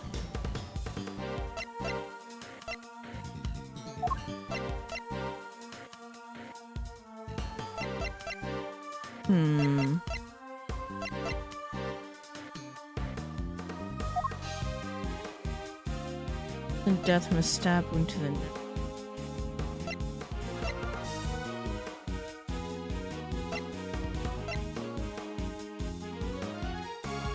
Because she has the same sweet smell on her.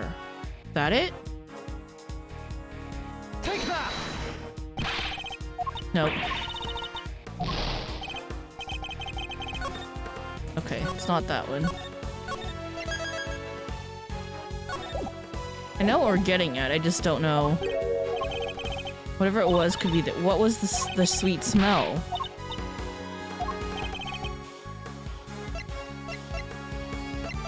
I don't have anything that says what the sweet smell is, I just think it's the apples.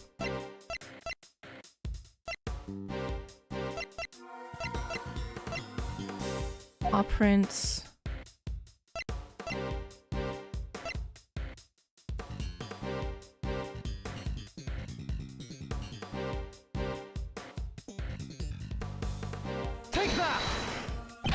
Nope. It doesn't have anything to do with her. What is the sweet smell?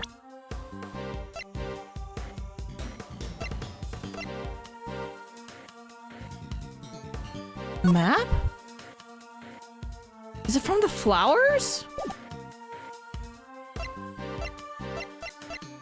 It's her prized garden. Could be the map.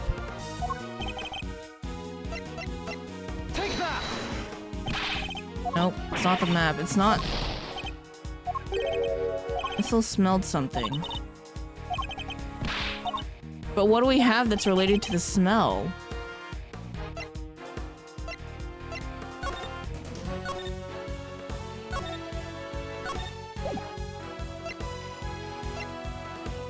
Sweet scent can be detected.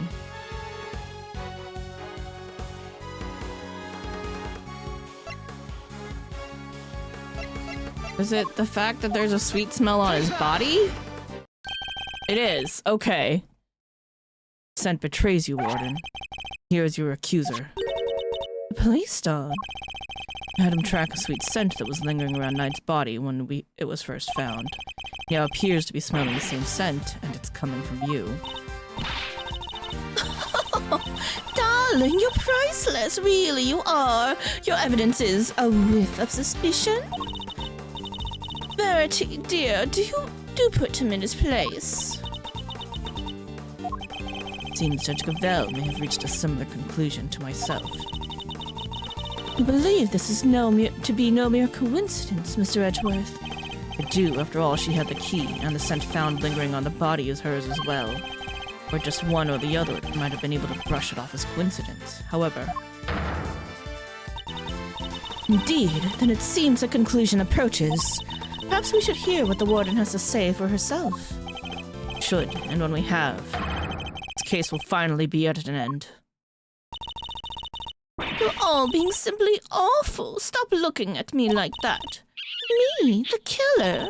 How could I possibly do such a thing? I didn't do it. Verity told me everything she knows about the case, sweetie. The victim died in his cell, so by your logic, I would have had to kill him there. How am I supposed to have moved the body, especially as I never went into the prison? I was too busy with work, you see. I was cooped up in my office until right before the show began. Check if you like. You won't find a record anywhere of my having entered or left the prison proper. Because you turned off the lights, and also you could have just passed through the garden. I haven't the first idea where harebrained theories you little scamps have cooked up, but I'm innocent. There's simply no way I could be the killer. Give me a break. Missile doesn't lie. Don't make it hard on everyone and just come clean.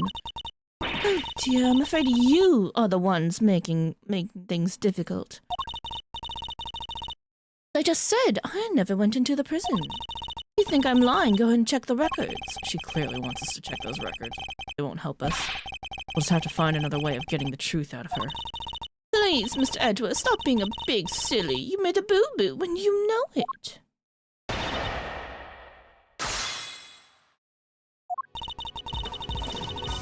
Hold it! Verity told her everything. Judge Cavell told you everything. Are you close? Because thieves, darling. Why do you ask? Are you jealous? Jealous of what? I had to ask Warden McGuard for a lot of information on the first day of our investigation. It seemed only right that I share some information in return. Oh, Verity, do you have to make it sound so awfully dry? I thought we had a lovely chat. I simply shared the truth in our conversation. It was the least I could do. Not sure what's going on, but these two, terrifyingly formidable together. Him died in his cell.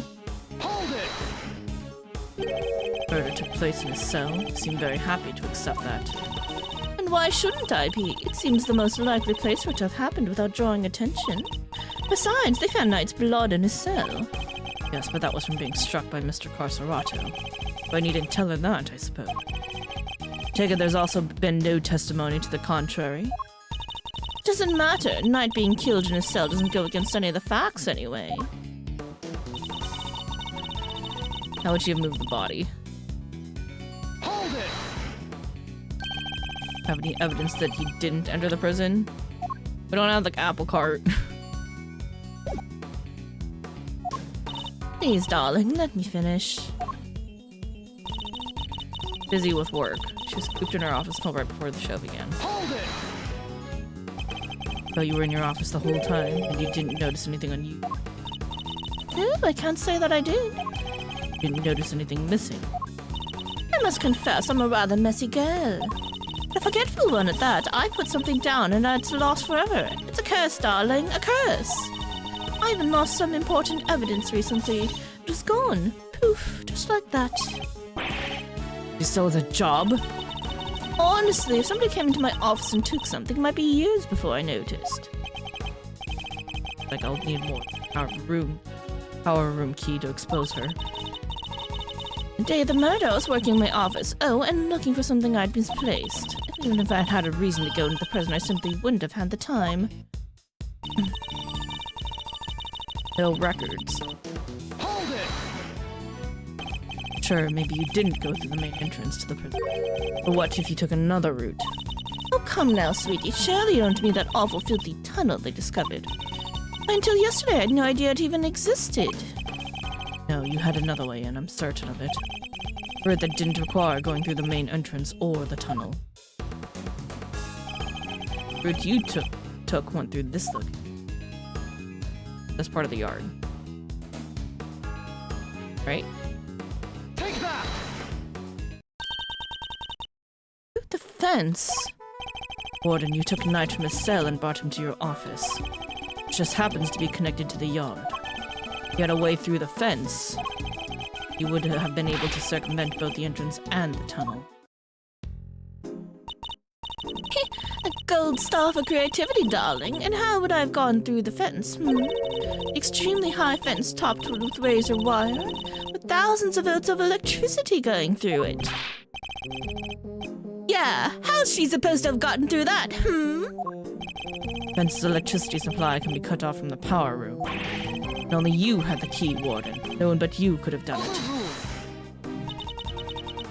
Utterly ridiculous. The power room is on the prison side of the yard. Warden the guard was on the detention center side. How would she even have reached the power room? Exactly, Verity, darling. Well, clever puss, you've dug yourself a real hole now. There is no record of Warden the guard having entered the prison proper. What about the animals? And the idea that she could have shut off the fence by using the breaker is out of the question. There must be some way she could have done it. The animals! Take a deep breath, big guy. Lose your cool and have you lost everything. If I don't find a solution, she might still wriggle out of this. Hey, I said take a deep breath, not freak out and completely lose your cool. Try to sneeze. Nothing to be gained by banging your head against the same wall, yeah? No matter how you look at it, Warden the guard couldn't have done it. Objection! Hold on. What did she say? Mr. Edgeworth, if you cannot find a... And then he objects. You aren't doing yourself any favors by obstructing justice with your silence. Reflexive objection. Now I've yelled it. If I don't come up with an answer, it's all over. One more thing to add. You'll permit me. Something that explains how the warden could have shut off the breaker from the wrong side of the fence? Yes, because it's not as impossible as it seems. What enabled her to shut off the breaker? Accomplice.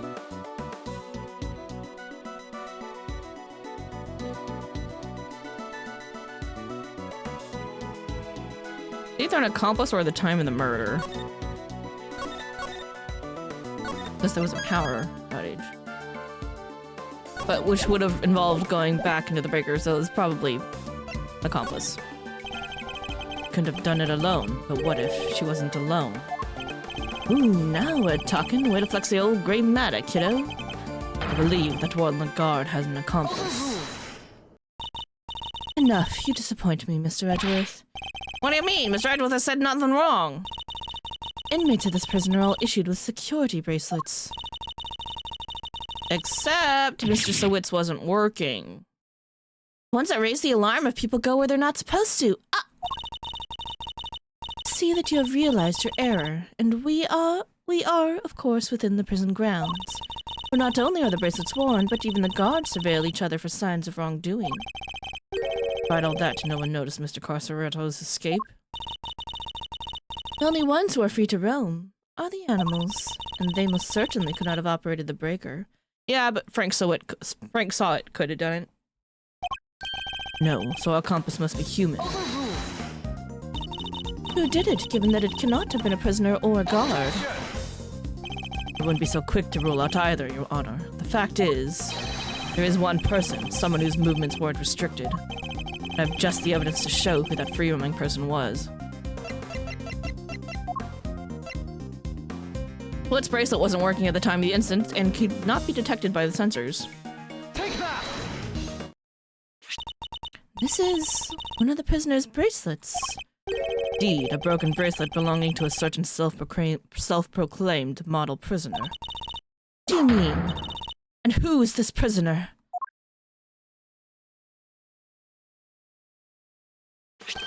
Frank saw it. Warden the guard's favorite inmate. There she goes. Strange, isn't it, Warden? But he was able to keep his broken bracelet hidden and wander freely around the prison all the while. That is pretty funky, and I don't mean in a good way.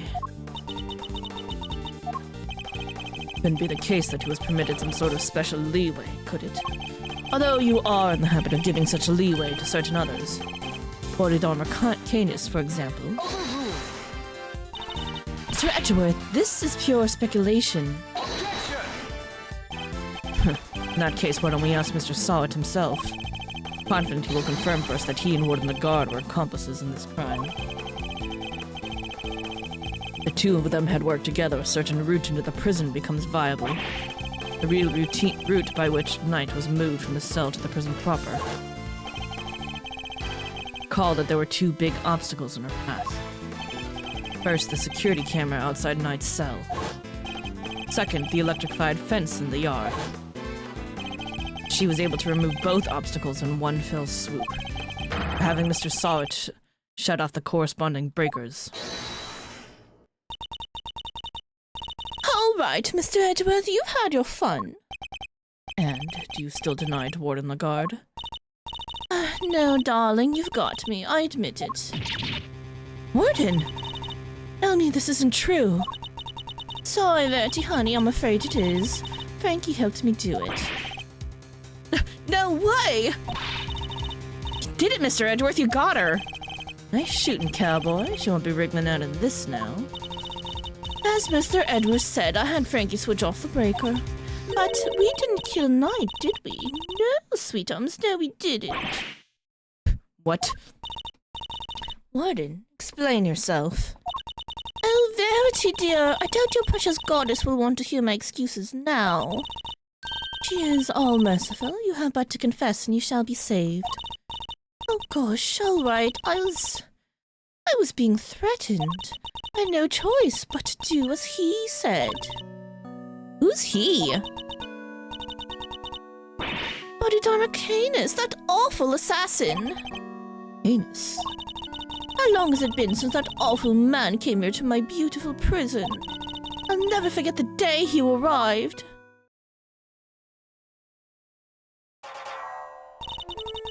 The moment we were alone, he said this to me.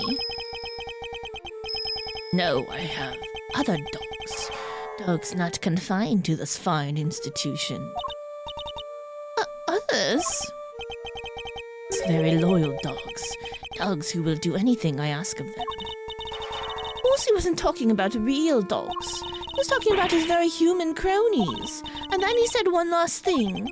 I would recommend that you take care in how you treat me during my stay here.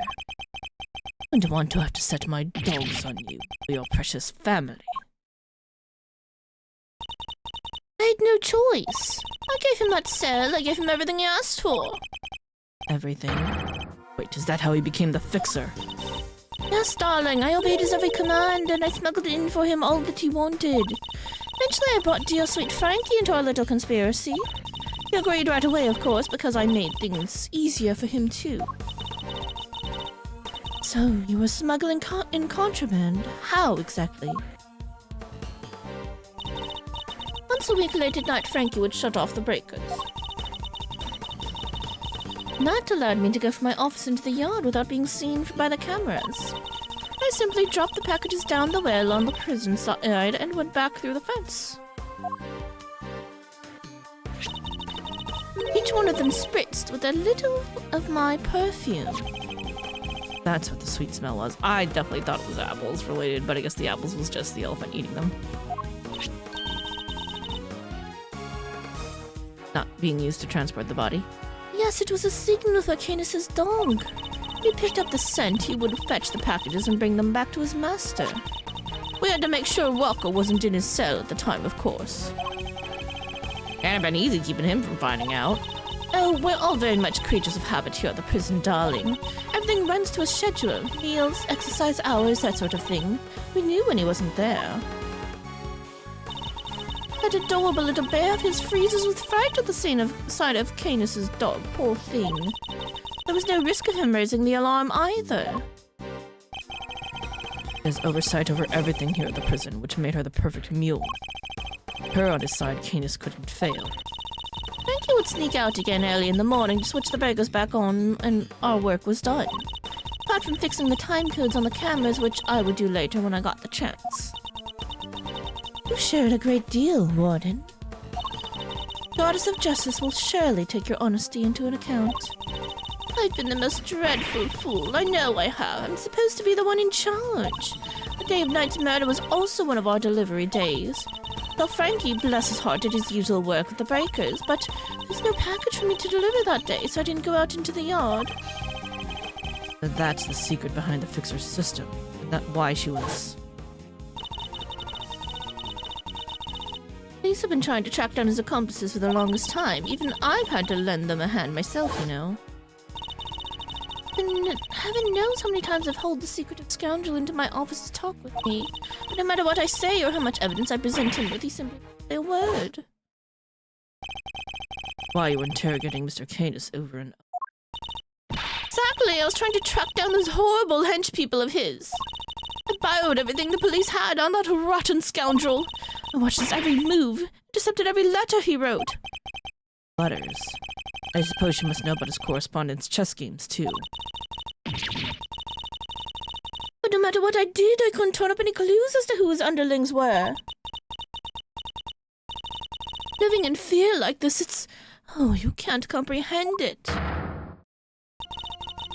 You've just heard for yourself, Mr. Edgeworth.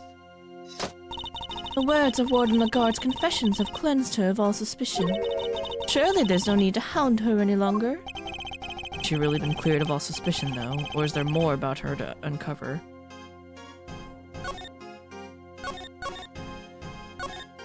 Did she give him back the bell? Or did she try to frame him because she wanted out? Sorry, Your Honor, but this conversation isn't over yet. I think the Goddess of Justice would agree. So, you mean to make her suffer even more than she already has? Fortunately, her suffering under Mr. Canis is nothing to prove her innocence in Knight's murder. She admitted herself that she knew of and even facilitated the so-called Fixer's delivery route. I believe she used the same route to move Knight's body. And where is your evidence, Mr. Edgeworth? And the fact that the sweet smell on Knight's body, the exact same scent Warden Lagarde uses to signal delivery. What do you make of that? Well, that's because we've done it so many times by now that the whole well probably smells of it. Some of it must have just rubbed off on his body. It does match the statement that Mr. Carcerato provided. Smell. Yeah, always smelled kinda nice down there. Nice. Yeah, I don't know, smelled sorta like dessert, I guess. His words would seem to suggest that the smell had permeated the well. Been rendered speechless, I see. I hereby move to adjourn the session of court. No, what do we do, Mr. Edgeworth? Can I do this as far as we go?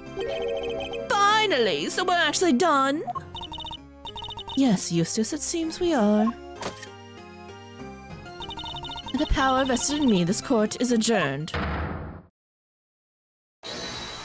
There's the hold it.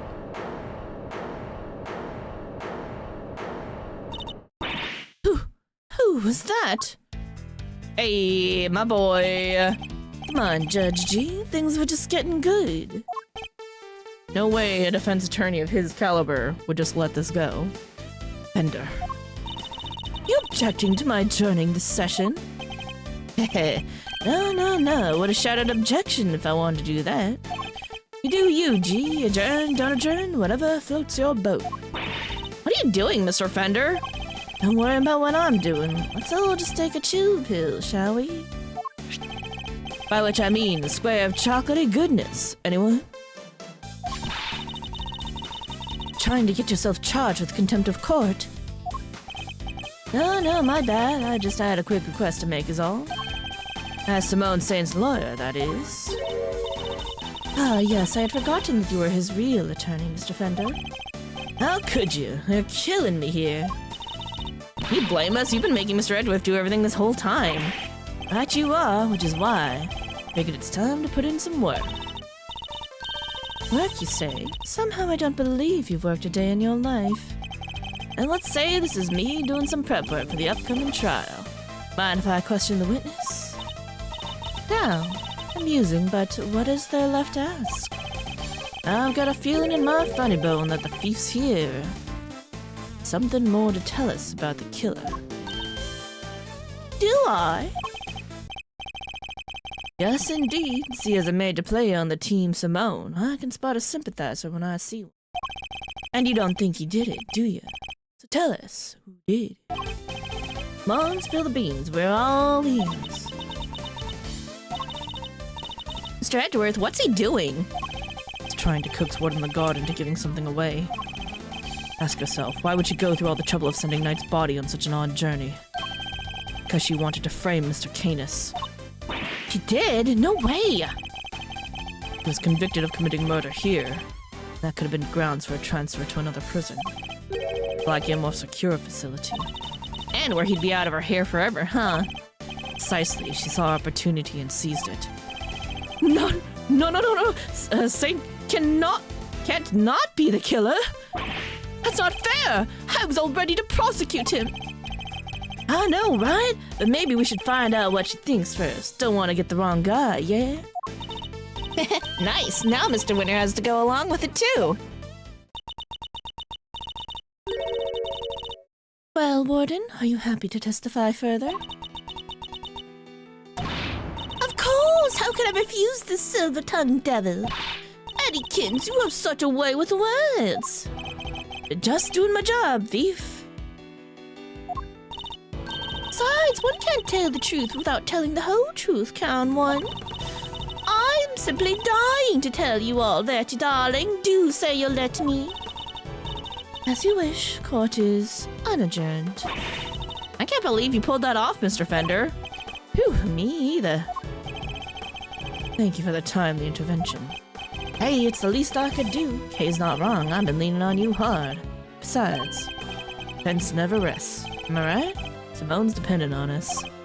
Suddenly, I think I just about exhausted my reserves of cool lawyer chat there. We can't foul this up now. Means you're up to bat, Miles McSmiles. Show 'em that never rest spirit. Shall. Fabulous. Let's get started then.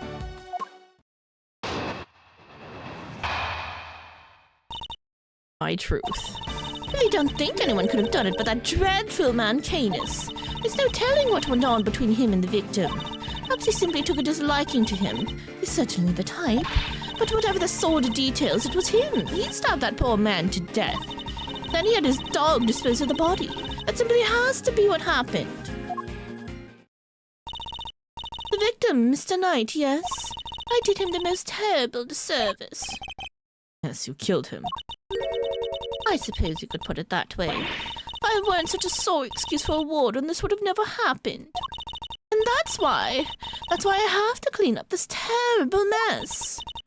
But in the guard, as ever, your honesty is truly to your credit. Certain Mr. Knight is looking down and weeping tears of gratitude. Clearly never met Mr. Knight.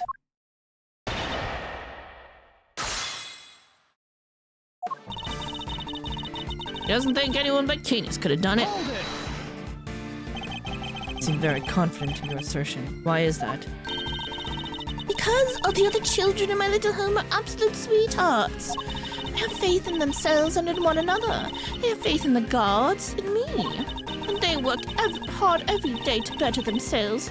None of them would dare commit murder. Very touching reason indeed. Don't believe a word of it. But Canis, oh, he's rotten to the core. He's the only one who would do something like that. No telling what went on between them. Knight was being kept in a holding cell while Mr. Canis was in the prison proper. It could possibly have happened between them when they were opposite ends of the facility. Prisons aren't as big as they seem, you know. All kinds of awful things can happen. The Knight only arrived 2 days before he was murdered. Can't imagine anything significant happening in that short space of time. Then you don't know Canis, my dear. He'd find a way, I'm sure of it. Took a disliking to him. How could he have taken a disliking to somebody all the way over in the holding cells? I'm just plucking possibilities out of the air, darling. As I said, there's no telling what really went on between them. So awfully serious, aren't you? Not that I mind, of course. He played chess. She looking at me like that. So noble, so dashing, that marvelous suit. Oh, so clever. I can feel myself becoming your biggest fan, darling. I really can. Oh god, no, we already have old bag. We don't need this. Stay with me, Mr. Edgeworth. Prepared for that mental onslaught. Sordid details, it was him, she says. What can you tell us about these sordid details? Well, we all knew what Canis once did for a living. That the killing part gave him much trouble. Especially as the victim was already injured. His neck, I think. Didn't turn his head to the right, poor dear. That's what they told me when they brought him in anyway. Let's make some sort of report for the warden when new prisoners are admitted. It seemed keen for us to think you didn't know much about Knight. It's because I didn't, sweetie, and the victim was simply a fun target to that monster, nothing more. I expect Canis used the chisel that was hidden in that chest set, don't you? Awfully grisly business. How do you know about that? Just imagine, that man probably didn't even have time to cry out. Oh wait, did we talk about it yesterday when she was present? I don't remember. See, thank you for your thoughts. Very helpful. Actually, I'd like to hear about them in a little more detail if you don't mind. Oh, Mr. Edgeworthy, you're making me blush. I could chat with you all day. Oh, don't look so nervous, darling. I'm only teasing. Of course we can talk about them some more. Use the chisel in the chest set. Which chest set would that be, precisely? Why, the one the victim brought in, sweetie. Do try to keep up. The victim was a certified chess fanatic, or so I'm led to believe. But the naughty boy snuck in a chisel inside it. Can you imagine? What did she know about the chisel in the chest set? Only a few people were supposed to know about that. After all, we only learned about it thanks to certain deductions we made.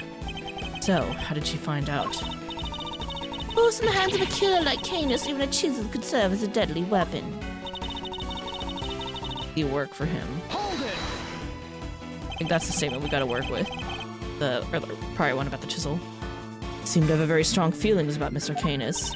Well, of course I do. I told you what he said to me and what an absolute menace he was to interrogate. He could slither out of anything, the snake. Sounds as tough as a rock. That infuriating, self-satisfied look on his face when they took him back to his cell. My blood boils just thinking about it. Certainly don't blame her on that count. And then the dog disposed by.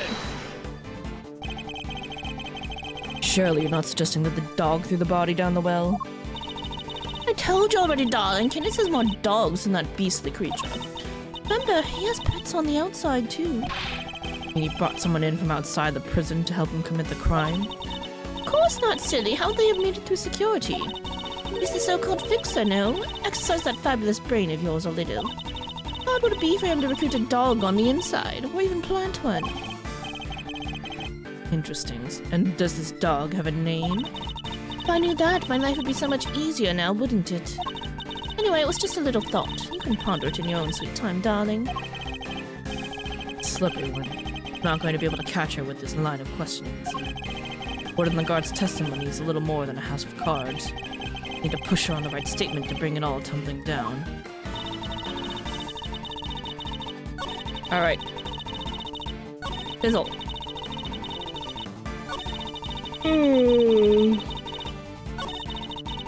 Use the chisel in the chest set. How do you know about the chisel? I'd hid a chisel here to prevent it from being found by prison staff.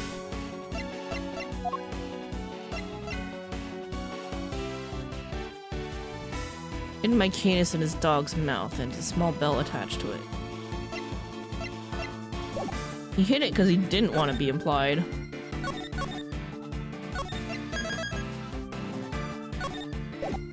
Did he present the chess set? Because she shouldn't have known about that. Let's try it. Objection!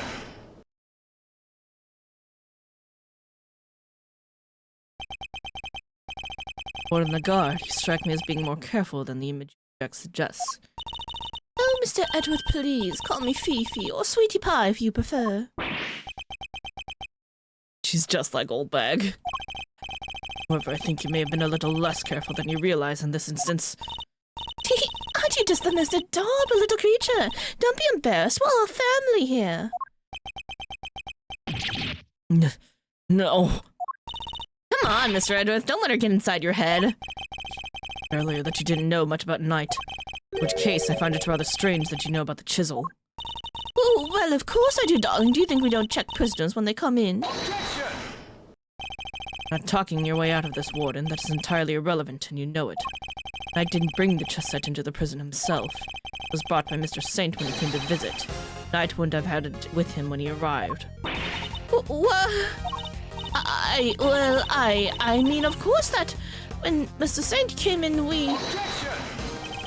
Checked him. I find that hard to believe, because if you did, that makes your story all the stranger. You found the chisel, why did you not confiscate it there and then? Eek! Judge Gavel, did you tell anyone about the hidden compartment in the chess set? Did not. No one leaked our findings, then how exactly did you learn about the chisel, Warden Lagarde? It certainly couldn't have been when you checked Knight or Mr. Saint on their arrival. Indeed, such a thing would imply an intentional oversight if it had been found yet let through. Precisely, so Warden Lagarde, and answer truthfully this time. Where and when did you learn about the chess set? If you won't answer, then allow me. Admit that you... All right, darling, there's no need to rub it in. You got me all right. Question Knight. That was when I learned about the chess set. Please, you have to believe me. I did not kill him. One moment, Warden. This is a significant development. Court requests that you make a detailed statement on the record. Any objections, Mr. Edgeworth? None, Your Honor. Thank you, darlings. I'll clear this awful misunderstanding, I promise.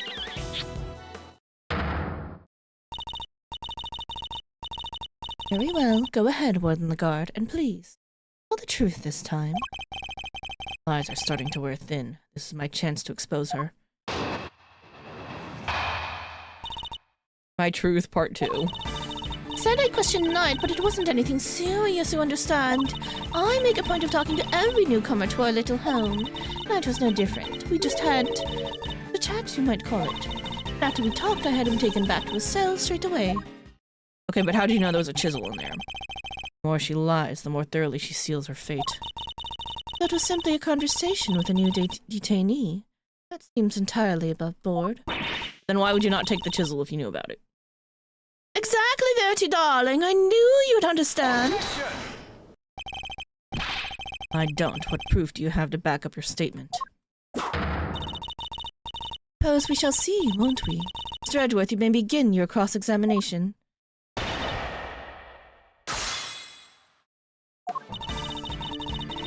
She questioned him.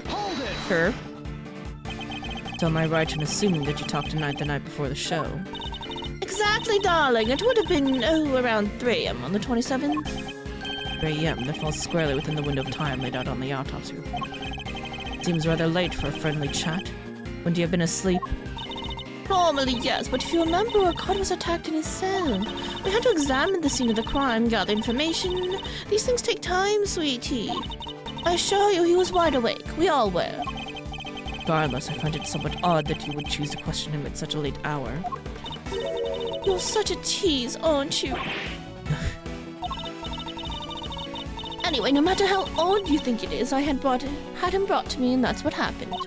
Must you really insist on questioning every last thing I say? Yes. My favorite thing to do. Sorry, Feast, he's like a dog with a bone sometimes. I'll be sure to scold him once we're done. So, do you mind giving us a little more info? Like, where you had him brought to? My office, of course. Where else? Office, which is where we believe the body was moved from. Mind appending what you said to your testimony? Anything for you, darling. It's around 3 a.m. the night before the show. I had them bring him to my office. Hold it! Mind me where your office is? You've seen the sign in the detention center corridor, I imagine. One that says no entry? That's it, sweetie. My office is just up in there. A short walk from the holding cells. And that you also have access to the yard? Why, of course. That's where my gorgeous little garden is. Oh, I see where you're going with this. Saying that's how I moved the body. And the means and the opportunity? Hardly impossible. Hardly impossible proves nothing. You have no evidence for this assertion. Objection! There's no other way that the body could have been moved. Surely you haven't forgotten that it was Mr. Saint who dropped Mr. Knight's body down the well. Yeah, what she said. You're miles off, Edgeworth. Shouldn't push this any further for now. Talks to every newcomer. Hold it! What did you and Knight speak about? Oh, nothing much, just some small talk, really. I asked him about what animals he liked, what his hobbies were. Obvious. And I imagine you talked about chess. Oh yes, I couldn't stop him talking about it, in fact. He even had a piece of paper covered with little notes about it in his cell. At least I think that's what they were about. She's seen Knight's correspondence chess diagram. No different, just had a little chat. Hold it! How was he when you spoke with him? Oh, he was so open and honest, darling. What? That guy? Honest? He was talking about one croissant and promoting a prawn. I suppose he must have been hungry.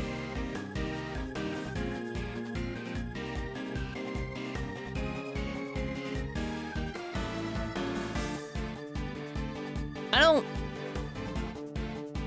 don't think that's what he said. En passant and promoting a pawn. Spared no one from his obsession with chess. It took him back to his cell afterwards, okay. If he really had gone back to his cell, he would still be alive today. You really think I murdered the poor man right there in my office, don't you? But that wouldn't... What would be my motive have been, darling? I told you I barely knew him. No, Angel, I have my grudges against Canis, but Knight had nothing to do with that animal. He really does hate Canis. Warden Lagarde, I must insist that you append that statement to your testimony. Grudges against Canis, Knight had nothing to do with him.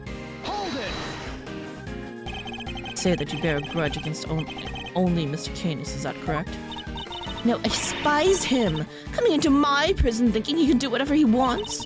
But he won't get away with it. I'll clip his wicked wings if that's the last thing I do. That awful dog of his. It's a menace. Completely upended the peace and quiet of my home. He even hates his dog. It does seem at first glance that she didn't have much of a motive to kill Knight. She hates Canis so much she probably hates anyone who has anything to do with him. Think about it from that angle. The key to breaking your testimony will surely reveal itself. He likes to get to know all the peeps, huh? Pretty chummy prison warden, if you ask me. Chummy. Killed the man, detective.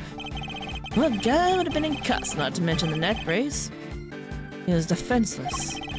Warden Lagarde was the murderer. The evidence points to that conclusion and no other. I think it's the last one.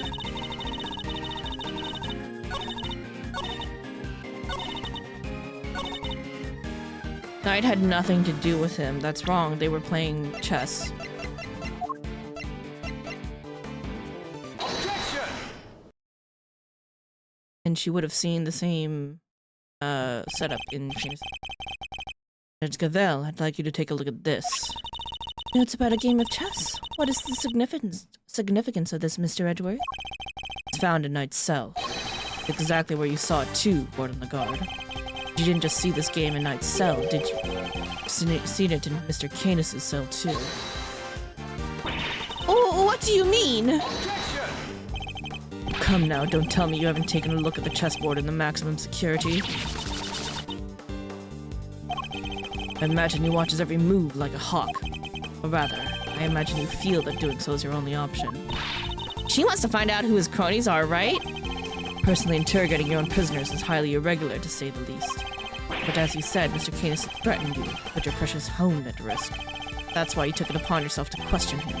You wanted to find out who his dogs were. And so what if I did? You also told us you read his letters, which means you've known about one key fact. You knew he was playing correspondence chess. Then who should appear but Knight, carrying with him a diagram of the very particular game? You ourselves used that diagram to infer a connection between the two men. It seems you came to the same conclusion. But in your fear, you took your reasoning one step further. Surmised that Knight was Mr. Canis' henchman, sent to kill you. Which is the real reason she had that chat with Mr. Bronxter. With the Bronxter, if his boss wouldn't crack, maybe he would. When you questioned Knight, you made another discovery. But there, inside his chest set, you found a hidden chisel. Murder weapon itself! As far as you were concerned, the chisel meant one thing. Unless you convinced yourself that Knight was working for Canis. That is why you killed him. Do you have no more excuses? Judge Cavell, your verdict, please. That disagrees me. There would appear to be a little room for doubt. There would be little room for doubt. I hereby... It.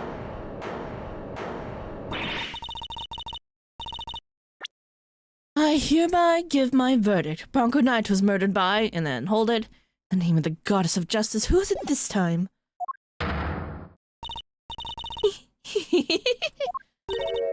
Gordon? It's a joke! It's all a big stupid joke! People just don't get it, do you? I think we've proven that it's you who doesn't understand things correctly. Me? Please, darling, I understand it all perfectly well, thank you very much. And I understand that there's a glaring contradiction in your theory, Mr. Edgeworth. You're just grasping at straws now. No time for this, Your Honor. The verdict. I am curious to hear what the warden has to say. What? With all verity. I just have one last thing to say, then Mr. Edgeworth can declare himself the winner. Chat. I know we're almost done, but I need a quick BRB. I need to use the bathroom. You're back.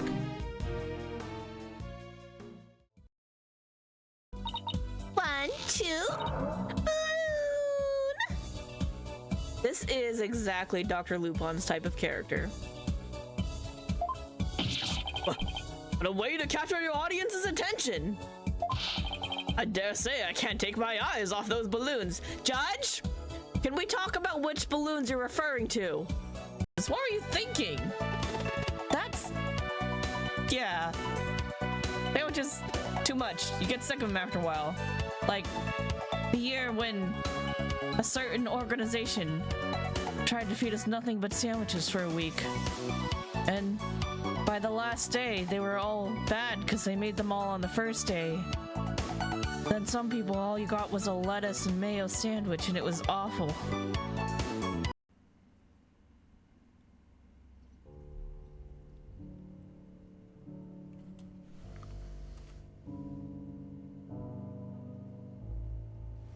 Killed Mr. Kitty.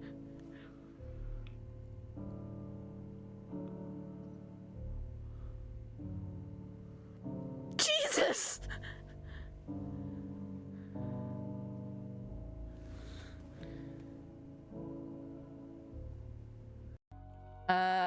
Cheerio, Scout! Hope you're settling into your solo camping adventure. Don't be disheartened if you can't find a needy ghost immediately.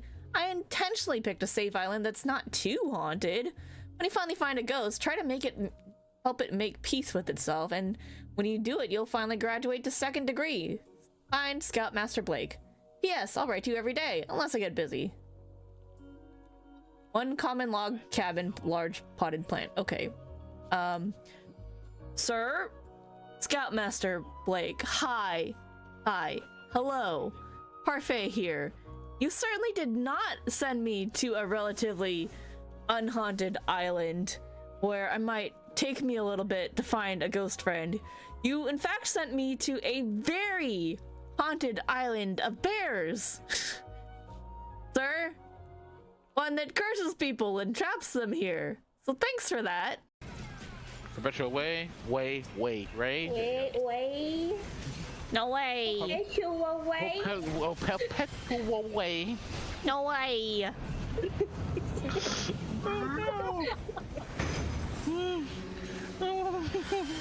What? Alright, go ahead and get blasted. Leave while we're in the center. What are we doing? How do I leave group? Why is this happening? Dawn. Oh, Dawn. Please grab the wash, please. This is a bannable offense. To my ears. Alright, sorry about that. I'm back. Thanks for your patience. You're a doll, Verity. I just have one last thing to say. Then Mr. Edgeworth can declare himself the winner. You rang? Not you, Eustace. Shut the fuck up. Does anybody remember a certain autopsy report? Of course, we received the finalized version only this morning. That's right, and I was listening to what you told us about it, Verity, even if nobody else was. You said the wound was 4 inches deep. 4 inches. Wait. Shit. This is a really... Tell me this, Mr. Edgeworth, how does a tiny chisel make a 4-inch wound? No. Forgive me, oh goddess, I came perilously close to making a terrible mistake. Looks like your theory's the one that doesn't hold water, Edgeworth. What now, What do we do? It'll be fine. Mr. Edgeworth always comes through. Right, sir? Looks to me like Malzatron's out of commission. You're an attorney too, aren't you? Why don't you do something? Turn things on their head with a desperate bluff. Blurt out the first mind-blowing thing that comes to your mind. Look, Detective, I'm as much a man of action as the next guy, but without evidence, we're up a creek without a paddle here. This might be the end of the road.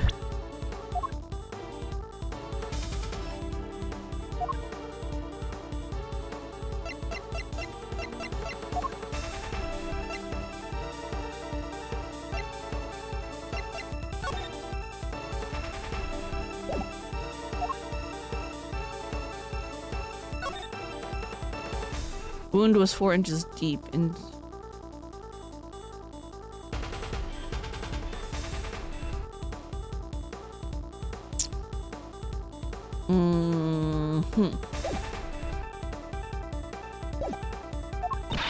Can't give up now. We have to do something. What would he do at this time? What would Phoenix do? Certain that Warden the Guard is the killer. The only explanation that fits the facts of the case. Chisel wasn't the murder weapon. Their bladed weapon is there here in the facility.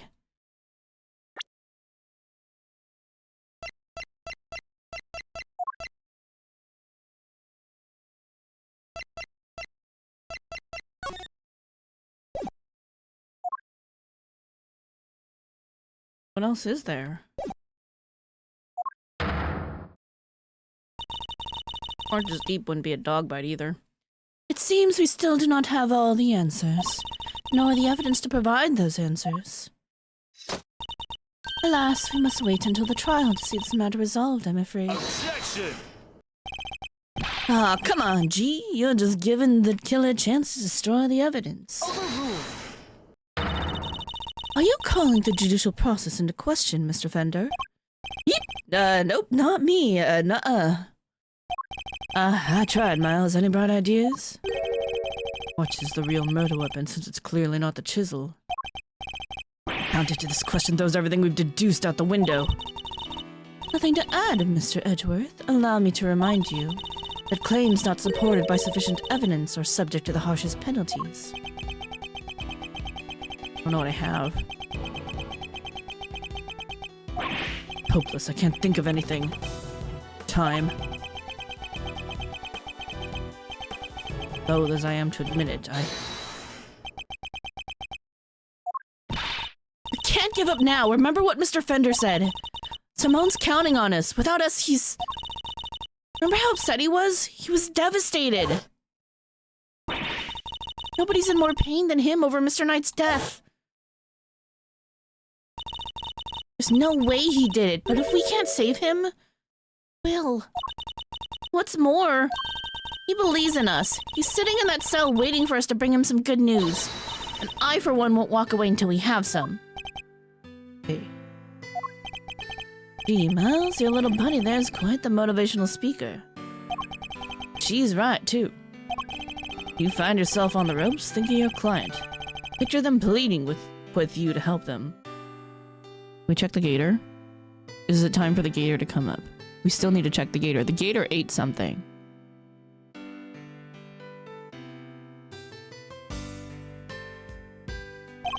Doesn't that make you want to fight back as hard as you can until the very end? Thinky old man, good old Gregory. No matter how bad things looked, he'd always find a way to turn it around and save his client. And you're just like him, right? If there's any way to force a turnabout here, you're the one who'll find it. No one's counting on you.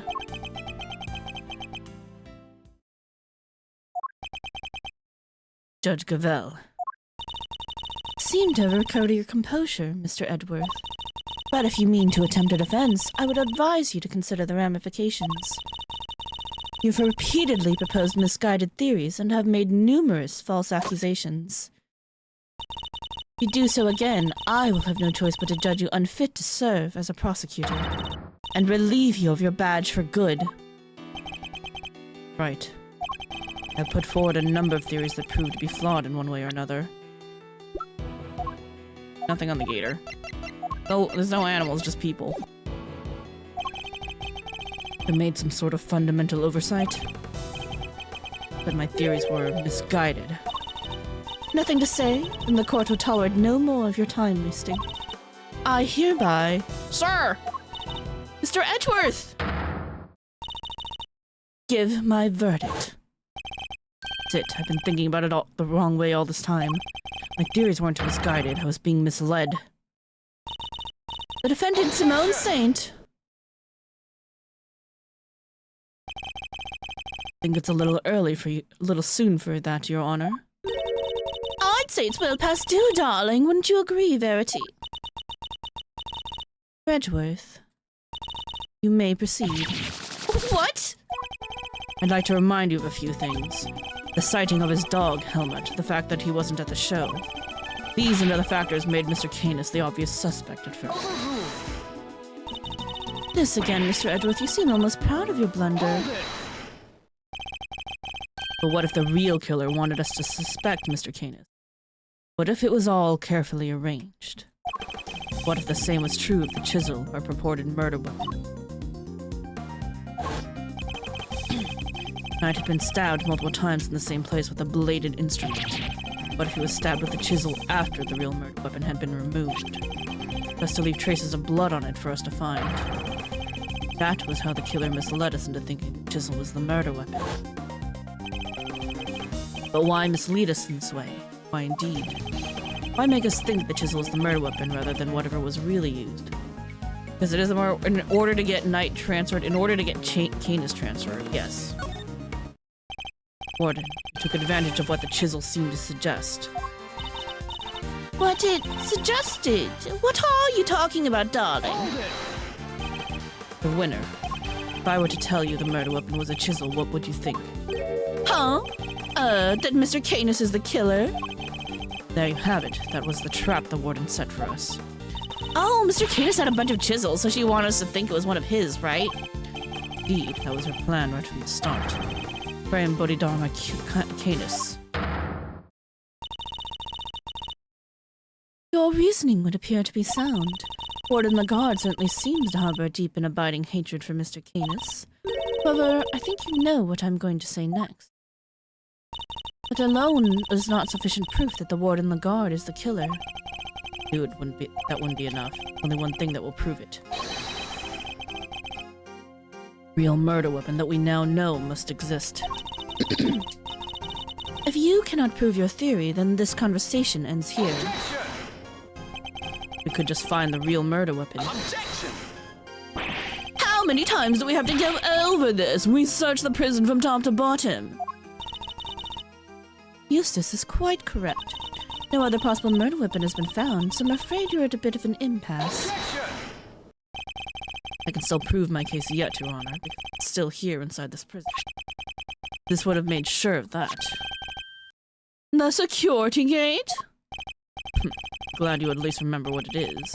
Do you remember what it does? No, of course I do. I'm not an idiot. The security gate detects metal. Which means you can't bring anything metal into the prison or take it out. Oh. Precisely. If there is another murder weapon, it cannot have been taken off the premises. But nor can it have been brought into the prison in the first place. And so we find ourselves right back where we began. Gavel. What I'm trying to tell you, Mr. Edgeworth, is that if you wish me to believe that there's another murder weapon here in the prison, you will also have to explain to me how it got here. Right, we know the chisel was smuggled into the prison inside a pocket chest.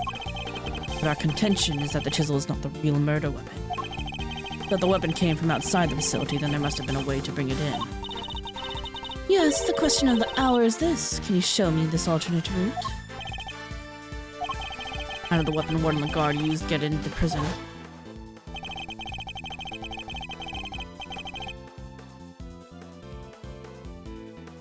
Was it his knife? Because she has all of his evidence. Why she had the bell too? Borrowed evidence from the police to help with your investigation, is that correct? Why, yes, sweetie. Everything related to Canis is with me now. Heaven knows how many times I've pulled the secretive scoundrel into my office to talk to me. Of course, that's how. The fact that this is here with us shows us how the bladed object could have been brought in the facility as well. The bell. Take that! Allow me to remind you of our conversation with Mr. Canis yesterday. Yes, it was but one of my bells, one of only two in existence. Just two. Two and only two. One for my knife and one for my beloved helmet. Exquisitely crafted, utterly. The ears are my guide, after all. I must be able to use my tools, precisely. Of course, as you said, the knife has long since been taken from me. So you see, there is a way for objects to be brought into the prison unscrutinized. As part of evidence, Warden Lagarde borrowed from the police. Ooh, what? Mr. Canis' knife was part of the evidence in the case against him, and that evidence was in prison. Not only that, but the knife had a certain bell attached to it. Bell that was attached to the chisel. Correct. Killer took the bell from the knife and attached it to the chisel. But that can't be right. The chisel only had Mr. Knight's fingerprints on it. You have to explain if the killer wore gloves. He made it look as if the chisel was the murder weapon and then attached the bell to it. In so doing, she made sure that all the evidence pointed to Mr. Canis. Who had access to the evidence from which the bell was taken? Why, only the person to whom it had been entrusted. Who was it, sir? Who's been messing with the evidence? I believe that would be you. Isn't that correct, Warden Lagarde? Bells aren't exactly rare, you know. Anybody could have set that up. Unluckily for you, that isn't quite true. These particular bells are unique because there are only two of them in existence. What? By attaching that bell to the chisel, you as good as declared yourself the killer. But you don't have any proof that the knife was even here to begin with. Hold it! Don't, not yet anyway. Mr. Winner, I'd like you to order another search of the prison right away. Huh? But if you do find something, that's going to make things awkward for me. This isn't about what's convenient for you. You have to find the truth. You're a prosecutor, aren't you? Well, yeah, but, you know. What this excuse for a prosecutor? If I had investigative authority, I wouldn't be sitting on it. Anyhow, it's not my decision to make. The warden would have to authorize it. You know full well that she will do no such thing. You have the power to insist on a search. Use it. Sorry, darling, but not without that evidence. Goddess of Justice cannot bestow her blessings on those who lack proof to support their claims. Our work here is done. The rest of this matter will have to be settled in the courtroom. No. If we give Lagarde the opportunity, she'll destroy whatever evidence is left. Object. I have to stop them. What do I say? Have anything concrete to offer? Thinking I'm never this reckless. No, I can't back down now. I've got to put everything on the line. I'm not a prosecutor right now. I'm an associate attorney with a client to defend. Only I can save Mr. Saint, and that means... Channel him! Channel him! My chances are 1,000,000 to 1. It's still worth a shot. It's now or never. Should I object? Object. Suppose this must be how a certain serial bluffer always feels. Regardless, I cannot walk away. Objection! Wait, Your Honor. Then better be good, Mr. Edgeworth. Got it. What exactly? Real murder weapon, of course. I know where Mr. Canis's knife is. Do you really, Mr. Edgeworth? I do. Not at all. If I did not know any better, I would say that you are bluffing. You wound me, Your Honor. I don't know the meaning of the word. Yes, you do. You know Phoenix. This is terrible for my heart. There's no way you could. It's not here, I tell you. Well, would you be so kind as to enlighten us? Where is the real murder weapon? Miles, think. Somewhere not even the police would search. Blind spot in this zoo. Hiding place that even the warden could be absolutely sure of. Hiding place? No.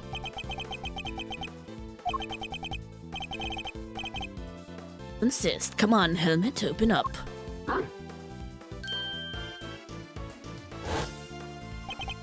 To use the same trick. Oh, oops, sorry, wrong ways. To use the same trick? No, that's ridiculous, isn't it?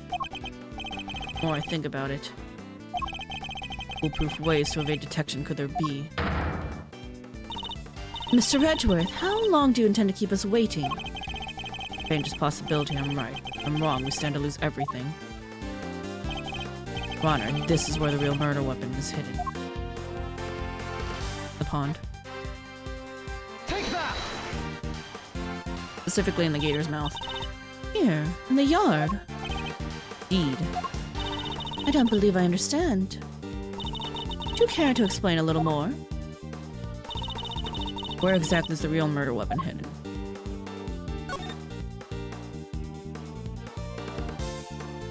In your mouth. Take that! Of course. That's what it must have been. Huh? The matter, detective. A metal detector, sir. It's, reacting to the alligator. What? How? Metal detector was reacting to something inside her after all. Your Honor, I'd like to remind you of this piece of... Chisel? Didn't we just figure out that that isn't the murder weapon? You might recall that Mr. Canis hid this chisel in his dog's mouth. I believe that the real murder weapon was hidden in much the same way. That's right, the murder weapon is hidden inside the alligator in that pond over there. What? No way! Detected the presence of a metallic object during our earlier investigation. Judge Gavel, we need to know what's inside that alligator. Understood. We will need to summon a veterinarian. I'm sure I could get the little sweetie to open up for us. I'd be happy to give it a try. Please, by all means.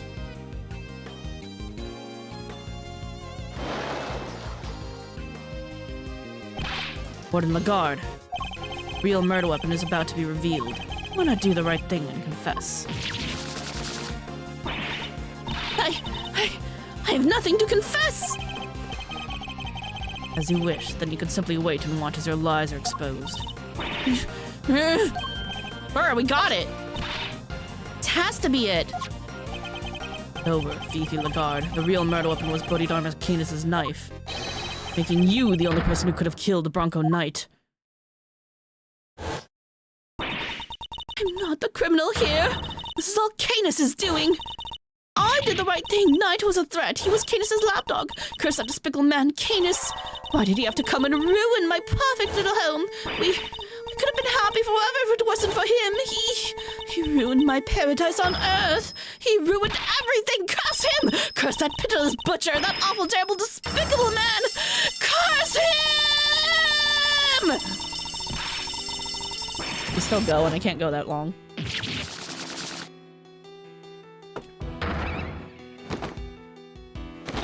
Oh!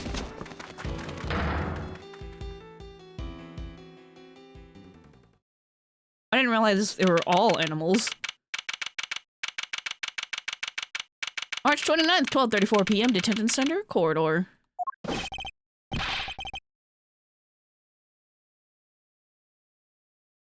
Prosecutor Thwinner, sir. What? The test results have just come back. Thwinner. Guess we've all been under a lot of stress. Traces of Bronco Knight's blood were found on Mr. Cadis's knife. It's just like you said, sir. Congratulations on your stunning victory. Thank you, officer. Excellent work. You can continue complimenting me if you like. Yes, sir. Thwinner wins again. I think I'm welling up a little.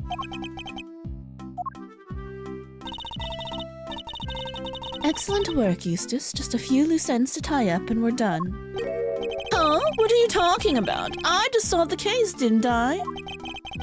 We've yet to confirm whether or not Knight really was working for Mr. Canis. It will be vital to know if Ward and Lagarde was simply jumping to conclusions on that front. Huh? Lewis, and then there's you. Well, then I guess we'd better get back to our investigation. Alright, officer, you're with me. You're about to see the winner win a whole lot more. Prepare to witness first-rate investigation talent in action. Yes, sir. I'm right with you, sir. Can't wait to watch you at work. It's winning time! I expect this case will cause quite a stir. The attempted murder of a president is news enough, and now his would-be assassin has been murdered. Knight never sought to kill the president in the first place. The truth is not always as important as it might seem, Mr. Edgeworthy. In the eyes of both society and the law. How can you even say that? You do not have to believe me. However, as a prosecutor, Mr. Edgeworth is obliged to accept that this is the reality of the world he operates in. A prosecutor is more about more than proving people guilty. That's what I believe. We are all free to believe as we choose, but the law is not to be toyed with for our own personal goals. If you refuse to accept this, you must prepare to suffer the consequences. What does that even mean? Wait, you're not gonna take his... I'm afraid I must be going now. Farewell, Mr. Edgeworth. He's evil.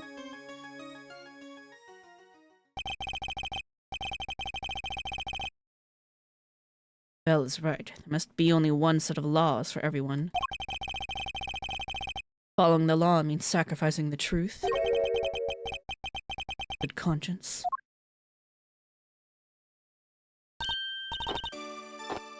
Timon, you're out! Hi, Regina?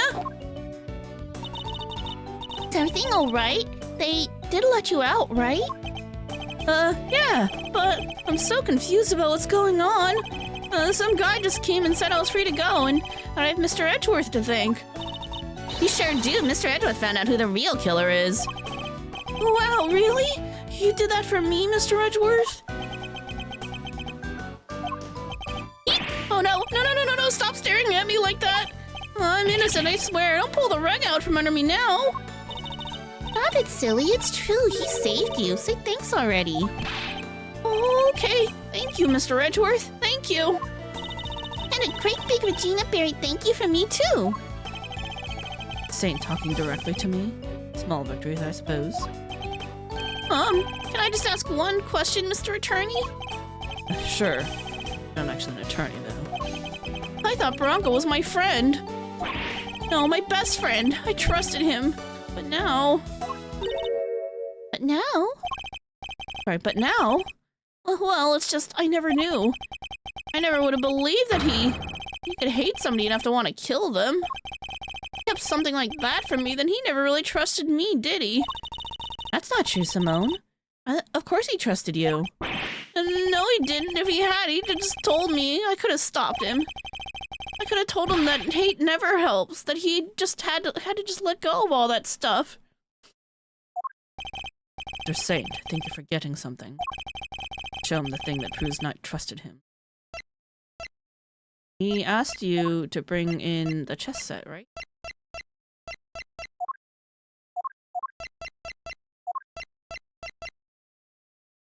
I can think of. Take that! It's the chess set I brought for him. Knight had hidden a chisel inside. Imagine he meant to use it to escape. Oh, what? You mean he was using me? No, he believed in you. Knew he could count on you to bring it. That you would never be so untrusting as to look inside. Imagine that by not telling you, he was hoping he could keep caught up in his mess. Oh!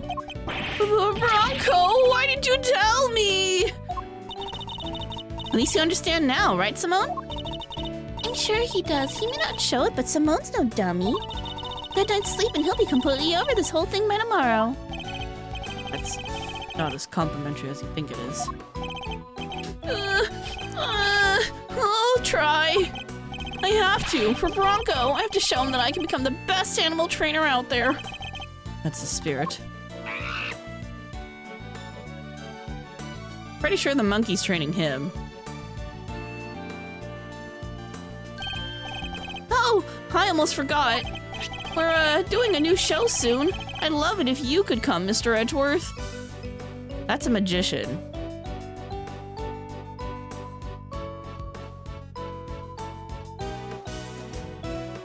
Mm-hmm. That looks familiar. Yep. What's his name again? Glad to see they're doing well, though. I'll be rejoining Regina on stage for this one. That's right, the Very Big Circus is the biggest, most fabulous event in town. You'll have oodles of fun. Sounds great, doesn't it, Mr. Edgeworth? Come on, we have to go. I'll think about it. All right, Simone, we've got some training to do. I think it's time you and Regent got acquainted. What? Regent the tiger? No way, I can't. No. Oh, you'll be fine, silly. You'll never meet a nicer kitty cat. I can't.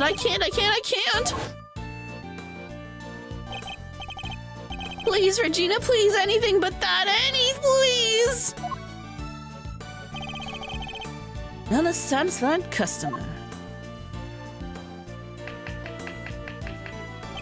Well, that was really something, Smiles. Talk about pulling it out of the bag. Couldn't have done it without you, Fender. Without your timely intervention, she would have gotten away. Besides, I have you to thank for even being able to investigate the case in the first place. Now stop it. Pat me on the back any harder and you're gonna make me blush. Or topple over. Because it would be asking too much for you to take this seriously. Seriously? Miles, my friend, I'm always serious. Anyway, how does it feel to save an innocent client? That's what it means to be an attorney, after all. Be an attorney. Gotta say I had a blast. Reminded me of the good old days. Like Gregory was standing there right beside me. Heh, it's been like a zillion years since I felt this warm and fuzzy on the job. Wait, that's... Bit of sweet? Sure. Say, Miles, you ever thought about going into the defense game full time? Me? You know, pick up where Gregory left off. Get out there and actually help people. Hey, pal, don't get any big ideas. Mr. Edgeworth ain't about to switch sides. Why not? Coming over to the light side's all the rage. Everybody's doing it these days. Come on, Mr. Fender, you know it's not about that. Chill, team, chill. Don't get it twisted. I was just asking a perfectly innocent question. No, you weren't. Heck, you were. Looks like you got a mean defense team there, yourself, Miles. Fender, I'm a prosecutor. Yep, and I'm an attorney. You could be one too. Serious. Well, I've said my piece. Change your mind, you know who to call. I'll be waiting.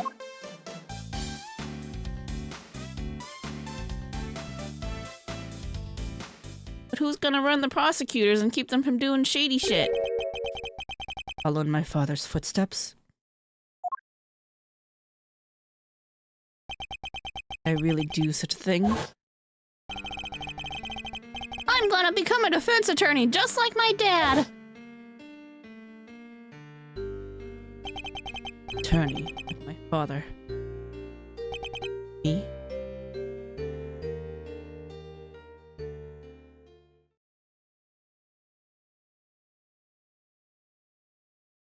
The end!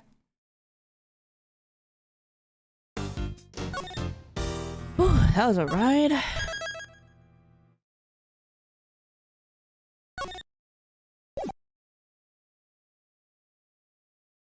Right. Turnabout Legacy will be the next one, but that is going to have to wait until not even next week. Hold on. Hold on here. Look at my calendar. Next week's the last weekend. I'm probably going to be busy. We have a requirement to start off the new year with a fully clean house, which means we gotta like move deep clean the house. So